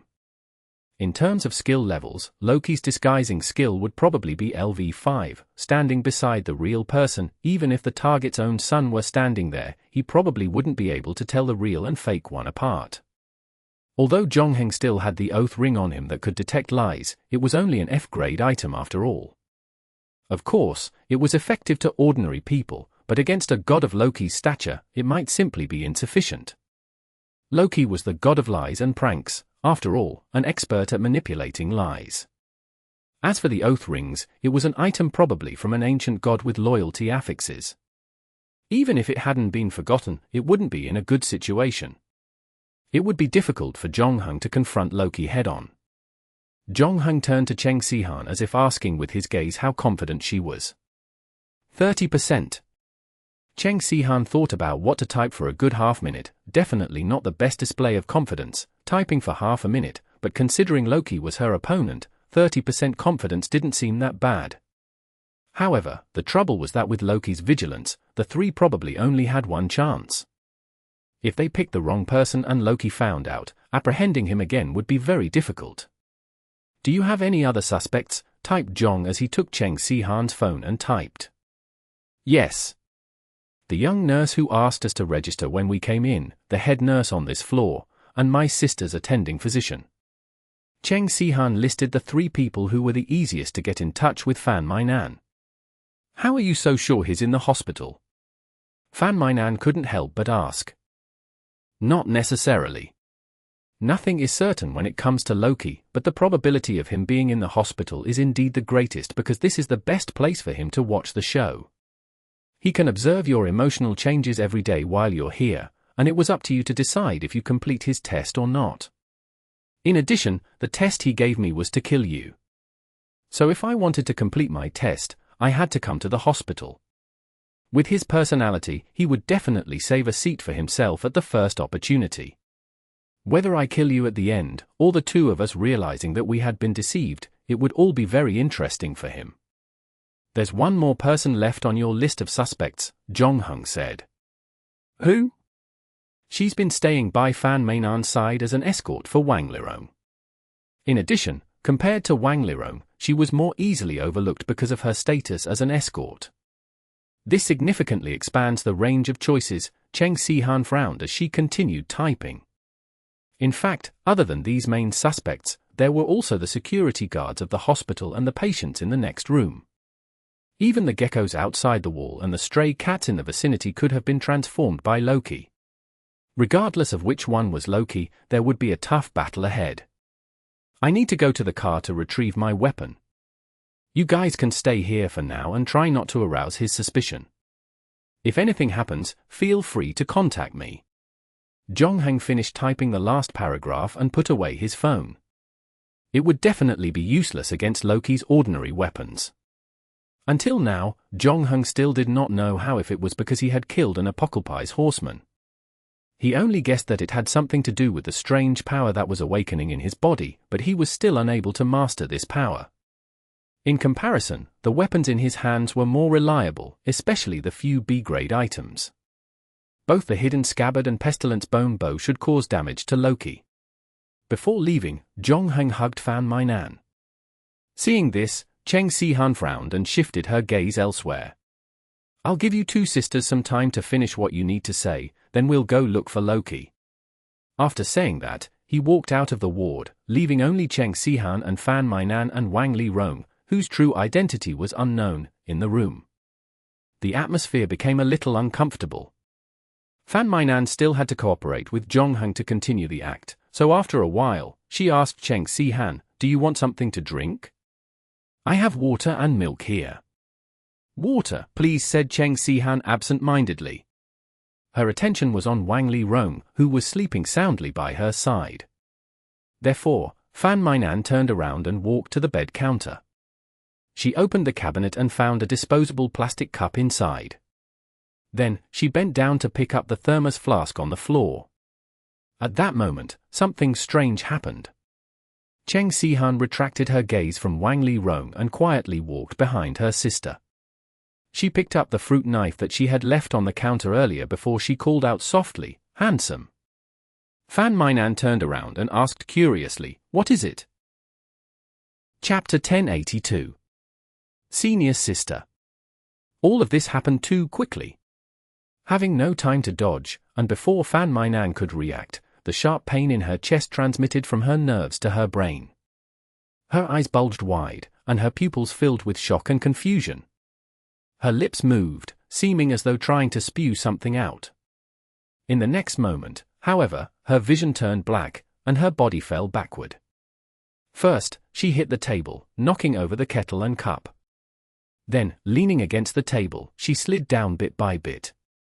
Finally, her head tilted to one side, and she became motionless. Blood gradually dyed her pullovers red, and her eyes completely lost their luster. Cheng Sihan stood in front of her sister as she looked down at the lifeless body on the ground with a complex expression.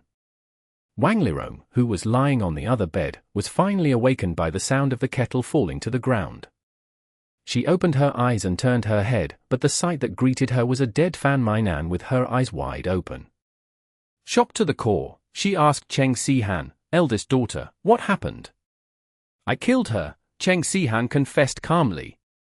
"I completed the test." "What test?"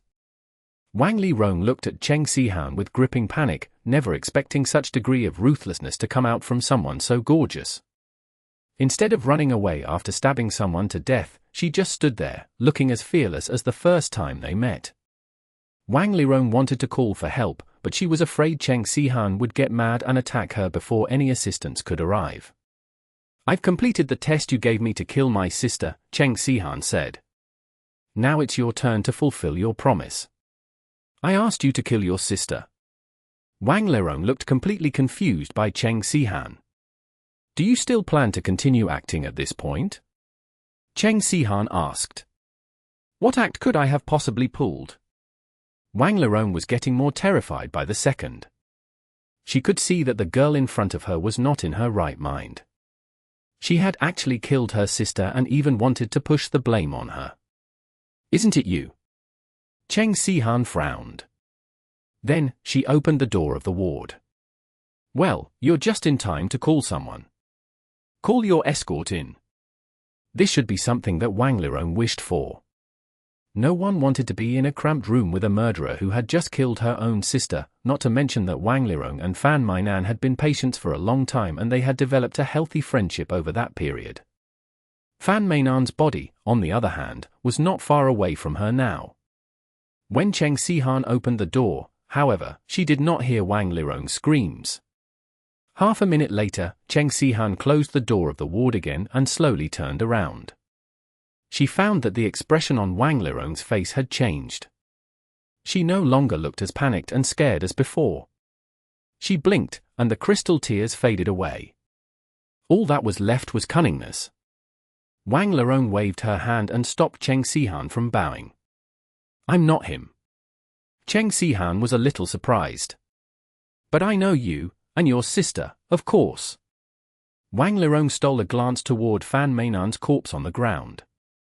"I know you've been together for a long time, but I didn't expect to meet under such circumstances.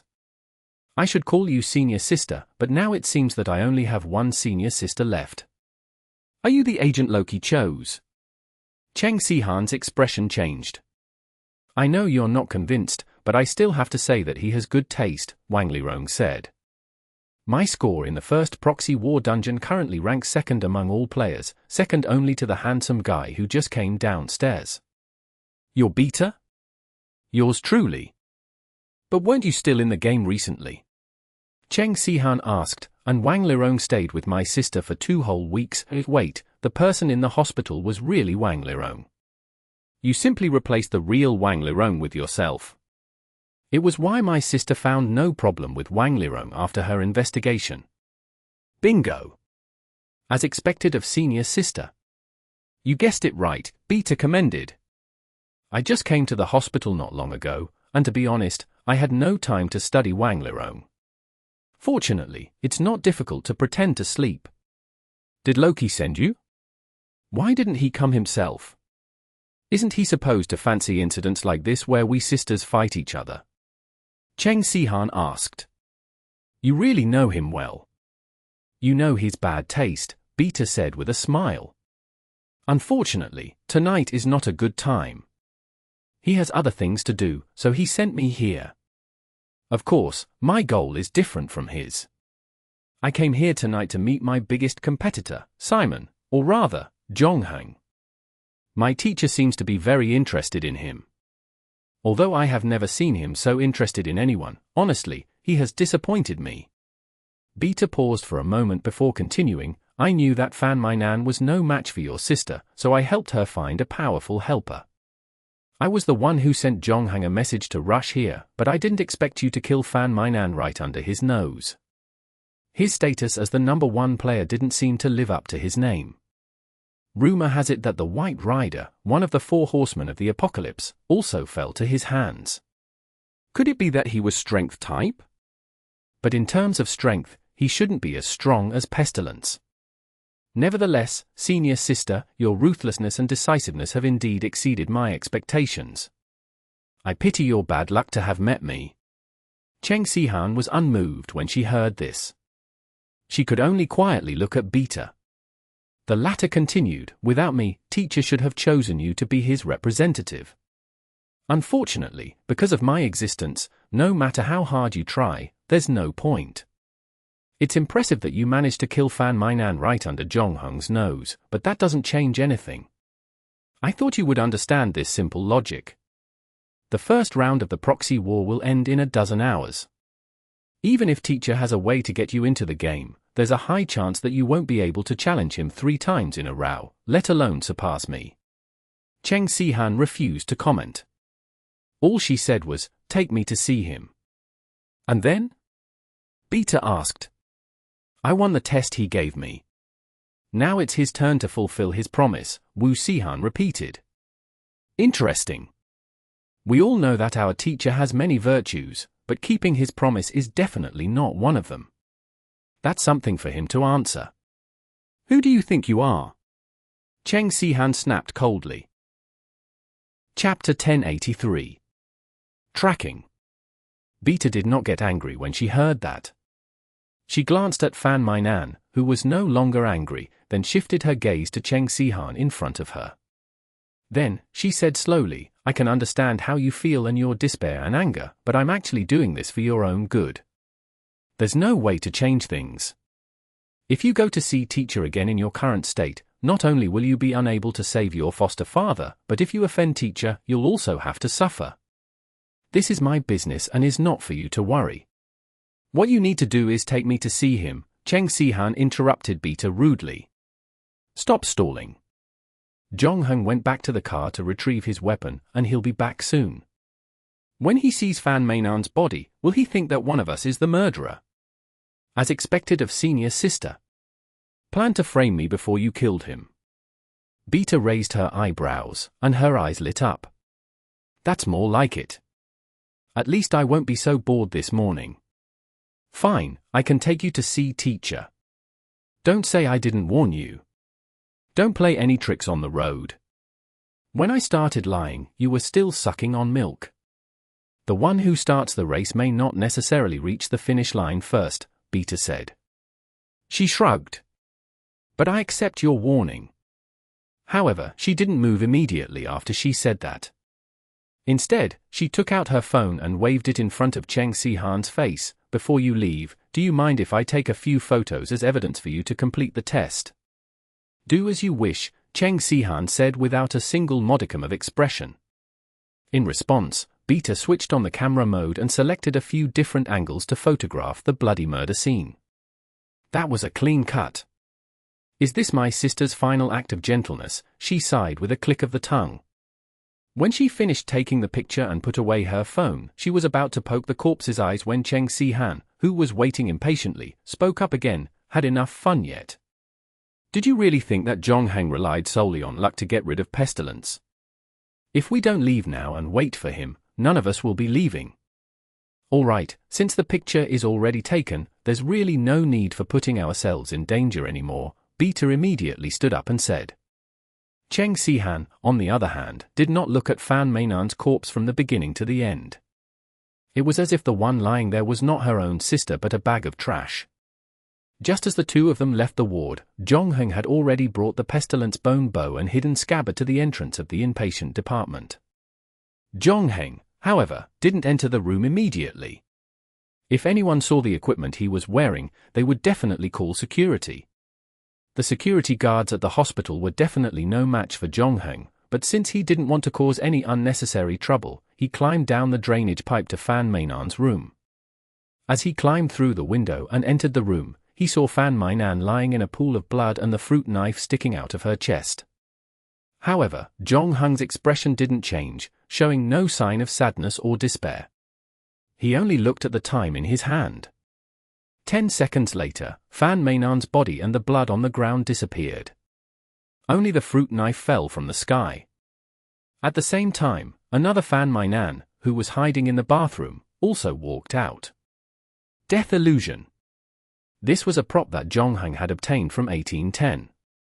Its purpose was to create an illusion that mimicked an actual object and lasted 15 minutes. During that time, it could not be touched, or it would lose its effect. Before leaving the ward, Zhongheng had given this prop to Fan Meinan when he hugged her. This plan had been agreed upon by the three of them since they couldn't determine Loki's identity in the hospital. Even the most suspicious person, Wang Lirong, Cheng Si-han, only had a 30% chance of success. Zhongheng did not like this kind of pure gamble, so he came up with another plan. Cheng Si-han would kill Fan Meinan using death illusion and complete the test to attract Loki to reveal himself. Compared to the F-grade Vow rings, death illusion was a C-grade item. Even Loki wouldn't be able to see through it so easily. And even if he did, it didn't matter. According to Cheng Si-han's understanding of Loki, if he really saw through the trick created by death illusion, he would have probably jumped out and exposed everything. However, neither Cheng Si-han nor Zhongheng expected that Loki wouldn't be in the hospital tonight. Instead, Beta, his agent, had appeared in his place. The good news was that Beta's eyes couldn't see through the illusion created by death illusion, but the bad news was that the three of them were unable to find Loki immediately. Fan Meinan came out of the bathroom and told Zhongheng what had happened in the room. My sister wants to use Beta to find Loki, but I have a feeling that Beta isn't going to be so honest. It doesn't matter. Your sister has already initiated a location sharing. We can follow her. If we really can't find Loki, we can still take down Beta, his agent. Unless Loki can find a new agent in such a short time and let him participate in the Agent War dungeon, he definitely can't give up on Beta, Zhongheng said. After that, the two split up. Zhongheng climbed out of the window while Fan Meinan left the building through the safe passage. 5 minutes later, the two met up in a parking lot and sat back in Zhongheng's Polo. Zhongheng placed his phone on the car stand. The dot that represented Cheng Si-han was currently moving northeast. She wasn't moving very fast, probably on foot. Zhongheng noticed that there was a subway station 500 meters away from her. It seemed that she and Beta were planning to take the subway next. Therefore, Zhongheng also found a map of the subway line. When Cheng Si-han started moving faster, he circled the subway line that the two were on. However, probably because the signal in the subway wasn't very good, the information about Cheng Si-han's location started to become intermittent. Fortunately, with the map, Zhongheng didn't follow the wrong direction. About 20 minutes later, Cheng Si-han's signal returned to normal. She had probably gotten off the subway and had started moving again on the street. In the end, she stopped moving. However, when Zhongheng drove to the place, he couldn't help but frown because it was actually a mobile phone repair shop. Zhongheng got off the car and walked into the mobile phone shop with Fan Mainan. In the end, he saw a shifty-eyed man bargaining with the repair shop owner, and the phone in his hand was Cheng Si-han's phone. Chapter 1084. The difference. What do you mean? In the subway car, Cheng Si-han looked at Beta's outstretched hand and asked. There are other communication devices on the phone. For now, allow me to take care of it, Beta said with a smile. It's not just you, you should know that teacher has always been very cautious. Many people are looking for him now, not only you and your sister but some other guys, including those guys in Greek and Roman mythology. It's always good to be careful. Cheng Si-han frowned, but she still reached out her hand from her pocket and handed over her phone after a moment. Don't lose it. I still have a lot of important things on my phone. Of course, Beta promised, but after she took the phone, she held it for less than 10 seconds before conveniently stuffed it into the backpack of a sneaker-looking man next to her. The man was standing next to an office worker. He sneaked his hand into the office worker's pocket and took out the latter's wallet. After he got it, he immediately moved to the car door. It seemed that he was going to get off the car and take another subway. Cheng Si-han's eyebrows twitched, and a murderous look flashed in her eyes. Do you have another electronic device that can record the location or communicate with the outside world? Beta asked with a smile. No, Cheng Si-han tried hard to suppress the anger in her heart. What about the game items? No. Do you mind if I search your body? You'd better not be too greedy. Cheng Si-han's gaze darkened. Beta shrugged, looking very innocent. It won't happen again. Half a minute later, Cheng Si-han still chose to give in. She stood up straight and signaled Beta to start. In the end, the latter walked up to her but did not immediately put her hand into her pocket and bag. Instead, she circled around her first. At the same time, she clicked her tongue and praised, "Senior sister, your figure is really good. I really envy your boyfriend. Are you testing my limits?" No. I'll start working now. As Beta spoke, she finally began to inspect Cheng Si-han's personal belongings. However, her hands didn't behave honestly. They randomly move around Cheng Si-han's body from time to time, groping places that should not be touched. At first, Cheng Si-han's eyes looked like they were about to spit fire, but soon, the anger in her eyes disappeared. She regained her calm and allowed Beta to touch her body. She just watched coldly from the side. Beta also noticed the change in Wu Si-han's mood. Her eyes showed some appreciation, and her hands finally began to restrain themselves. She took out 2 magnets from Cheng Si-han's bag, looked at them, and then took out the silver pocket watch. Is this the blood oath item? She asked with intrigue. I'm actually quite curious. If the person who swore the blood oath is already dead, will the blood of the corpse still boil after breaking the oath? If you want to know, you can try taking an oath yourself, Cheng Si-han said indifferently. And then you'll kill me to verify it. Beta smiled sweetly, but her smile, coupled with Wang Lirong's wrinkled face, looked indescribably awkward. I don't mind helping you with this, Cheng Si-han said. Unfortunately, I'm not your sister. Seeing Cheng Si-han remain silent, Beta seemed to be very happy. I'm sorry, I shouldn't have brought up your sad matter. But on the bright side, at least you'll be able to see your teacher again. If I were you, I'd think about how to persuade your teacher to save your foster father, or you can choose to forget about this matter and ask for some other reward from your teacher. Do you always talk so much? It's a long journey. I thought you'd like someone to talk with to relieve your boredom or something. I prefer to travel with a mute person. What a strange habit, but I guess you'll miss me soon. The train announced that they had arrived at Jiupon station. When the doors to the car opened on both sides, the shifty-eyed man got off the subway with the other passengers. Then, a new batch of passengers got on the train. Cheng Si-han saw an extra seat, so she sat in front of a little ghost. Then, she looked at the depressed little ghost proudly. Childish. Cheng Si-han snorted. I'm just used to finding some random entertainment. Beta made a face at the little ghost. In the end, the little ghost was so angry that he cried and buried his face in his mother's thigh. Meanwhile, his mother was still seriously lecturing him that the subway should give priority to the elderly.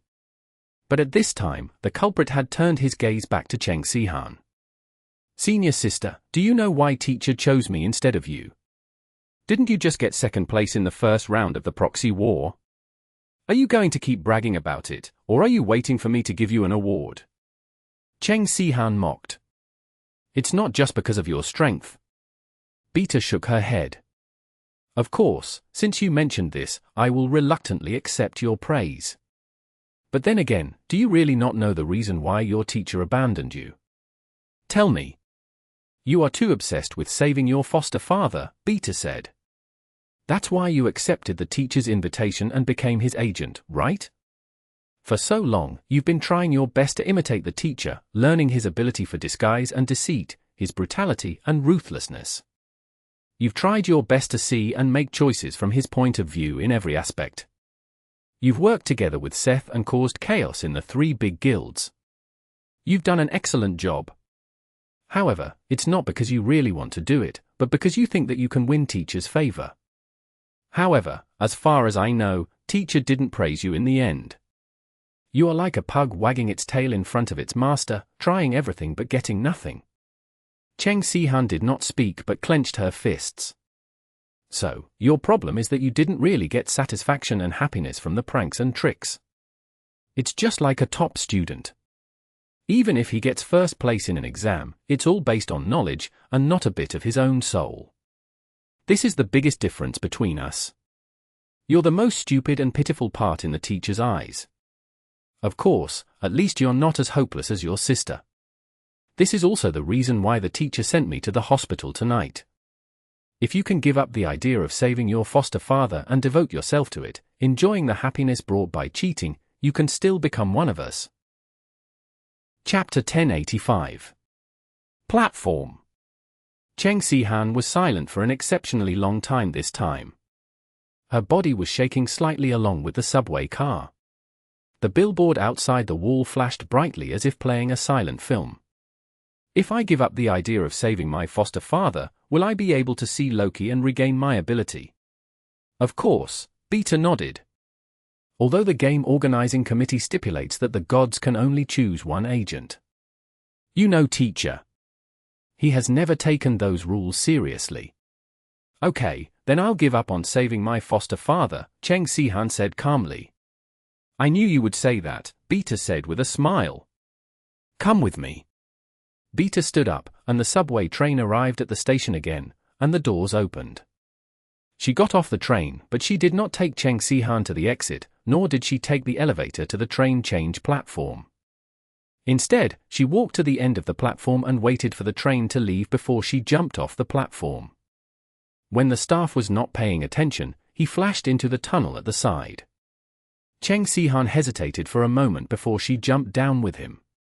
Then, Beta hopped forward. At the same time, she did not forget to remind Cheng Si-han, who was behind him, be careful of your feet. Cheng Si-han snorted and quickly followed. The two of them did not walk far before they heard the vibration of the tracks, which was getting louder and louder.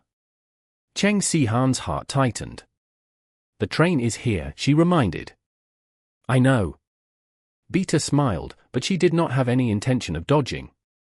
Instead, she stood in the middle of the tracks with one foot and closed her eyes. After about 10 seconds, a speeding train emerged from the dark and brushed past her body, flinging her hair a little. The whole scene was thrilling but not dangerous. Beta opened her eyes and blinked. Look, it's the car from next door. You can't be so lucky every time, Cheng Si-han said coldly. It's not luck. Our car just passed, so I know it's definitely the train from next door, Beta said. She then grinned and added, "But this time, it's our train." Then, she jumped off the track and leaned against the wall behind her. Cheng Sihan followed her example and leaned against the wall of the tunnel. The next moment, the train shook violently again. Another train drove out of the darkness. Beta was right. This time, the train was from their side. The high-speed train whizzed past Cheng Sihan's ears, and the airflow in the middle made her face hurt slightly. When the subway drove past, Cheng Sihan spoke again, her tone cold. "I asked you to take me to see Loki, not to play some train-guessing game here." "Don't worry," Beta said. "We'll reach our destination soon." After walking for about 2 minutes, Beta finally stopped and pointed at an iron door on the wall in front of them. "That's it." As she spoke, she walked to the iron door and took out an iron key from her pocket to open the lock on it. Then, she took the lead and climbed down the ladder. Although the iron door that suddenly appeared in the tunnel looked suspicious, Cheng Sihan had no other choice since the next train was about to arrive. So she could only grit her teeth and climb down the rusty iron ladder. Cheng Sihan was a little surprised by the scene that greeted her below. No one had expected that there would be a platform under the subway tunnel.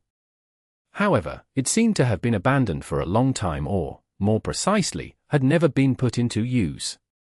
There was a lot of construction waste inside. The dust under their feet had accumulated to an unknown depth. Beta switched his phone to flashlight mode and looked around. There was originally a subway line in the original plans, but that changed halfway through construction, and this line was abandoned. "I think I've heard similar stories.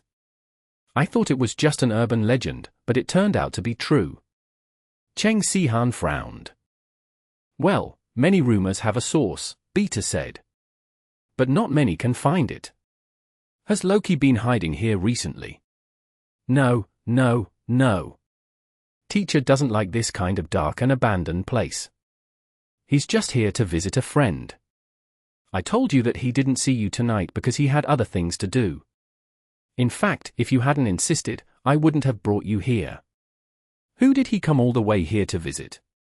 Who would live in such a place?" Cheng Sihan asked in bewilderment. "To be honest, I don't know and don't care," Beta shrugged. "You asked me to bring you to him, so I brought you here. I have already fulfilled our agreement, so you have to walk the rest of the way on your own." However, Cheng Sihan didn't seem to want to let her go at all. Instead, she took out a small knife from her body and held it in her hand. Beta was a little surprised because she didn't find the knife when she searched Cheng Sihan's body.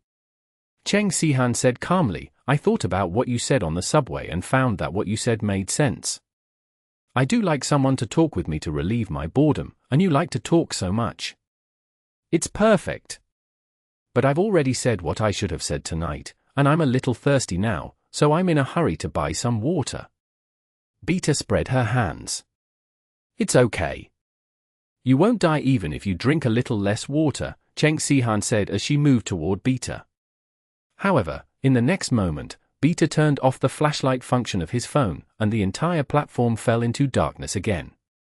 Only a tiny bit of light from the billboard above the iron gate was visible. Cheng Sihan used this bit of light to see Beta jump off the platform and run toward the tunnel ahead. Without hesitation, she chased after her. However, after about 20 meters, it became darker and darker, and she could barely see the road in front of her. Cheng Sihan didn't want to go deeper into the darkness because she instinctively felt a sense of danger. However, she might lose Beta if she stopped. She knew Zhong Heng's plan very well. If she couldn't find Loki, his agent Beta would be the best bargaining chip to lure Loki out. Therefore, Cheng Sihan only hesitated for a moment before continuing her chase. At this time, she couldn't see anything, and she was stumbling. Fortunately, Beta's situation wasn't optimistic either, so neither of them could increase their speed. Thus, they chased each other in the darkness and were thrown about 200 meters away. Cheng Sihan was about to catch up with Beta in front, but the next moment, the sound of Beta's footsteps suddenly disappeared. Chapter 1086. The Tunnel. In the dark and deep tunnel, only the sound of Cheng Sihan's heavy breathing could be heard. With only silence around her, it was as if she had been abandoned at the end of the world. However, Cheng Sihan did not panic. The sound of Beta's footsteps had disappeared. She had very likely stopped moving. If nothing untoward happened, she shouldn't have gone too far. She should be somewhere nearby. It was only at this moment that Cheng Sihan realized Beta wanted her to hand over her phone and search her body. Not only was it to prevent her from getting help and exposing her location, but to ensure that there was no light source on her body. In other words, she had been preparing for this moment for a long time. However, if this was how she wanted to escape, she would be underestimating Cheng Sihan. Since Cheng Sihan could hide a knife on her when she was not paying attention, she could also hide something else. In the next moment, Cheng Sihan took out a phone from her bag. This phone was not hers. It belonged to a female high school student in the car. There was a cute cat's head hanging from it. Cheng Sihan had seen her gossiping about celebrities with her phone and memorized her password. Then, when she put the phone back into her pocket and was about to get out of the car, she stole her phone. Of course, all of this happened after Beta finished searching her body. Cheng Sihan had used the phone to send a location message to Fan Mainan before Beta left the Iron Gate. However, when Cheng Sihan turned on the phone's flashlight function, she couldn't help but frown. Unlike what she had imagined, she couldn't see Beta anywhere near her. It was as if Beta had really disappeared into thin air.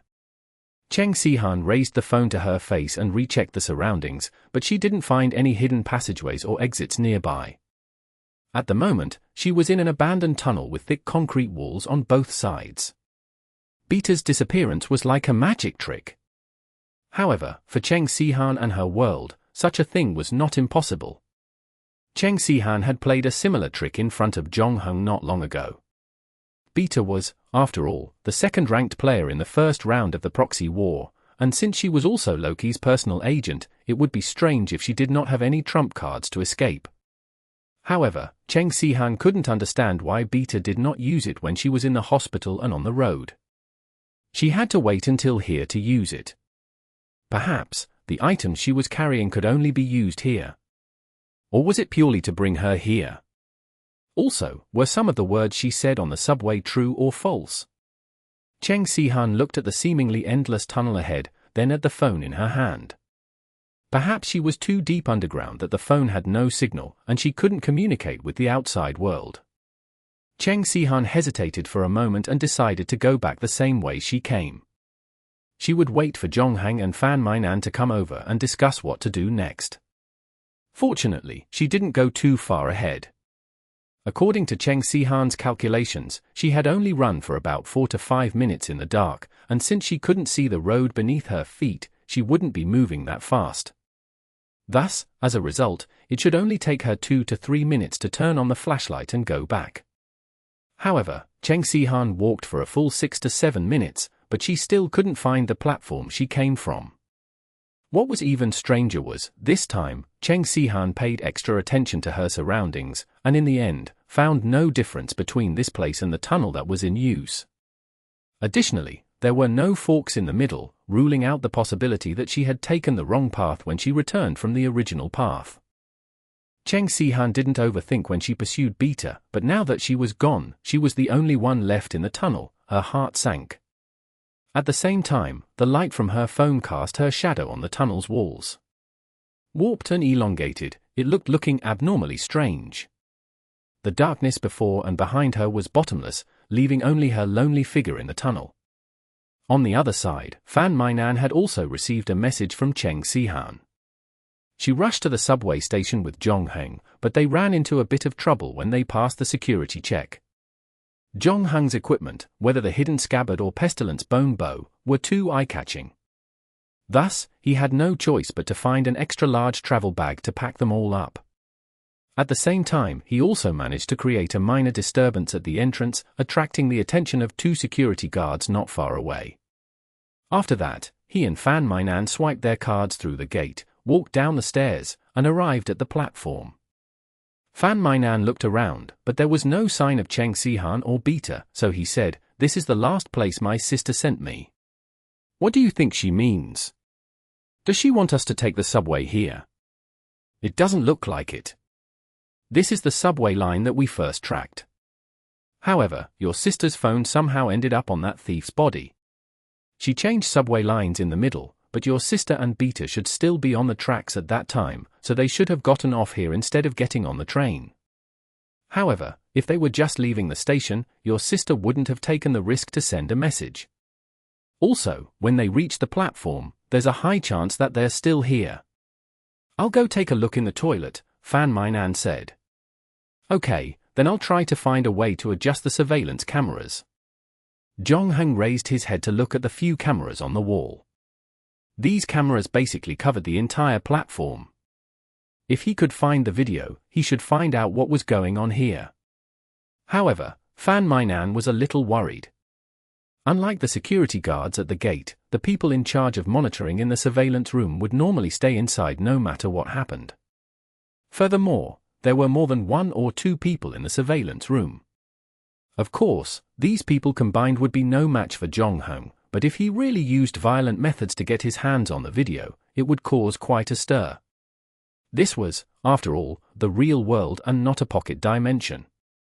Logically speaking, this should have been the time for her to make her move. If she still had the ability to disguise herself, she could have pretended to be the leader of the subway station and swaggered in to watch the video. That ability had now disappeared, and even though Zhongheng's makeup skills were good, they were not good enough to disguise himself as another person without being recognized by his friends and subordinates. Nonetheless, Zhongheng wasn't too concerned about this. Fan Mainan spent less than 5 minutes watching the toilet. She then headed upstairs to the surveillance room.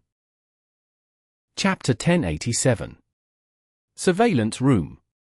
Fan Mainan hesitated for a moment before reaching out to knock on the door of the surveillance room. "What's the matter?" An unfamiliar male voice came from inside the room, leaving Fan Mainan surprised. She believed Zhongheng had already taken care of everyone inside, but instead, the employee in charge of the surveillance camera was still there.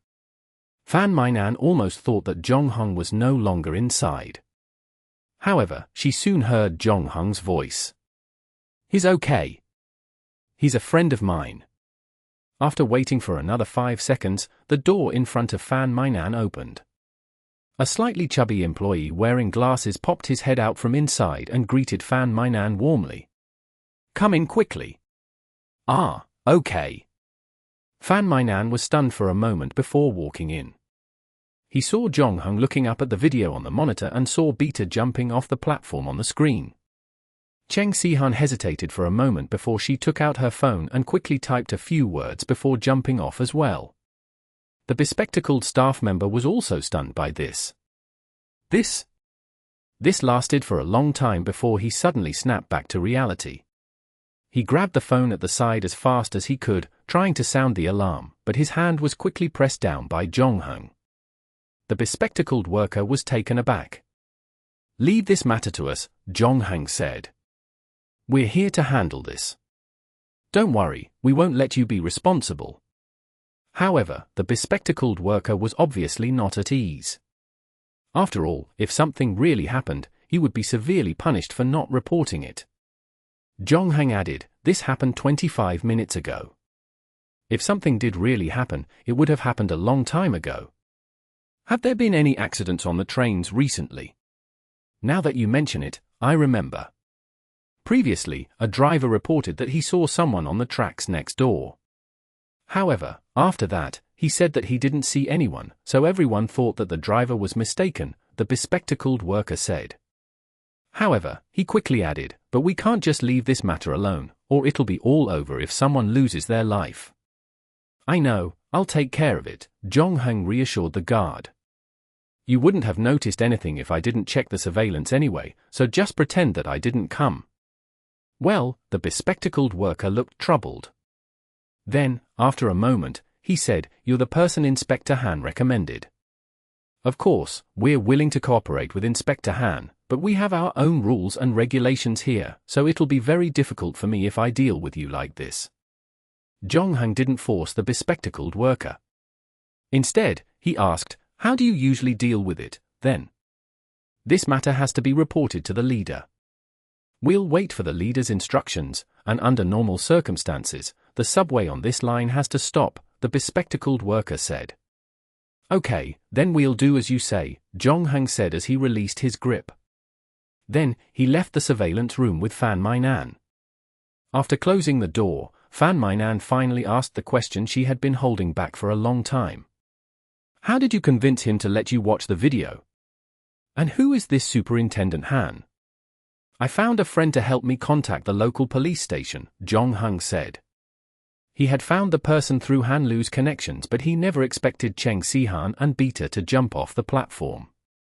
According to the bespectacled worker, the two of them must have found a way to leave the tunnel. No driver would have seen them otherwise. We need to take a look at that tunnel, Zhongheng said.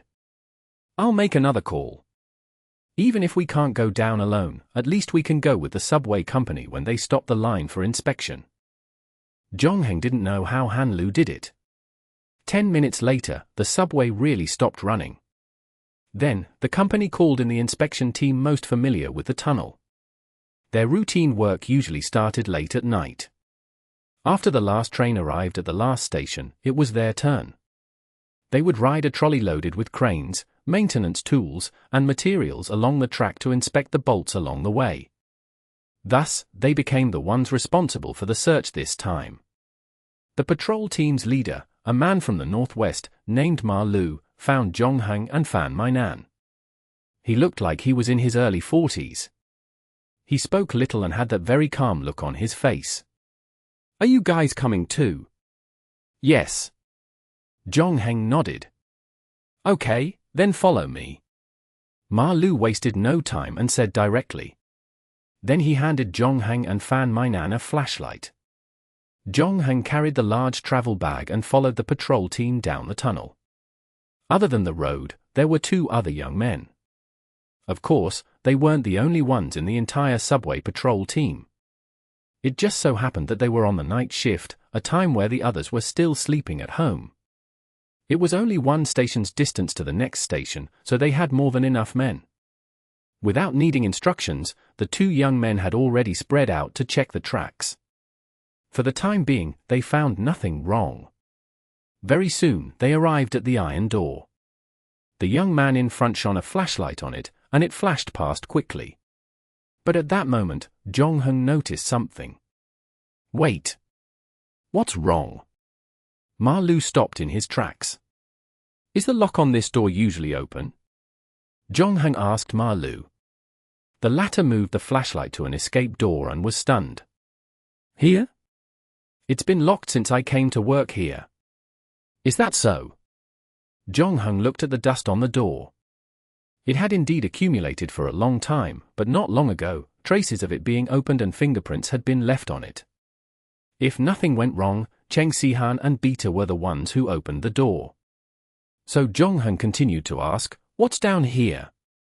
The two younger inspectors looked at each other in confusion, but Ma Lu, who had worked the job the longest among the group, knew something.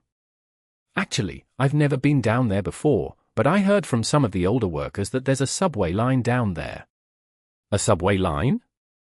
I've taken the subway a lot, but I've never heard of it. It doesn't appear on the map either, Fan Mainan said. That's because the subway line has been abandoned before it's actually built. The higher-ups apparently changed the construction plan, Ma Lu said. He then turned to look at Zhongheng. Do you think they've gone down there? Very likely, from the looks of it, Zhongheng said. But I don't suggest you go down there. You can continue to check other places along this road. Just let us search the rest of the place. That way, you can resume your operations as soon as possible. However, Ma Lu was clearly a responsible person. I'll go down with you, Wespanzerblut hesitation. Chapter 1088. Rescue. Endless Fantasy Translation. Endless Fantasy Translation. Ma Lu insisted on going down, but Zhongheng could not find a suitable reason to refuse. He also knew that without his own people following the subway company, there was a high chance that they would not be allowed to run around in the tunnel. Therefore, Zhongheng and Fan Mainan looked at each other and agreed to Ma Lu's request. After that, Ma Lu asked the other two inspectors to continue searching along the tunnel while he took the lead and climbed down the iron ladder. The trio stepped on the rusted iron rails that creaked as it flexed, breaking the peace of the underground world below. When he first saw the abandoned platform, Ma Lu actually had the same feelings as Cheng Sihan. Although he had worked for the subway company for 20 years and had heard some sporadic rumors during that time, this was also his first time seeing this abandoned subway line. After landing, he turned on the flashlight in his hand and looked around carefully. This platform looked very similar to the platforms on the serviceable lines, but upon careful inspection, there was still a difference. It made sense. To meet the increasing passenger volume and modern travel needs, the platform above had undergone several upgrades throughout its lifespan. However, probably because of the sudden construction halt, this platform had perfectly retained its original appearance, retaining many features of a time gone by. While Ma Lu was looking at the buildings around him, Zhongheng observed the footprints on the ground. Because no one had been here for a long time, a thick layer of dust had settled on the platform. An observation as such might appeal to those obsessed with cleanliness, but for Zhongheng, it was because of the very presence of the dust that he was able to record Sihan and Beta's movements perfectly. Zhongheng could even infer from the footprints the two of them were standing and their movement speed. Following the footprints left by the dust, Zhongheng turned his flashlight toward the tunnel entrance not far away. Did they run there? Ma Lu also noticed the footprints on the ground. One chased and one fled, yes, Zhongheng said. And there are no footprints nearby, so they either left on another platform through this tunnel, or they are still in the tunnel. Great! Then let's go find them quickly. Ma Lu's face lit up with joy. However, Zhongheng was not as relaxed as Ma Lu. Instead, he frowned slightly. What's wrong? Fan Mainan noticed Zhongheng's serious expression. As far as she remembered, Zhongheng was calm most of the time. A man with little expression on his face, he seemed to find a solution no matter how dangerous and harsh the environment was. This was her first time seeing Zhongheng's face produce such an expression. Did you sense Loki nearby? I don't know, Zhongheng said. I just vaguely sensed that there was something in this tunnel. As for if it was Loki or someone else, I'm not sure. Zhongheng noticed that Ma Lu had already rushed into the tunnel, so he said to Fan Mainan, let's go. Your sister and Beta have already gone in. No matter what's inside, we have to go for a while. Leader of the patrol team, no one was more familiar with the tunnel than Ma Lu was. A regular person might be a little afraid and hesitant to enter that dark tunnel expanse in front of them, but all he could feel was a sense of familiarity. So, without hesitation, he stepped into the tunnel. As he walked, he shouted at the top of his lungs, "Is anyone there? I'm here to get you out." The only response he got was echoes of his own voice. Despite the circumstances, however, Ma Lu wasn't too discouraged. It had been almost 40 minutes since the two girls had jumped off the platform, and if the two of them had walked along the tunnel, they would have already been way ahead. Hence, he strode forward, calling out to them constantly. Zhongheng and Fan Mainan were about 2 meters behind him. Under such circumstances, it was best for the three of them to remain silent. Since they did not know what danger lay ahead, it was a bad idea to expose themselves too early. However, just like how difficult it was to stop Ma Lu from descending, Zhongheng also found it hard to stop Ma Lu from yelling. After all, if this was a normal search and rescue operation, Ma Lu's actions were more logical. On the other hand, Zhongheng and Fan Mainan, who did not say a word, seemed rather inexperienced. Despite the ineptness of his companions, Ma Lu did not complain about the two of them. In fact, he did not know who they were since the higher-ups had asked for their participation in this rescue operation. Initially, Ma Lu was a little worried that Zhongheng and Fan Mainan were the bossy kinds that liked to give orders blindly. Fortunately, the two of them had been very cooperative throughout the entire journey. They let him organize the work, but he followed quietly behind them. He did not interrupt them much, and he even reminded him to notice the locks and footprints on the iron door. Up until now, the rescue work had been going smoothly, even exceeding Ma Lu's expectations. Next, they only needed to find the two girls who had jumped off the platform in this tunnel, and they would be able to complete the mission successfully. Thus, Ma Lu cared little about the details, like Zhonghang and Fan Mainan would follow him and shout. Fan Mainan showed Zhonghang her phone, indicating that there was no signal. This also explained why Fan Mainan did not respond when she sent a message to Cheng Sihan. The three of them walked for about 40 minutes before Ma Lu suddenly stopped and muttered, "Strange." "What's strange?" Fan Mainan asked. She had been paying attention to her surroundings along the way. It had to be said that this tunnel gave people a rather gloomy feeling. Perhaps it was because it had been abandoned for too long that there was no sign of life at all. Moreover, the most amazing thing was that she did not even see a rat after walking for so long. Considering that there was no food or water for rats to live by, it was the most plausible explanation. However, this was the most annoying thing. At least until now, Fan Mainan hadn't seen anything special or noteworthy, but the scenery along the way was a little monotonous. "We have walked a long distance, but why haven't we seen the next platform?" Ma Lu asked with a puzzled look. He was a subway employee and patrolled the line every day. Therefore, he was naturally more familiar with the platform-to-platform distance than the average person. The subway was originally built as a mass public transport tool to facilitate travel. Except for some special lines like the airport line, the distance between the stations wouldn't be too great. They had, however, already walked for a full 40 minutes. Logically, they should have arrived at the next platform long ago. Chapter 1089. Subway and Rumors. This shouldn't be an airport line either. Whether it's the old or new airport, they're not in this direction, Ma Lu muttered. What were the designers of this line thinking? Why did they make this section so long? After he spoke, he turned to look at Zhonghang and Fan Mainan behind him and apologized profusely. "I didn't expect the two stations to be so far from each other, and I didn't bring any water. If you're thirsty and tired, you can head back first. While you're at that, might as well help me inform the higher-ups about the situation here and ask them to send a couple more people down." Zhonghang, however, shook his head. "We're not heading back until we find the missing people." Ma Lu was stunned.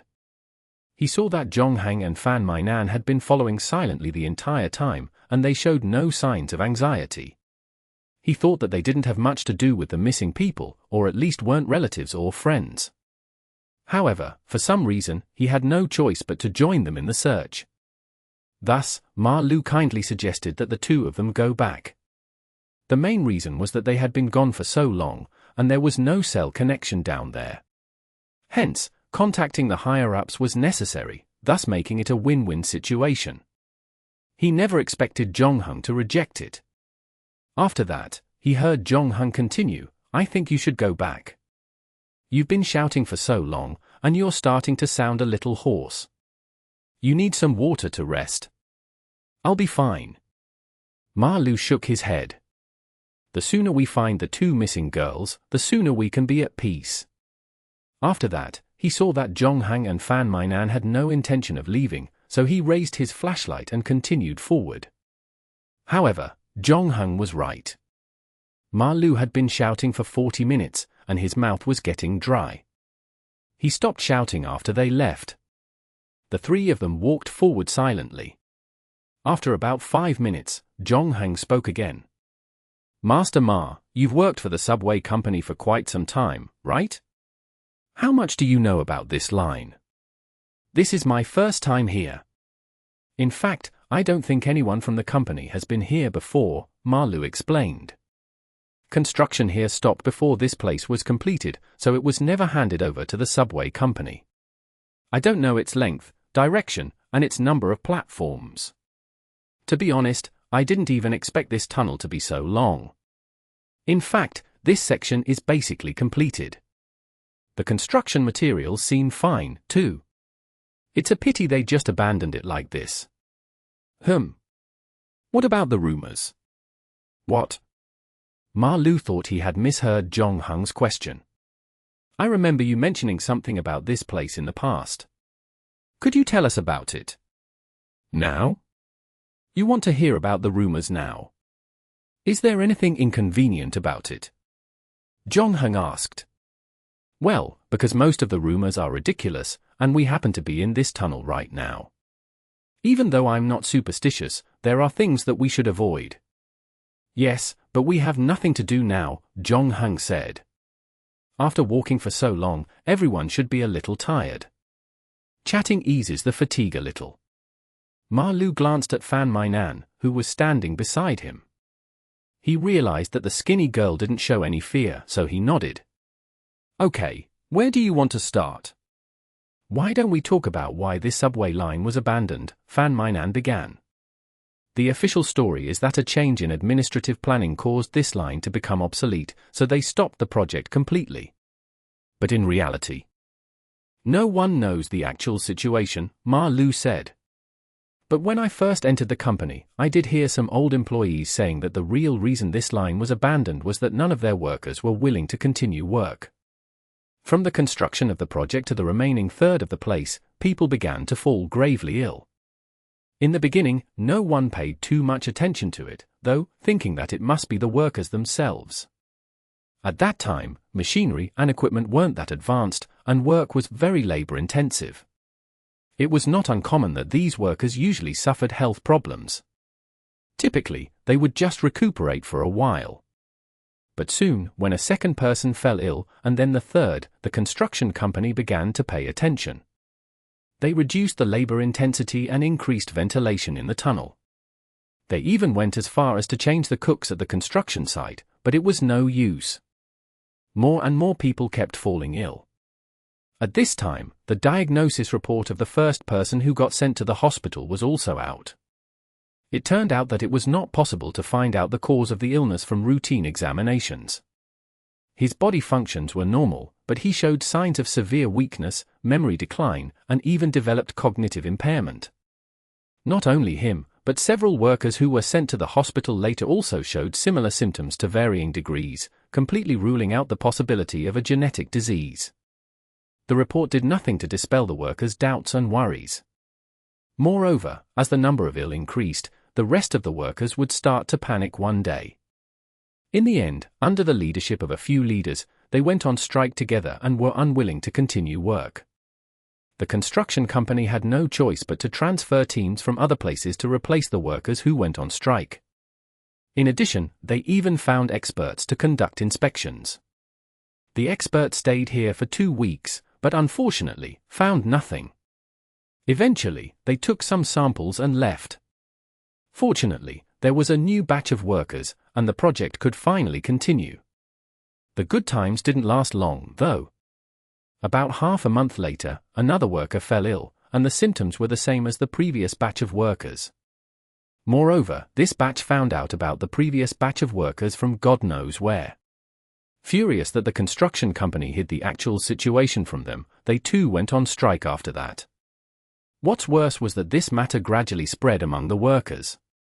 It wasn't long before the construction company couldn't find any workers who were willing to continue construction. At the same time, this matter had also alerted the higher-ups. After some research, they finally decided to abandon the railway completely, Ma Lu sighed. What about the sick workers? What happened to them after that? John Hung asked. I don't know. There are no more rumors about them, Ma Lu replied.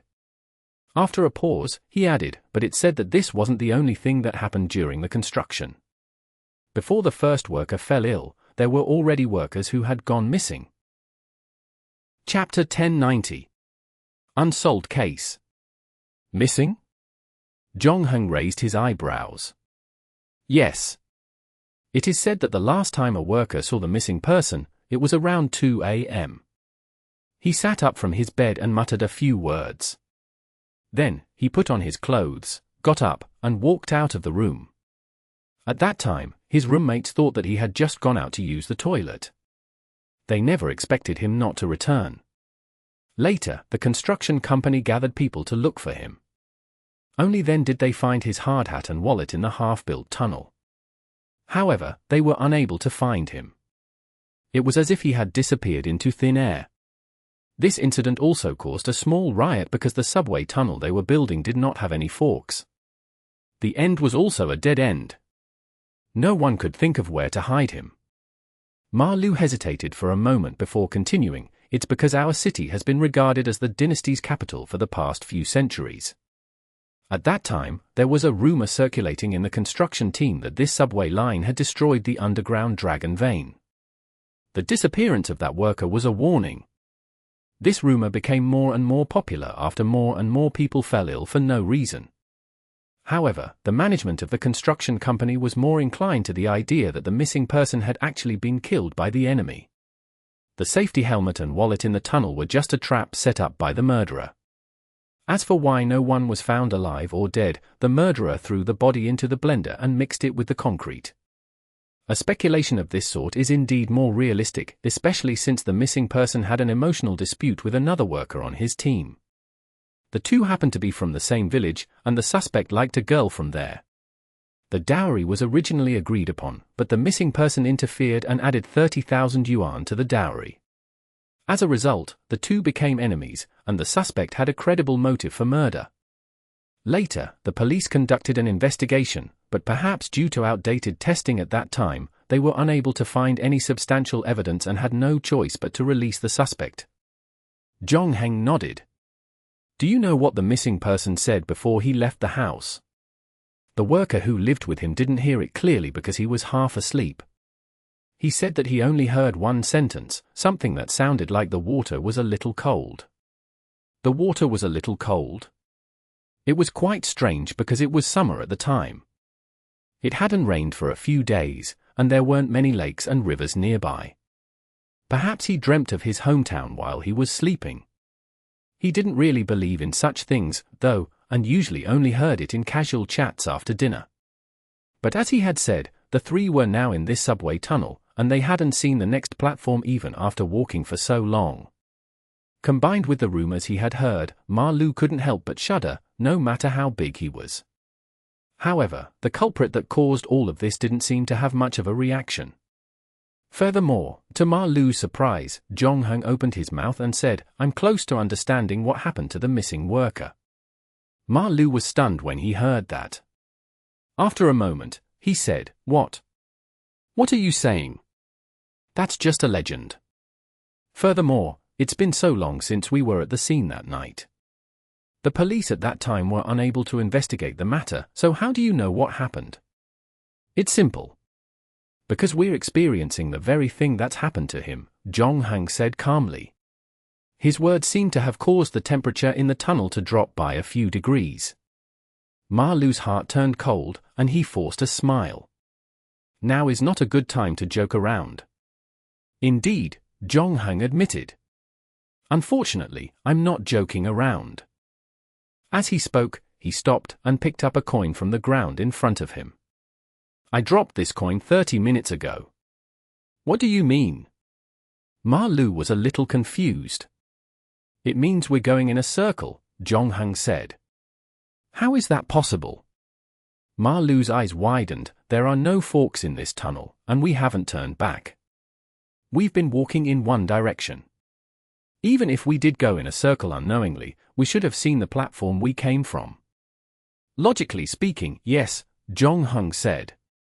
But the situation we're facing now cannot be explained by common sense. My friend, have you gotten too engrossed in the story I told you earlier? Ma-Lu smiled bitterly. He turned his gaze to Fan Meinan, hoping to get some support from him. However, Fan Meinan's face showed that he had completely accepted Zhong Heng's explanation. After that, he asked with a serious expression, Did you find anything else? Time is still ticking. Zhong Heng compared the starfish on his wrist to the time on his phone, and he found that the timing was the same. Even though the starfish watch was a birthday present from Zhong Heng's parents, it had a lot to do with the old man. Whether it was in the pocket dimension or the real world, its speed remained the same. Therefore, as long as it was compared to the phone, it was easy to see a problem with the time. In addition, Zhong Heng was also keeping an eye on his physiological condition. Up until now, at least, his metabolism had remained at a normal level. In other words, what they were facing now was not a problem similar to a time loop, more like someone had unwittingly picked out a section of the tunnel from the beginning and connected it to the end, forming a closed loop. Was it Loki's doing? It sure sounded like his style, but combined with the story before this. Jong-hang didn't think it was Loki's doing, or at least it wasn't to deal with them. This had, after all, happened more than 50 years ago when the subway line had just been built. If nothing went wrong, the missing worker had been trapped in this tunnel with no exit or entrance. However, the other party was different from them. He seemed to have been summoned to enter the tunnel. Before he left, he mentioned water, which should be a key information point. However, the scope was too wide, so Jong-hang didn't have any leads at the moment. So, is this a hallucination? Fan Mainan asked as she reached out to touch the wall. The feeling on her fingertips was extremely real. She could even clearly feel the roughness and coldness of the stone wall. Then, Fan Mainan picked up a small stone and threw it on the other side of the stone wall. It bounced off and did not pass through the wall. Chapter 1091. The Endless Tunnel. Seeing Jong-hang and Fan Mainan's reaction, Ma Lu became a little shaken himself. However, he still found it hard to accept these surreal things. The concept of an endless tunnel sounded utter ridiculous. However, he did see Jong-hang pick up the $1 coin from the ground. Logically speaking, no one had entered this tunnel since it was abandoned 50 years ago, and at that time, this $1 coin hadn't even been designed yet. This indicated that the coin had been tossed not too long ago. Of course, there was another possibility, and that was the two people who had jumped off the platform earlier. Thinking of this, Ma Lu's eyes lit up again. He felt that he had found the only possible explanation. He, however, did not understand why Jong-hang would lie about this matter. After contacting the other party, he insisted on listening to him talk about the rumors here. Jong-hang appeared to be deliberately turning the atmosphere into a scary one. It was only then that Ma Lu remembered that he actually did not know the identities of Jong-hang and Fan Mainan. Previously, he did not care much about this matter. After all, as long as one was not a newcomer in the workplace, they would know that it was better to avoid unnecessary trouble. Jong-hang and Fan Mainan were arranged by the higher-ups to participate in the rescue operation, and Ma Lu had always been very polite to the two of them. But now, he couldn't help but feel a little apprehensive about Jong-hang and Fan Mainan's true identities. They had been behaving from the start, and their focus was different from that of ordinary people. What surprised him more was what happened next. Ma Lu saw Jong-hang put the large backpack he had been carrying on the ground. He opened the zipper on the top and took out a longbow from inside. Although the bow was wrapped in white cloth, Ma Lu instinctively felt a chill. When Jong-hang untied the white cloth and revealed the authentic appearance of the bow, Ma Lu inhaled sharply. It was the first time he had seen such a cool-looking longbow. The body of the bow looked like it was made of bones. It had a pale white luster that was unique to bone stubble. Coupled with its ferocious appearance, it reeked of ominous tellings. Since he already had a bow, it was impossible he didn't have arrows. Ma Lu then saw Jong-hang pull out an arrow pouch from his bag. He took out an antique-looking arrow from it and placed it on the white bone bow. When the arrow was pointed at Ma Lu, he felt all his blood rushing to the top of his head. For some reason, he felt like he had nowhere to hide. Fortunately, Jong-hang opened his mouth and asked politely, "Ma Lu, can you give me some space? Move aside, please." Ma Lu was frozen solid for a good half-minute before he finally reacted and hurriedly moved away. Jong-hang actually didn't know if this method would work. Now that the three of them were trapped in this endless tunnel, they couldn't communicate with the outside world and couldn't use their navigation. If they continued to walk like this, the end result would be similar to the fate suffered by those who disappeared more than 50 years ago. Therefore, Jong-hang had no choice but to do something about it. He studied the items on his body and realized that the most likely one to come in handy in this situation was the Paris arrow. This arrow featured a capability of automatically hitting the target's weakness after it left the bow. On the surface, this characteristic did not seem to help the three of them in their current predicament. However, during the battle against Zavilcha, Jong-hang had used the Paris arrow to find out the real body of the monster. It was also at that time that he discovered that the priest's arrow also had a certain navigation bonus. Of course, this bonus wasn't that easy to activate. Previously, when Jongheng used the Paris arrow, the target must be within his line of sight, or at least within his line of sight before the arrow left the bow. In other words, if Jongheng could not see the enemy, he could not use the arrow to track them. However, there were exceptions. When he was dealing with Zavilcha, for instance, Jongheng had aimed at the melted wall. The Paris arrow, however, led him to Zavilcha's real body in the library. In other words, whether ventriloquist or puppet, it would be recognized as a part of the real body, which triggered its weakness attribute. However, Jongheng was not sure how great its range was. He wasn't even sure if what they were experiencing was an illusion or something else. Jongheng only decided to use the Paris arrow to try out its effects here. If it didn't work, he would consider other options. In order to observe the landing point and direction of the Paris arrow, Jongheng didn't fully draw the bow. When he released his finger, the arrow left the bowstring and flew forward without hesitation. Fan Mainan observed the trajectory of the arrow with her flashlight nervously. In the end, he realized that the Paris arrow was flying straight forward. There was nothing out of the ordinary about its trajectory, then, and when its kinetic energy was exhausted, it was pulled down to the ground by gravity. Did it fail? Jongheng walked to the spot where the arrow had landed and picked up the Paris arrow from the ground. After hesitating for a moment, he did not put it back into his travel bag. Instead, he put it back on the pestilence bone bow and raised it. This time, Jongheng did not point the darkness in front of him but aimed directly at the wall to his right. Ma Lu blinked. He had no idea what Jongheng was trying to do. It was already strange enough that he had shot an arrow into the darkness for no apparent reason, but now, he was targeting the wall of the tunnel. Perhaps he hoped that this arrow could make a hole in the wall and lead everyone out of here. Just as these thoughts ran through Ma Lu's mind, Jongheng loosened his grip on the arrow. The arrow on the white bone bow flew out again, but then Ma Lu saw something that almost made his eyes pop out of their sockets. Just before the arrow was about to hit the wall, it suddenly turned around for no reason and continued to fly forward, landing about 30 meters away. What the heck was that? This time, Ma Lu was genuinely shocked. If the $1 coin from before could be explained, he really couldn't explain what was happening before him. This arrow that completely defied physics caused his back to be soaked by streams of cold sweat. Jongheng, too, was a little surprised, never expecting the Paris arrow to have really worked. Before it flew forward, it was because the target was really in front of it. After that, Jongheng changed direction, and the Paris arrow automatically corrected its trajectory. Jongheng continued to work hard, repeating the action of shooting and picking up the arrows. He paid special attention to keeping the arrow in his field of vision every time.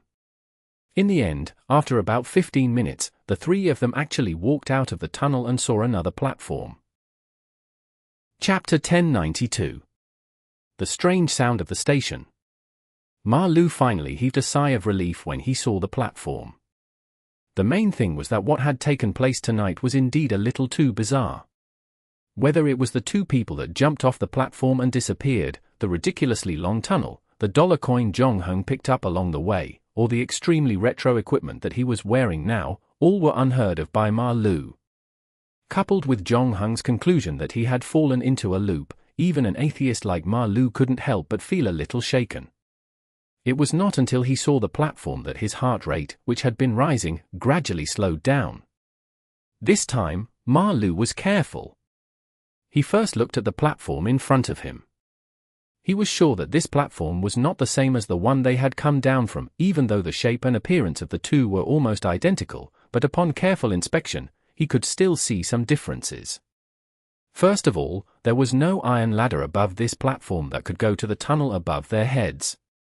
Secondly, there was no pile of construction waste on the platform this time, which made it seem mainly empty.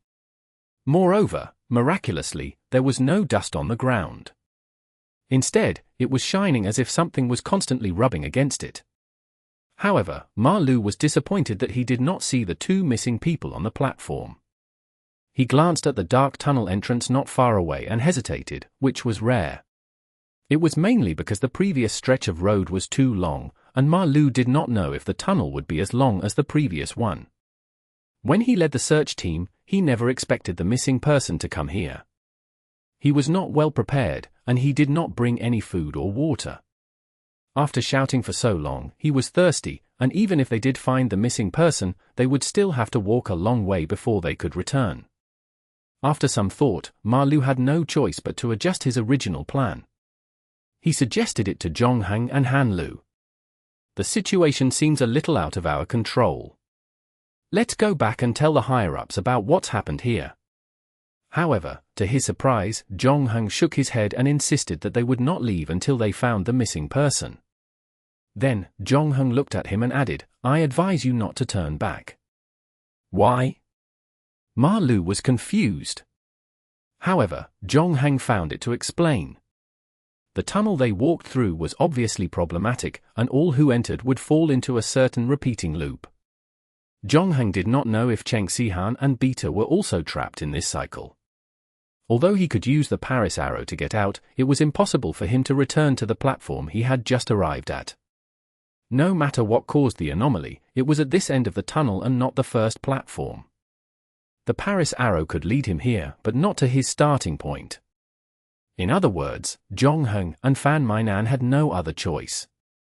Whether they wanted to find the missing Cheng Sihan or return to the surface, they had to find the owner of this place first. Hearing no explanation from Zhongheng, Ma Lu pursued the matter no further. No matter how slow he was, he could still sense that something was wrong with the situation here. Although he still did not quite believe in this loop idea, he also felt that it was better not to act alone at a time like this. Should we continue forward like this then? Ma Lu illuminated the tunnel ahead with his long flashlight. It was still dark there, and it was impossible to see where it led to. No, Zhongheng pointed at the platform beside him. Let's go up. The last Paris arrow landed in the direction of the platform, which meant that the thing should be hidden in this station and not the tunnel ahead. As Zhongheng spoke, he climbed up the platform easily and retrieved the Paris arrow. Then, he reached out to Fan Mainan, wanting to pull her up as well. However, at that moment, a rumbling sound came from above his head. It sounded like thunder, shaking the entire station to its core. Is it an earthquake? Ma Lu's heart tightened. However, the tremors only happened once, but then there was an even stranger noise. It was as if something was dragging a train across the ground. Just hearing the sound made Ma Lu instinctively fearful. Fortunately, the sound quickly disappeared, and after about half a minute, the station returned to normal. Having just come back to his senses, Ma Lu realized that Zhongheng had pulled back his pestilence bone bow. He knelt with one knee on the ground and aimed at the stairway. What was that thing just now? Ma Lu's heart rate rose again. He had believed that after witnessing so many strange things, nothing could scare him anymore. He now realized that he was still too optimistic. I don't know, Zhongheng said. But it's obviously a big thing. He paused and added, let's go. We'd better follow it. Are you serious? Ma Lu was shocked by Zhongheng's next plan. His voice was already so scary, but Zhongheng still wanted to see the real thing? For the first time, Ma Lu began to doubt whether it was a wise decision to follow the two of them down here. Zhongheng, on the other hand, was very considerate. He even said, if you're worried, you can stay on this platform and wait for us to come back. Just don't wander off. Before Ma Lu could reply, he heard a rustling sound again, but it was a very soft one this time, like something brushing against a piece of paper. If it hadn't been for the silence in this godforsaken place, Ma Lu might not have been able to hear it. He could barely tell that the sound came from the tunnel ahead. Therefore, Ma Lu turned his flashlight over and saw a black figure crawling out of the tunnel entrance. With the light from the flashlight, Ma Lu could tell that it was a small snake. It was probably a very common brocade snake. It was not poisonous and was about 1 meter long. It slithered swiftly with its forked tongue constantly probing the air in front of it. When the flashlight shone on it, its body stiffened, it stopped moving. Ma Lu did not usually like snakes, but looking at this tiny one, he felt that it was somewhat delicate and pretty. The main reason was that he really did not know how things would turn out based on the strange atmosphere tonight. Terrified that something unknown would crawl out of the tunnel, his heart could bear no more stimulation. This was also the first other creature they had seen in this seemingly forgotten world. Marlou could not help but feel a sense of familiarity in his heart. However, the small silk snake opposite him did not seem to think so. It did not stay stiff for long before it coiled up and put on a vigilant look. Chapter 1093. Colossus. The small snake tried its best to straighten its neck, attempting to give itself a more menacing countenance. This was also the most common posture of serpent-like creatures when encountering an enemy. However, because it wasn't that large and wasn't poisonous, it was just a bluff no matter how much it changed its posture. From the expression on Marlou's face, it could be seen that he did not take the small snake's threat seriously. However, his ease only lasted for a few seconds, and then he heard a rustling sound. If the rustling sound before was like someone shaking a piece of white paper, now it was like tens of thousands of pieces of white paper being shaken together. The sound was not loud, but when it gathered together, it made one's hair stand on end. Marlou felt all the blood in his body freeze, especially when he saw the scene in the tunnel through the light of the flashlight. He saw that the walls and the ground of the tunnel were now crawling with densely packed snakes. Not only were they snakes, but they were pit vipers, pythons, cobras, water snakes. Marlou had never seen so many snakes in his entire life. It was as if he had walked into a snake museum. Moreover, many of these snakes had different habitats and living environments. He did not know how they gathered in this abandoned subway line from all over the world. And how would they hunt and obtain food when so many snakes lived together? But this was obviously not the time for this because those snakes were already scrambling toward the tunnel entrance as if supporting the small snake. Moreover, they did not stop after crawling out of the tunnel. Very soon, they crept towards the three of them again. What do we do now? Marlou was so anxious that his forehead was covered in a cold sweat. He didn't really care if it was a single serpent, but there was clearly a wave of snakes in front of him. There was no lack of venomous snakes either, not to mention the larger pythons. As long as they were bitten by the former, considering the length of the tunnel. Marlou didn't think that he would be able to walk to the surface to receive treatment.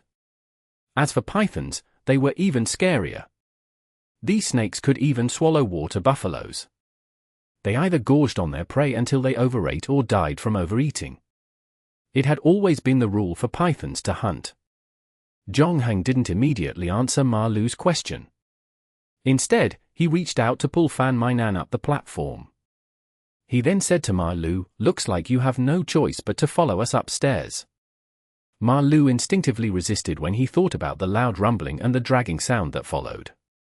Reason told him that it was better to stay away from that thing, but compared to the Snaketide that was right in front of him, the unknown threat was still further away. It might be dangerous to go up, but staying here was definitely a dead end. Therefore, Marlou didn't need to hesitate to know what to do. He buried his head in Zhongheng and Fan Mainan's heels and ran up the stairs. The three moved as fast as they could. Since the platform itself was of a certain height, the first batch of snakes couldn't climb up for the time being, and the three of them had already reached the stairs. However, Marlou didn't expect Zhongheng to stop after running a few steps. Marlou wanted to ask what had happened, but he soon saw the situation in front of him. Something was blocking the exit of the stairs. It was huge, and it had grey skin. Looking like an elephant lying on the ground, it had to be some sort of creature. Marlou thought there must be something wrong with his eyes. He was looking at an elephant in a subway station that had been abandoned for 50 years. Typically, he would have tried to figure out what was going on, but he hadn't forgotten that he was running for his life. Without saying anything, Zhongheng and Fan Mainan turned around and ran toward another staircase. However, unlike this staircase, the other staircase was closer to the Snaketide. Now that some of the snakes had climbed onto the platform, the three of them had no choice but to speed up. Marlou was originally at the back of the group, but he turned around and ran in front. Of course, if Zhongheng really released his maximum speed, he would surpass Marlou very quickly. However, to ensure the well-being of Fan Mainan beside him, not only did he not move faster, but he deliberately slowed down. Even so, Fan Mainan still found it very difficult to keep up with him. Compared to the last time they met, she was in a way worse condition. Having walked through a very long tunnel, Fan Mainan had used up quite a bit of her energy, and she was panting heavily after just 2 steps. Zhong Heng simply took off his pestilence bone bow and squatted down in front of her. "Get on my back." Fan Mainan knew that this was not the time to be unreasonable. Without hesitation, she climbed onto Zhong Heng's back and took the pestilence bone bow from Zhong Heng's hand without hesitations. With this delay, Ma Lu had pulled the two of them about 20 meters away. He took the lead and rushed up another flight of stairs right before the sea of snakes converged completely. He ran toward the second floor, but when he turned around, he realized that Zhong Heng and Fan Mainan were no longer behind him. Ma Lu's heart sank. He thought that he had been abandoned, but he soon saw Zhong Heng running toward them with Fan Mainan on his back. However, there were already a lot of snakes climbing up the stairs in front of them and were about to lose their footing. Therefore, Ma Lu started to worry about the two of them again. However, he could only stare at them from above. There was nothing he could do. On the other hand, Zhong Heng's face showed no signs of panic. Zhong Heng held the travel bag in one hand and used the other hand to pull out the hidden scabbard from his waist. With a flash of a knife, a soldering iron head in front of him was cut into 2 pieces. Zhong Heng stepped on the body of the soldering iron head and ran up the stairs. The hidden scabbard in his hand did not stop. Soon, he cut off another tiger snake that tried to attack him. At the same time, Zhong Heng found the second landing spot and stepped on it with his sneakers. The surrounding snakes started to move, but before they could do anything, they were already cut into 2. Zhong Heng then danced the hidden scabbard into a light screen to protect himself and Fan Mainan. He blocked the snakes that were about to attack them while clearing the path for himself. In Ma Lu's eyes, Zhong Heng was like a meat grinder. He had killed countless snakes along the way, and no snakes could get close to him and Fan Mainan. Even the snakes that tried to attack him from behind were easily decapitated by him. Finally, Zhong Heng carried Fan Mainan on his back and met up with Ma Lu again. The 3 of them arrived at the second floor of the station and saw the thing blocking another staircase. However, they realized that it was not an elephant at all, it was a humongous sperm whale. Chapter 1094. Desperate Snaketide. The only thing more ridiculous than an elephant appearing in a station was a sperm whale. If he hadn't seen it with his own eyes, Ma Lu would have never believed that such a massive beast that thrived in the vast oceans would be stranded in an abandoned underground railway station. The sperm whale in front of him was actually still alive, probably a little dispirited after leaving the ocean. Lying on the ground, it had little strength to struggle anymore. Ma Lu recalled the rumbling sound he had heard earlier, as well as the earthquake that disappeared as suddenly as it appeared. Now, it seemed that it wasn't an earthquake but something else that had thrown this huge whale here. Weighing in at over 60 tons, the colossal mammal fell to the ground, causing the entire station to tremble. The size and weight of a whale far exceeded that of any other land creature. Ma Lu didn't dare to think about how big the thing that had dragged it here should be. Zhong Heng also noticed the sperm whale, but he didn't have the time to deal with it at the moment. Even though the 3 of them had run up to the second floor, they weren't out of danger yet. The most important thing now was to keep a distance from the Snaketide. Zhong Heng looked around the second floor. On his left and right, 2 tunnels laid side by side. These should correspond to the 4 entrances and exits of the subway station, but the tunnels in different directions were quite a distance apart. Zhong Heng had already made the wrong choice once before, so he wasn't in a hurry this time. He calmed himself down and thought carefully for a moment. In the end, he chose the 2 tunnels on his right because the thing that had thrown the sperm whale on the second floor had left in that direction. Zhong Heng heard the loud dragging noises from that direction. Even though that thing was probably more dangerous than the Snaketide, at least it proved that this path could be taken. However, just as the 3 of them were about to reach that place, they saw a despairing scene. They saw another dense mass of black shadows surging out from the 2 passageways. How could this be? Ma Lu felt unstable as he felt the world around him spinning wildly. They didn't know how to deal with the Snaketide behind them, much less expect a new wave of enemies. Moreover, the three of them were caught in the middle of the two waves of Snaketide so that they couldn't advance or retreat. Marlu had never been in such a desperate situation before. He looked around at the densely packed snakes as if going to drown the entire station. Marlu really couldn't imagine what the three of them could do to survive such a situation. Just as he was about to give up and resign himself to fate, he heard Jongheng say to him, "What are you waiting for? This way." Marlu saw Jongheng run to a pillar, put Fan Mainan on his back, and then open his travel bag. So, Marlu also rushed over.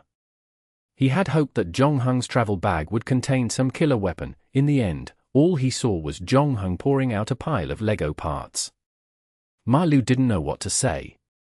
The last thing he expected to see was Jongheng in the mood to play with Lego blocks at a time like this, especially after knowing that a few snakes were approaching. Jongheng, however, acted as if he didn't see them. He continued to focus on the Lego blocks in his hands. It wasn't until the snakes were less than half a meter away from Marlu that Jongheng pulled out his hidden scabbard again. With a single slash, the snakes were decapitated. Marlu, however, was not optimistic. Compared to the swarm of snakes in front of him, the ones that Jongheng had dealt with were just a drop in the bucket. Furthermore, Jongheng dealt with the snakes that were already swarming over him with one hand while his other was still piecing together the blocks. Marlu really did not know what kind of magical attraction those blocks had. They were making Jongheng completely disregard his life. As the number of snakes in front of them increased, it started to become impossible for Jongheng to defend himself with a single blade. Fan Mainan and Marlu had no choice but to join in the battle, but they did not have any weapons in their hands and could only use their shoes to kick the snakes away. Fortunately, Jongheng chose a good spot. The three of them had their backs against the stone pillars, so they only needed to deal with the enemies on three sides. They did not need to guard their backs anymore.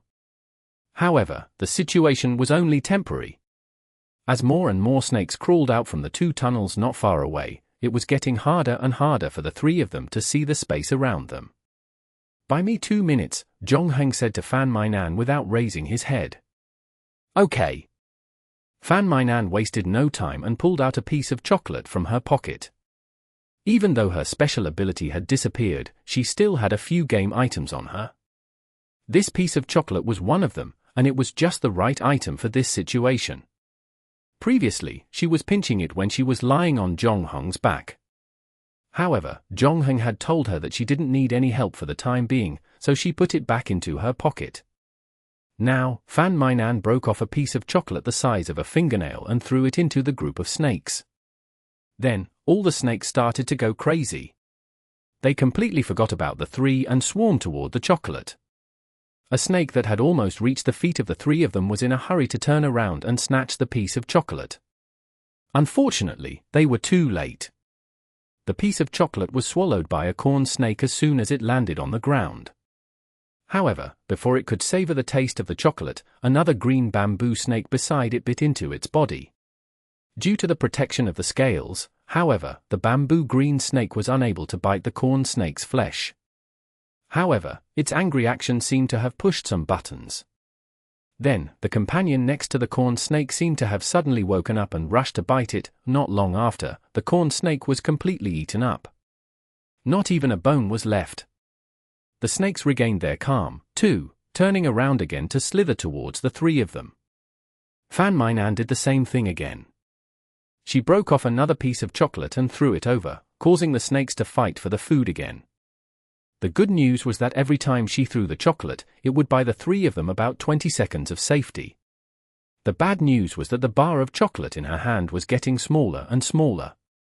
Until she threw out the last piece of chocolate, the group of snakes experienced another period of restlessness. Fan Mainan wanted to throw the chocolate again but found only some residue left in the tin foil.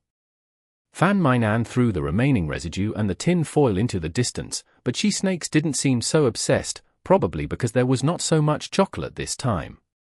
After the tin foil was swallowed by a snake, the snakes next to it did not attack it anymore. Instead, they surrounded the three people from all directions. Chapter 1095. T-148.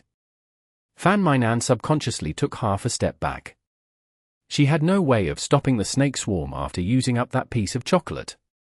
Although she still had 2 items on her, they weren't of much use at a time like this. Ma Lu, on the other hand, was an ordinary person, and she couldn't count on him. In fact, it was impressive enough that he hadn't been scared shitless already. Fortunately, Zhong Heng's voice came from behind them. "All right, leave the rest to me." Ma Lu turned around and realized that the pile of Lego bricks in front of Zhong Heng had disappeared. In its place were 2 metal canisters that were as tall as a person. They were connected to each other and had a pressure monitor and safety valve on top. At the bottom was a hose connected to something that looked like a flamethrower.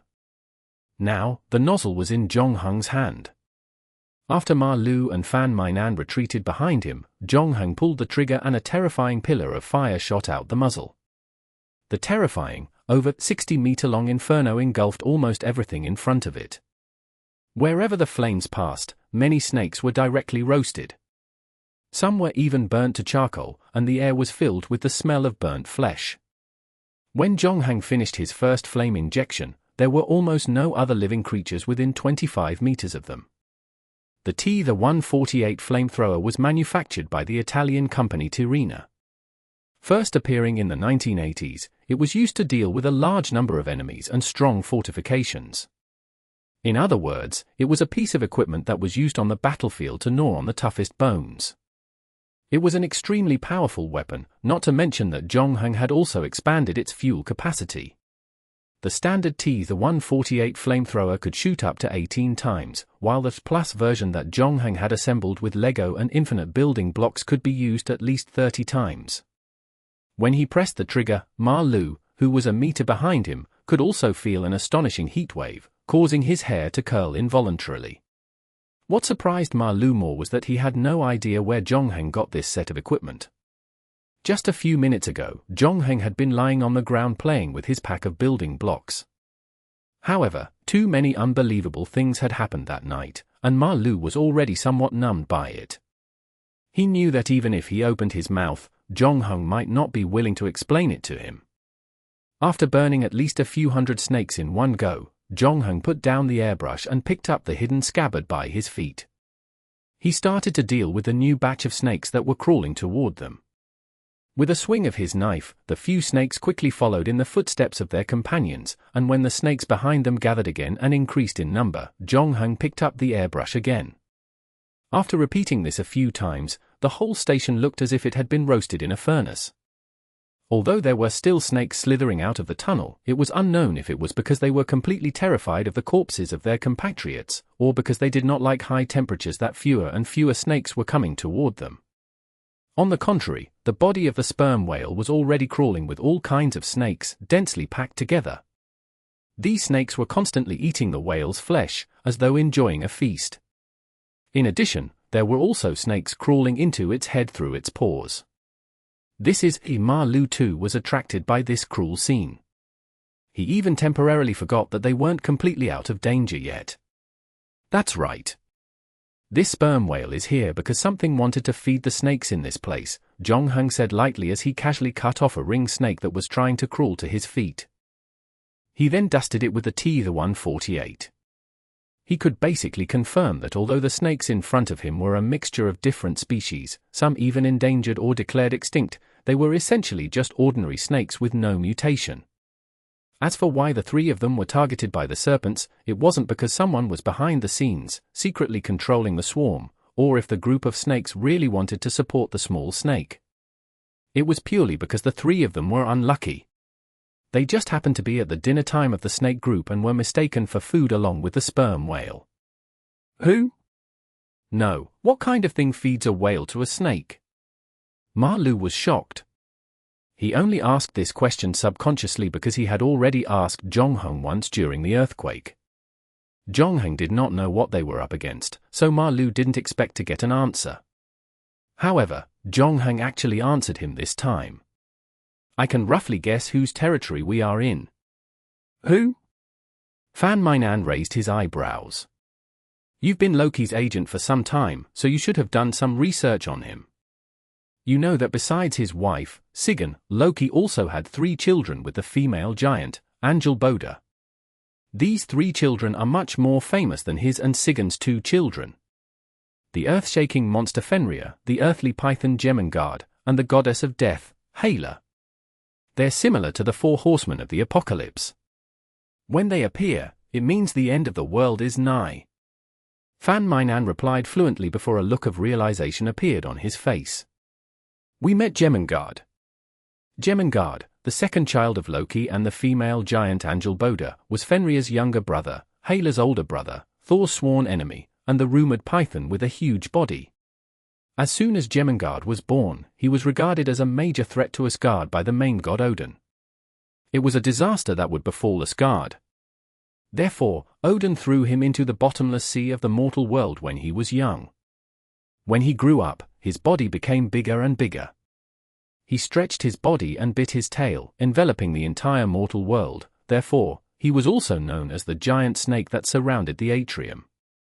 In the twilight of the gods, Jemengard met his mortal enemy Thor. A fierce battle broke out between the two of them.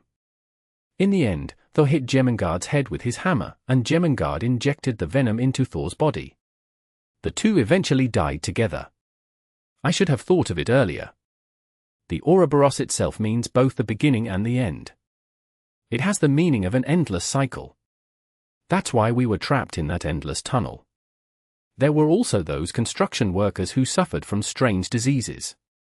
They must have been unknowingly poisoned by Jemengard's poison. It was also Jemengard who brought this sperm whale, which was originally roaming in the deep sea, here to feed the snakes in the tunnel, Jong-Hung said. Chapter 1096. Song of the Whale. While Jong-Hang and Fan Minan were talking, Ma-Lu didn't say a word. But now, he couldn't hold it in anymore. I'm sorry, but what you said about Loki and the female giant are all code names, right? Middle-aged men like Ma-Lu, who had grown and young children, were mostly busy earning money to support their families. They didn't have much free time left, and their usual entertainment was very simple. They just watched football with their brothers and friends and drank a few bottles of beer. He didn't go to the cinema or read any novels, so he didn't know much about mythology, especially Western mythology. Therefore, the names that Jong-Hung mentioned were unfamiliar to him, but he could tell that the characters in the story were not ordinary people, especially people like Thor. It was just like the folk legends of thunder and lightning that he had heard when he was young. Now that Jong-Hung and Fan Minan were discussing the monsters in the legends, Ma-Lu could not help but feel a sense of absurdity. Jong-Hung did not explain in detail. He only said, "You just have to treat our opponent as a giant snake." How big is the giant snake? I don't know yet, but it's definitely not as big as the legend says, Jong-Hung consoled. Jemengard was also known as the giant snake that circled the atrium. However, if it was really as big as the one recorded in Norse mythology, its body should circle the earth once. This was obviously not possible. In fact, the supernatural creatures Jong-Hung had seen so far were not as powerful as the original story. Otherwise, even 10 Avengers would not be able to save any of them. However, to drag a sperm whale to the station, this Jemengard was definitely not small. Furthermore, based on the rumors that Ma-Lu had told him about the abandoned subway line, it was already certain that this Jemengard could also spew poisonous fog, as the legend said. In addition, it seemed to be able to control people's minds to a certain extent. The worker that went missing more than 50 years ago was summoned into the tunnel by Nightmare Gad. The endless tunnel that the 3 of them had just passed through also had a certain hallucinogenic attribute. Other than that, there was also the group of snakes that it reared. If these snakes were randomly picked out, even the most poisonous of poisonous snakes wouldn't cause much trouble. Even an ordinary person like Ma-Lu would be able to deal with them as long as they paid attention. However, with such a large group of snakes charging at them, if Jong-Hung did not have the infinite building block, he would have probably died before he even saw the real thing. However, the current situation was not entirely a bad thing for him. Although Jong-Hung had arrived at dinner time of the snakes had also arrived at Jong-Hung's barbecue party. Jong-Hung did not have any intention of saving fuel. After all, the T-148 in his hand would turn into Lego building blocks again in an hour. Thus, when he saw that the snakes had given up on attacking them and were gradually moving away from the high-temperature area, he did not plan to let them go. He asked Ma Lu to assist him in dragging the 2 oil cylinders forward by about 50 meters and arrived in front of the sperm whale. The latter was now like the piece of chocolate that Fan Mainan had thrown out, firmly attracting the snakes. Its huge body was crawling with colorful snakes. Almost no skin was exposed, making it look like a tall snake mountain, where tens upon tens of thousands of snakes crawled on it. It was indescribably bizarre. For some reason, its originally hard and rough skin had become as soft as jelly, allowing the poisonous snakes with only 2 fangs to devour its flesh and blood with ease. Zhong Heng's approach to the sperm whale also caused a commotion among the snakes. Therefore, some of the snakes that couldn't squeeze onto the whale's back wanted to find another place to eat, but what awaited them was the sharp blade of the hidden scabbard. Ma Lu also noticed that not only was Zhong Heng's knife skills outstanding, but when he used the tang knife-like weapon to slash at the snakes, it was like cutting butter with a hot knife. He easily sliced the target in half without any resistance. Some of the snakes did not even realize that their heads had been cut open. They continued to crawl forward until their heads fell to the ground after another 2 steps. Just as Ma Lu was marveling at the sharpness of the hidden scabbard, Zhong Heng, who was in front of him, let out a soft exclamation of surprise. Zhong Heng walked closer and realized that the sperm whale, which had been reduced to a group of snakes for lunch, was not completely dead. Its eyeballs had been eaten long ago. However, the 2 bloody holes were still slightly undulating, and there was a steady flow of blood flowing out of them. It was as if it was crying for its own fate. Zhong Heng stopped in his tracks and raised the T-148 in his hand. "Looks like you're not willing to be eaten just like that. In that case, let me send you on your way." With that, he pulled the trigger of the spray gun again, the thick pillar of fire mercilessly charged toward the dying sperm whale. Feeling the heat wave from behind, the snakes that were still eating started to feel uneasy. There was even a commotion. Some of the snakes stopped their mouths and stood up in alert. However, in the face of the oncoming fire, this instinctive action did not work. Soon, the snakes were engulfed by flames. Because the body of the sperm whale was too big, Zhong Heng even turned the muzzle a few times to ensure that the fire burned every inch of the whale's skin. The fuel used by the T-148 was extremely flammable, and the whale's body was rich in blubber. All Zhong Heng had to do was light it up. Under the burning pillar of fire, the whale quickly turned into a huge candle. Even though Zhong Heng had moved the flamethrower, the flames on its body did not go out. Instead, they burned brighter and brighter. However, the sperm whale did not show any signs of pain. In fact, it even let out a whale's cry in the midst of the raging flames. This was the first time Ma Lu had heard a whale's cry, and it was at a subway station.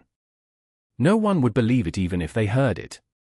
The voice sounded melodious and low as if coming from the depths of the deep ocean. It contained a faint sense of loneliness. However, Ma Lu did not know if it was his own misconception. He detected a hint of undetectable joy from the loneliness. It was as if the sperm whale assassin hadn't reached the end of its life but had returned to the deep sea and swam freely in the ocean. Zhong Heng also heard the whale's cry, but his hands didn't stop moving. He continued to burn the open space around the giant whale with a pillar of fire.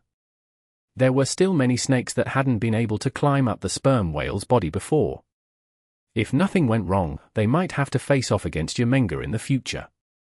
Zhong Heng didn't want to face a sea of snakes at that time, so he used this opportunity to clear out the monsters before the boss battle. Chapter 1097. PeaChapter Flavor. In the end, Zhong Heng was unable to finish the fuel in the 2 oil cylinders. Because the station was almost surrounded by thick smoke and fire, the reinforced concrete built the station didn't burn easily. The station had also been abandoned before it was used, and since it wasn't renovated, no combustible materials had been installed either. However, as the sperm whale was set ablaze, the situation began to change, and with the corpses of the snakes on the ground, the fire gradually grew. Nonetheless, at the moment, most of the snakes had been dealt with by Zhong Heng. There were still a few hundred that escaped the net, but they wouldn't be causing much of a stir. As a result, the 3 of them retreated into the tunnel not far away with the T-148. Until then, Ma Lu was still in a daze. He looked as though he could not believe that the three of them had really survived the Snaketide. When he saw the Sea of Serpents 20 minutes ago, Ma Lu thought that he was dead for sure. In the end, not only did they survive, but with the tool of an arsonist in front of him, Ma Lu's confidence had greatly increased. Even though Zhong Heng said there was still a huge snake waiting for them, from Ma Lu's point of view, no matter how big the snake was, it would not withstand such a ferocious artificial flamethrower. As long as there was still fuel in the tanks, they would be invincible. However, Zhong Heng, who was beside him, was not as optimistic. Yeomanguard was not the first supernatural creature that Zhong Heng had dealt with. Zhong Heng did not forget that when he first became the agent of the Elder in the tank suit, they worked together to kill the monster called Moresby. The latter turned out to be the totem of a tribe called the Arcos in Papua New Guinea. After the Arcos was destroyed, Moresby was basically forgotten by the world. However, that battle was still filled with peril. Even if the tank-suited Elder borrowed a tool suspected to be the Spear of Fate, it was still only a narrow victory. Of course, Zhong Heng was still an ordinary person at that time and didn't have as many skills and top-tier tools as he used to. The old man was the main damage dealer in that battle, so Zhong Heng was just a bystander. Then, he met the Slavic mythological creature Zavilcha. He could control the wall to attack, but Zhong Heng found his real body and used time freeze to kill him. However, the previous battle had been tough, and these were only small characters that were almost forgotten by the world. The most powerful enemy Zhong Heng had encountered so far was Pestilence, one of the 4 horsemen of the apocalypse. He had been sent to the resuscitation room with just a light touch, and his heart had stopped beating for a moment. Pestilence, however, was also the one who had died the most unjustly among his many opponents. Until now, Zhong Heng still had not fully figured out how he killed the White Knight. However, after that incident, Zhong Heng was certain that he was hiding some secrets. After going through the alien dungeon and the trip to the island, he had unlocked a part of his power. However, it was still far from the level of fighting Pestilence. Zhong Heng did not like the feeling of fate being out of control. Furthermore, this time, the enemy he was facing was not some minor character, a Midgardian snake, as famous as the White Horse Knight. Like the giant monster that appeared in the Twilight of the Gods in the final chapter of Norse mythology, Yemenguard's name was also widespread. Even to this day, its presence could still be seen in several literary and film productions. Therefore, the following battle would not be easy either. Zhong Heng did not choose to chase after the giant snake immediately, even though he could guess that Cheng Sihan, who had entered first, would not be in a good situation right now. He did not know whether she was alive or dead, but since they were already so far behind, Cheng Sihan probably did not mind waiting a little longer. Zhong Heng used this time to make some preparations, the main reason being waiting for the 1-hour usage time of the infinite building block to pass. Then, under Ma Lu's completely befuddled stare, he dismantled the T-148 that had turned back into Lego building blocks. It wasn't that Zhong Heng hadn't considered using the T-148 to deal with the Nightmare Gad directly, or that he could further assemble some heavy weapons with greater single-point lethality, such as an RPG-29 rocket launcher, an antimaterial sniper rifle, or even portable anti-air missiles. In the end, he gave up on this tempting idea. Because no one knew how effective these modern weapons would be against supernatural creatures, especially when dealing with a mythological behemoth like the Nightmare Gad, Zhong Heng wouldn't be surprised if the giant snake's skin could withstand fire or even missile attacks. Thus, the T-148 might not be as effective in the following battles as before. But, on the contrary, the hidden Scabbard, Pestilence bone bow, and Paris arrow on his body were easier to deal damage to. Of course, the safer method was to use modern weapons to launch long-range attacks on Nightmare Gad first. Then, if the effects were not enough, he would switch to other tools to fight. However, the infinite building block required an hour to deplete each time it was used. Only then could it be reassembled into something else. Zhong Heng didn't think that Nightmare Gad would give him that much time. Furthermore, as someone who had read Norse mythology, Zhong Heng held a deep impression of Thor's death.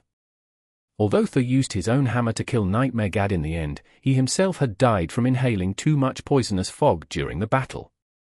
Zhong Heng had to be prepared for this, and after some thought, he decided to put the Lego bricks into a gas mask and put it in his travel bag. However, he didn't rush to insert the infinite building block. "How's your condition? Can you still walk?" Jonghang asked Fan Mai. The latter was leaning against the wall, taking the time to close her eyes and recover her lost energy. Hearing that, she opened her eyes and nodded. However, Jonghang could tell that Fan Mai wasn't in a current condition. The loss of energy was secondary. The three of them had been on the abandoned subway line for quite some time. During that time, they had not replenished themselves with any food or water. In addition, Jonghang had just lit a huge fire, causing the temperature at the station to rise continuously. This caused Fan Mai to appear slightly dehydrated. In reality, it was not just her. Ma Lu's mouth was also blistered with dried and cracked skin. However, Ma Lu was in generally better health, so he was fine. "Wait for me for a while," Jonghang said to the two of them. Then, without waiting for Fan Mai to answer, he stood up and walked back to the hall on the second floor.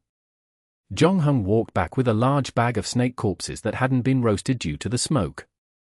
He first used the remaining Lego blocks to make a bottle of mineral water. He inserted the infinite building block and poured in the water. If the water were drunk, it would turn back Lego bricks in an hour. Then, Jonghang used a knife to cut open the snake's body. He took out the bile and squeezed it into the bottle. He repeated this action until the bottle was filled with bile. "Don't tell me you're going to let me drink this." Fan Mainan's expression changed slightly when he saw the bottle of bile. "Although I'm thirsty, I'm not that thirsty." "Don't worry, I'll add some seasoning for you," Jonghang said as he took out a small bottle cap from his bag and placed it on the bottle. The next moment, a miracle happened. The bottle of bile, which looked suspiciously rich, turned into a pink soda. "You're in luck. This time, it should be peach-flavored." Chapter 1098. Death, Underground Cave. Name, Pinball Soda. Quality, F. Effect, when this cap is placed on any container, the liquid within can be turned into a pinball soda with a random taste. After Jonghang obtained this F-grade item, he tried it out a few times and realized that the taste of the soda was indeed very random. It was not just normal soda like the apple and strawberry that had appeared on the market before. Some weren't very common, such as durian and bitter melon. There was nothing wrong with drinking them, just that it tasted neither good nor bad. After giving Fan Mai the drink, Jonghang made 2 more bottles for Ma Lu and himself. Ma Lu's bottle was slightly overturned, and it was tomato-flavored. Jonghang received a bottle of sea salt-flavored soda. The trio waited for a while more until the infinite building block's cool-down was over before they set off again. Fan Mainan's face had regained some color, but from the sweat on her forehead, it could be seen that she was not at ease.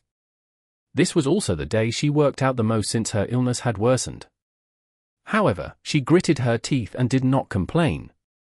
The tunnel was not long, and it was supposed to lead to the surface, but the end had been sealed by cement. Even though Ma Lu had already predicted this outcome, this subway line had been abandoned for decades, and other than the platform they came down from, it wasn't easy to find a direct path to the outside world. When he saw it with his own eyes, he was still a little disappointed. However, his eye soon turned to the huge hole in the ground in front of him. Ma Lu was sure that this hole was not in the original plan. The last thing any designer with a brain would do was dig a trap for the transiting passengers in the exit tunnel of the subway station. Furthermore, the shape of the hole didn't seem to be regular. It didn't look like it had been dug by a machine. Instead, it looked like something had broken through the concrete structure and drilled out from underneath. Ma Lu found it hard to imagine what creature could actually break through a few meters of solid concrete. What kind of terrifying power was that?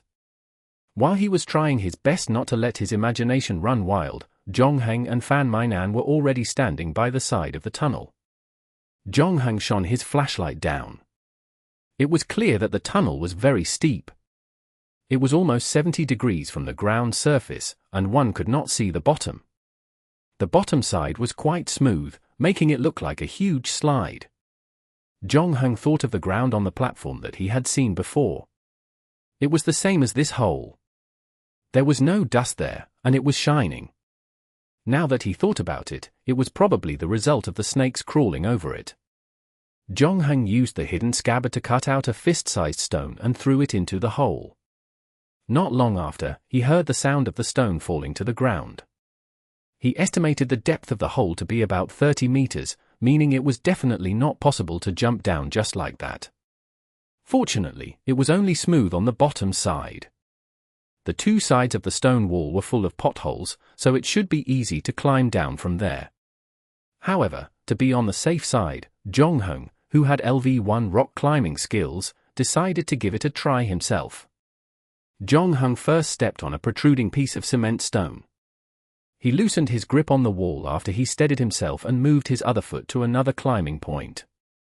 Everything had gone smoothly up to this point, and Zhongheng did not encounter any trouble. However, just as he moved his last arm away from the hole and was about to continue to extend his leg downward, an accident happened. The place where Zhongheng's other foot was standing suddenly collapsed, and immediately, the support point on Zhongheng's left hand also shattered from within. Based on Zhongheng's climbing experience, the places he had chosen were all excellent. Furthermore, considering the sturdiness of the cement, logically speaking, it should not be able to withstand such a small amount of strength. However, now was obviously not the time to dwell on such things. Amidst Fan Mainan and Ma Lu's exclamations, Zhongheng's had already started to fall.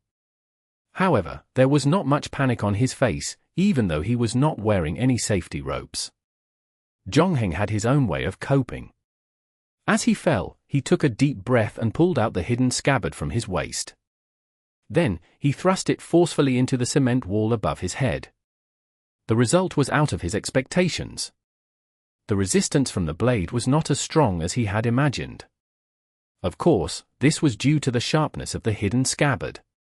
However, the main reason was that the cement wall did not have the hardness that it should have. Zhongheng immediately realized something when he connected it to the previously broken support point. Yemengard clearly had some method to corrode the target and change its internal structure on a molecular level. Not only the cement wall in front of him but also the sperm whale that had been reduced to food for the snakes. Its body had also become extremely soft, like a large blob of jelly. It could only be eaten by the snakes. As the hidden scabbard was inserted into the wall, Zhongheng's fall gradually came to a stop. Then, he reached out to grab a new support point. Zhongheng tried it out. In fact, as long as he didn't focus all his weight on one support point like before, the situation where the support point suddenly shattered wouldn't happen again. As he stabilized his body, Fan Mainan's concerned voice came from above. "How are you? Are you hurt?" "I'm fine," Zhongheng immediately reported. Then he paused and continued, "But it looks like both of you won't be able to climb down." "It's okay. We can find another way down. Or you can use Lego blocks to help us build a ladder." "Actually, I have a better suggestion," Zhongheng said. "What is it?" "How about the two of you stay up there? I've already cleared out the snakes nearby. There shouldn't be any danger up there for the time being. Then, you're going to deal with Nightmare Gad alone." Fan Mainan frowned. "Are you worried that will become a burden to you? I can still be of use. Have you forgotten that I was the one who bought you time to deal with the Snaketide?"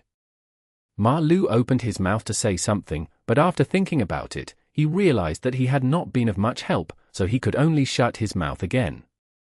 "No, I'm just more used to fighting alone," Zhongheng explained patiently. He knew that with Fan Mainan's personality, he would not let him face Nightmare Gad alone. Moreover, Fan Mainan was probably not trying to be brave when he said he could help him. Fan Mainan had once said that even though she had lost the power that Loki had given her, she still had 3 game items on her. Other than the piece of chocolate that she had used previously, she should still have 2 props in her hands. However, Zhongheng did not want Fan Mainan to get involved in the subsequent battles. With Fan Mainan's current condition, it would be too difficult for her to handle such a high-intensity battle. Zhongheng's original plan was to walk a little further and find a safe place to knock Fan Mainan out so that Ma Lu could take care of her. However, with this hole in the ground, he could stop Fan Mainan from walking any further. Chapter 1099. Vanishing from the face of the earth. Zhonghang climbed down the uneven wall toward the bottom of the pit. As he had to maintain his weight balance during the climb, he couldn't move too quickly. The 30-meter distance wasn't too great either, and he quickly reached the bottom of the pit. After taking a quick look at his surroundings to ensure no danger, he waved his flashlight upward. This was the signal that Zhonghang and Ma Lu had agreed on. When Ma Lu saw the light from the flashlight, he knew that Zhonghang had landed safely. He then tossed his bag down. Zhonghang heard the sound of falling from the top of his head. He moved aside and waited for a muffled sound before his bag fell to the ground beside his feet. Zhonghang picked up his bag and dusted it off. Only then did he start to look at his surroundings carefully. In front of him was an underground pit with a diameter of about 60 meters. Other than the tunnel he came down from, there was no other entrance. However, there was a pool in the middle, but strangely, there was no sound of water coming from the surroundings. The entire pool was unusually quiet.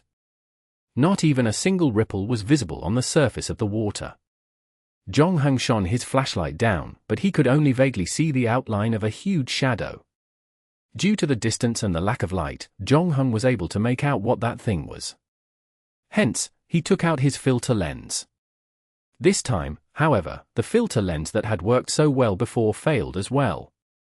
It did not allow Zhonghang to see the true face of the thing below. However, to be on the safe side, Zhonghang made preparations in advance for the battle. After the incident with the island, he had accidentally gained the ability to breathe underwater and control water flow. Now, he did not need any oxygen equipment to stay underwater for a long time, and controlling the flow of water allowed him to move faster, or he could use the flow of water to disrupt the enemy's movements. Even the best diver in the world could not move underwater as freely as he did now. However, Zhonghang knew very well that if he were to compare it to the legendary nightmare that had always lived at the bottom of the deep sea, his underwater ability would not be able to gain many advantages. Furthermore, his primary offensive weapons, be it hidden scabbard or pestilence bone bow or the Paris arrow, were all equipment that needed to be placed on land for maximum effectiveness. Therefore, Zhonghang preferred to place the main battlefield on the ground.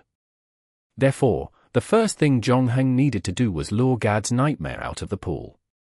Since there was no one else around, Zhonghang took off all his clothes and placed them in the corner of the pit along with the props in his bag. These were not professional diving suits. They could not maintain his body temperature after entering the water. The loose clothes would increase his resistance in the water and slow his movement speed. Even though this wasn't a great distance, considering the opponent he was facing this time, any small difference could affect his life and death. In the end, Zhonghang only chose to bring a hidden scabbard to protect himself. In any case, if everything went as planned, he would soon come out of the pool. He hid the pestilence bone bow and Paris arrow behind a rock closest to the pool so he could retrieve them as soon as he came ashore. After that, Zhonghang returned to the pool and tested the temperature of the water with his foot. He realized that the water wasn't as cold as he had imagined, and he did not feel any discomfort after waiting for a while. Thus, Zhonghang completely submerged his body into the water. Tying the hidden scabbard around his waist, he controlled the flow of the water to allow himself to sink toward the shadow below. Zhonghang was unsure if it was just his imagination, but after jumping into the pool, he didn't feel as nervous as before the great battle. On the contrary, when the water surrounded him, he felt a vague sense of familiarity. Zhonghang could also feel slight changes in his body. Ever since he returned from the island, he had become more and more fond of water. This reminded him of the huge astrolabe-like dome in the palace on the island. The half-man, half-fish creatures wanted to use him for some kind of ritual, but he interrupted them halfway and escaped. Zhonghang, however, knew that something had already begun. In fact, after returning, Zhonghang had dreamed of the underwater ruins several times. In the dream, he had crossed the underwater tunnel alone and returned to the underwater palace. He raised his head to look at the dome. The stars were rotating continuously there as if responding to a certain desire in his heart. Zhonghang collected his thoughts and pulled himself together from his memories. He had already dived about 10 meters, but there was still some distance between him and the shadow. The shadow did not react. It was as if he did not realize that an uninvited guest had arrived at his house. Therefore, Zhongheng intentionally increased his diving speed to avoid attracting the other party's attention. He soon realized he was wasting time. As the depth grew, Zhongheng was finally able to see what the thing at the bottom of the pool looked like. It was a huge snakehead almost the size of the pool. It had a pair of cunning and evil eyes, sharp teeth, and a net-shaped grayscale. Its mouth was wide open, and it maintained its hunting posture as if it was going to jump up from the bottom of the pool in the next moment and swallow the prey on top. When Zhongheng first saw it, he was shocked as well. He thought that Yi Menggad was waiting for him to fall into the trap and almost controlled the current to send him ashore. However, after he rose 5 meters, he realized that the snakehead below showed no reaction. It was still eager to pounce, so Zhongheng stopped again. After a moment of hesitation, Zhongheng pulled out his hidden scabbard and tried to slow himself down again. This time, he finally saw the real face of the snakehead. It was not a living thing at all, but a stone statue. However, the extremely realistic carving gave off a lifelike feeling, especially when its 2 red eyes were directly inlaid with rubies. If Zhongheng hadn't seen it with his own eyes, it would have been hard to believe that there was such a large ruby in the world. Its diameter was more than 2 meters, and it gave off an indescribable feeling of evil luster under the water. Zhongheng slightly increased his speed of diving, allowing himself to get close to the stone-carving snakehead. Only by standing in front of it could one realize how outstanding its carving skills were. It was not inferior to the masterpiece of any artist in the world. However, when Zhongheng saw that his gaze had shifted away from the snakehead and looked around the bottom of the pool, there was no sign of its owner. If everything went according to plan, it would return to the pool after dragging the sperm whale to the station. Unless it simply disappeared into thin air, it should still be here. Chapter 1100. The Red Island. Zhongheng spent some time searching the bottom of the pool once more to confirm that Jermaine Gardner was indeed not here. Just like the pit above, there was no other entrance or exit to the pool. Thus, Zhongheng shifted his gaze to the head of the stone-carving snake. This time, Zhongheng was no longer attracted by the pair of ruby eyes. He no longer paid attention to the lifelike carving techniques, focusing his gaze instead on the mouth of the snake. Zhongheng's heart skipped a beat. He suddenly understood what this stone carving was used for. It was not an underwater sculpture of a work of art but a door. The entrance to this door was in the snake's mouth, which was wide open. However, even if an ordinary person realized this, it would probably be difficult for them to overcome the fear in their heart and really swim into the snake's mouth. This was especially so when coupled with the outstanding knife skills of this stone carving, not to mention the pressure that the snake's mouth was exerting. However, Zhongheng did not have such concerns. Ever since he joined the game, he had been losing his emotions, especially when it came to fear. It had been a long time since Zhongheng had experienced what fear felt like. Before entering the snake's mouth, he carefully examined the stone carving. After confirming that there were no traps on it, he grabbed the hidden scabbard and swam in. What greeted Zhongheng was darkness. Since the filter lens couldn't be used, Zhongheng could only illuminate a small distance in front of him with his flashlight. Furthermore, the moment he entered the snake's mouth, he was sucked into a turbulent flow. This surprised Zhongheng as well. The pool didn't seem to have any fluctuations from the outside, and during his descent, he didn't encounter natural currents other than the ones he had created himself. With Zhongheng's current control and perception, he could clearly feel that the pool was completely stagnant. However, after entering the snake's mouth, it was as if he entered another world. The current suddenly became faster, and it was apparent that there was more than one. Zhongheng felt as if his body was being pulled by countless hands. He tried to control the current to counteract the impact and stabilize his body. However, thanks to the irregular current, the variance, and the power in each force, the only thing that remained was that there was no sign of it appearing or disappearing. Zhongheng himself found it difficult to shake off the influence of the water thoroughly, so he could only try not to crash into the walls around him. He did not know how much time had passed, but he was carried along by the flow of water until a hole appeared in front of him, which ended the exciting roller coaster ride.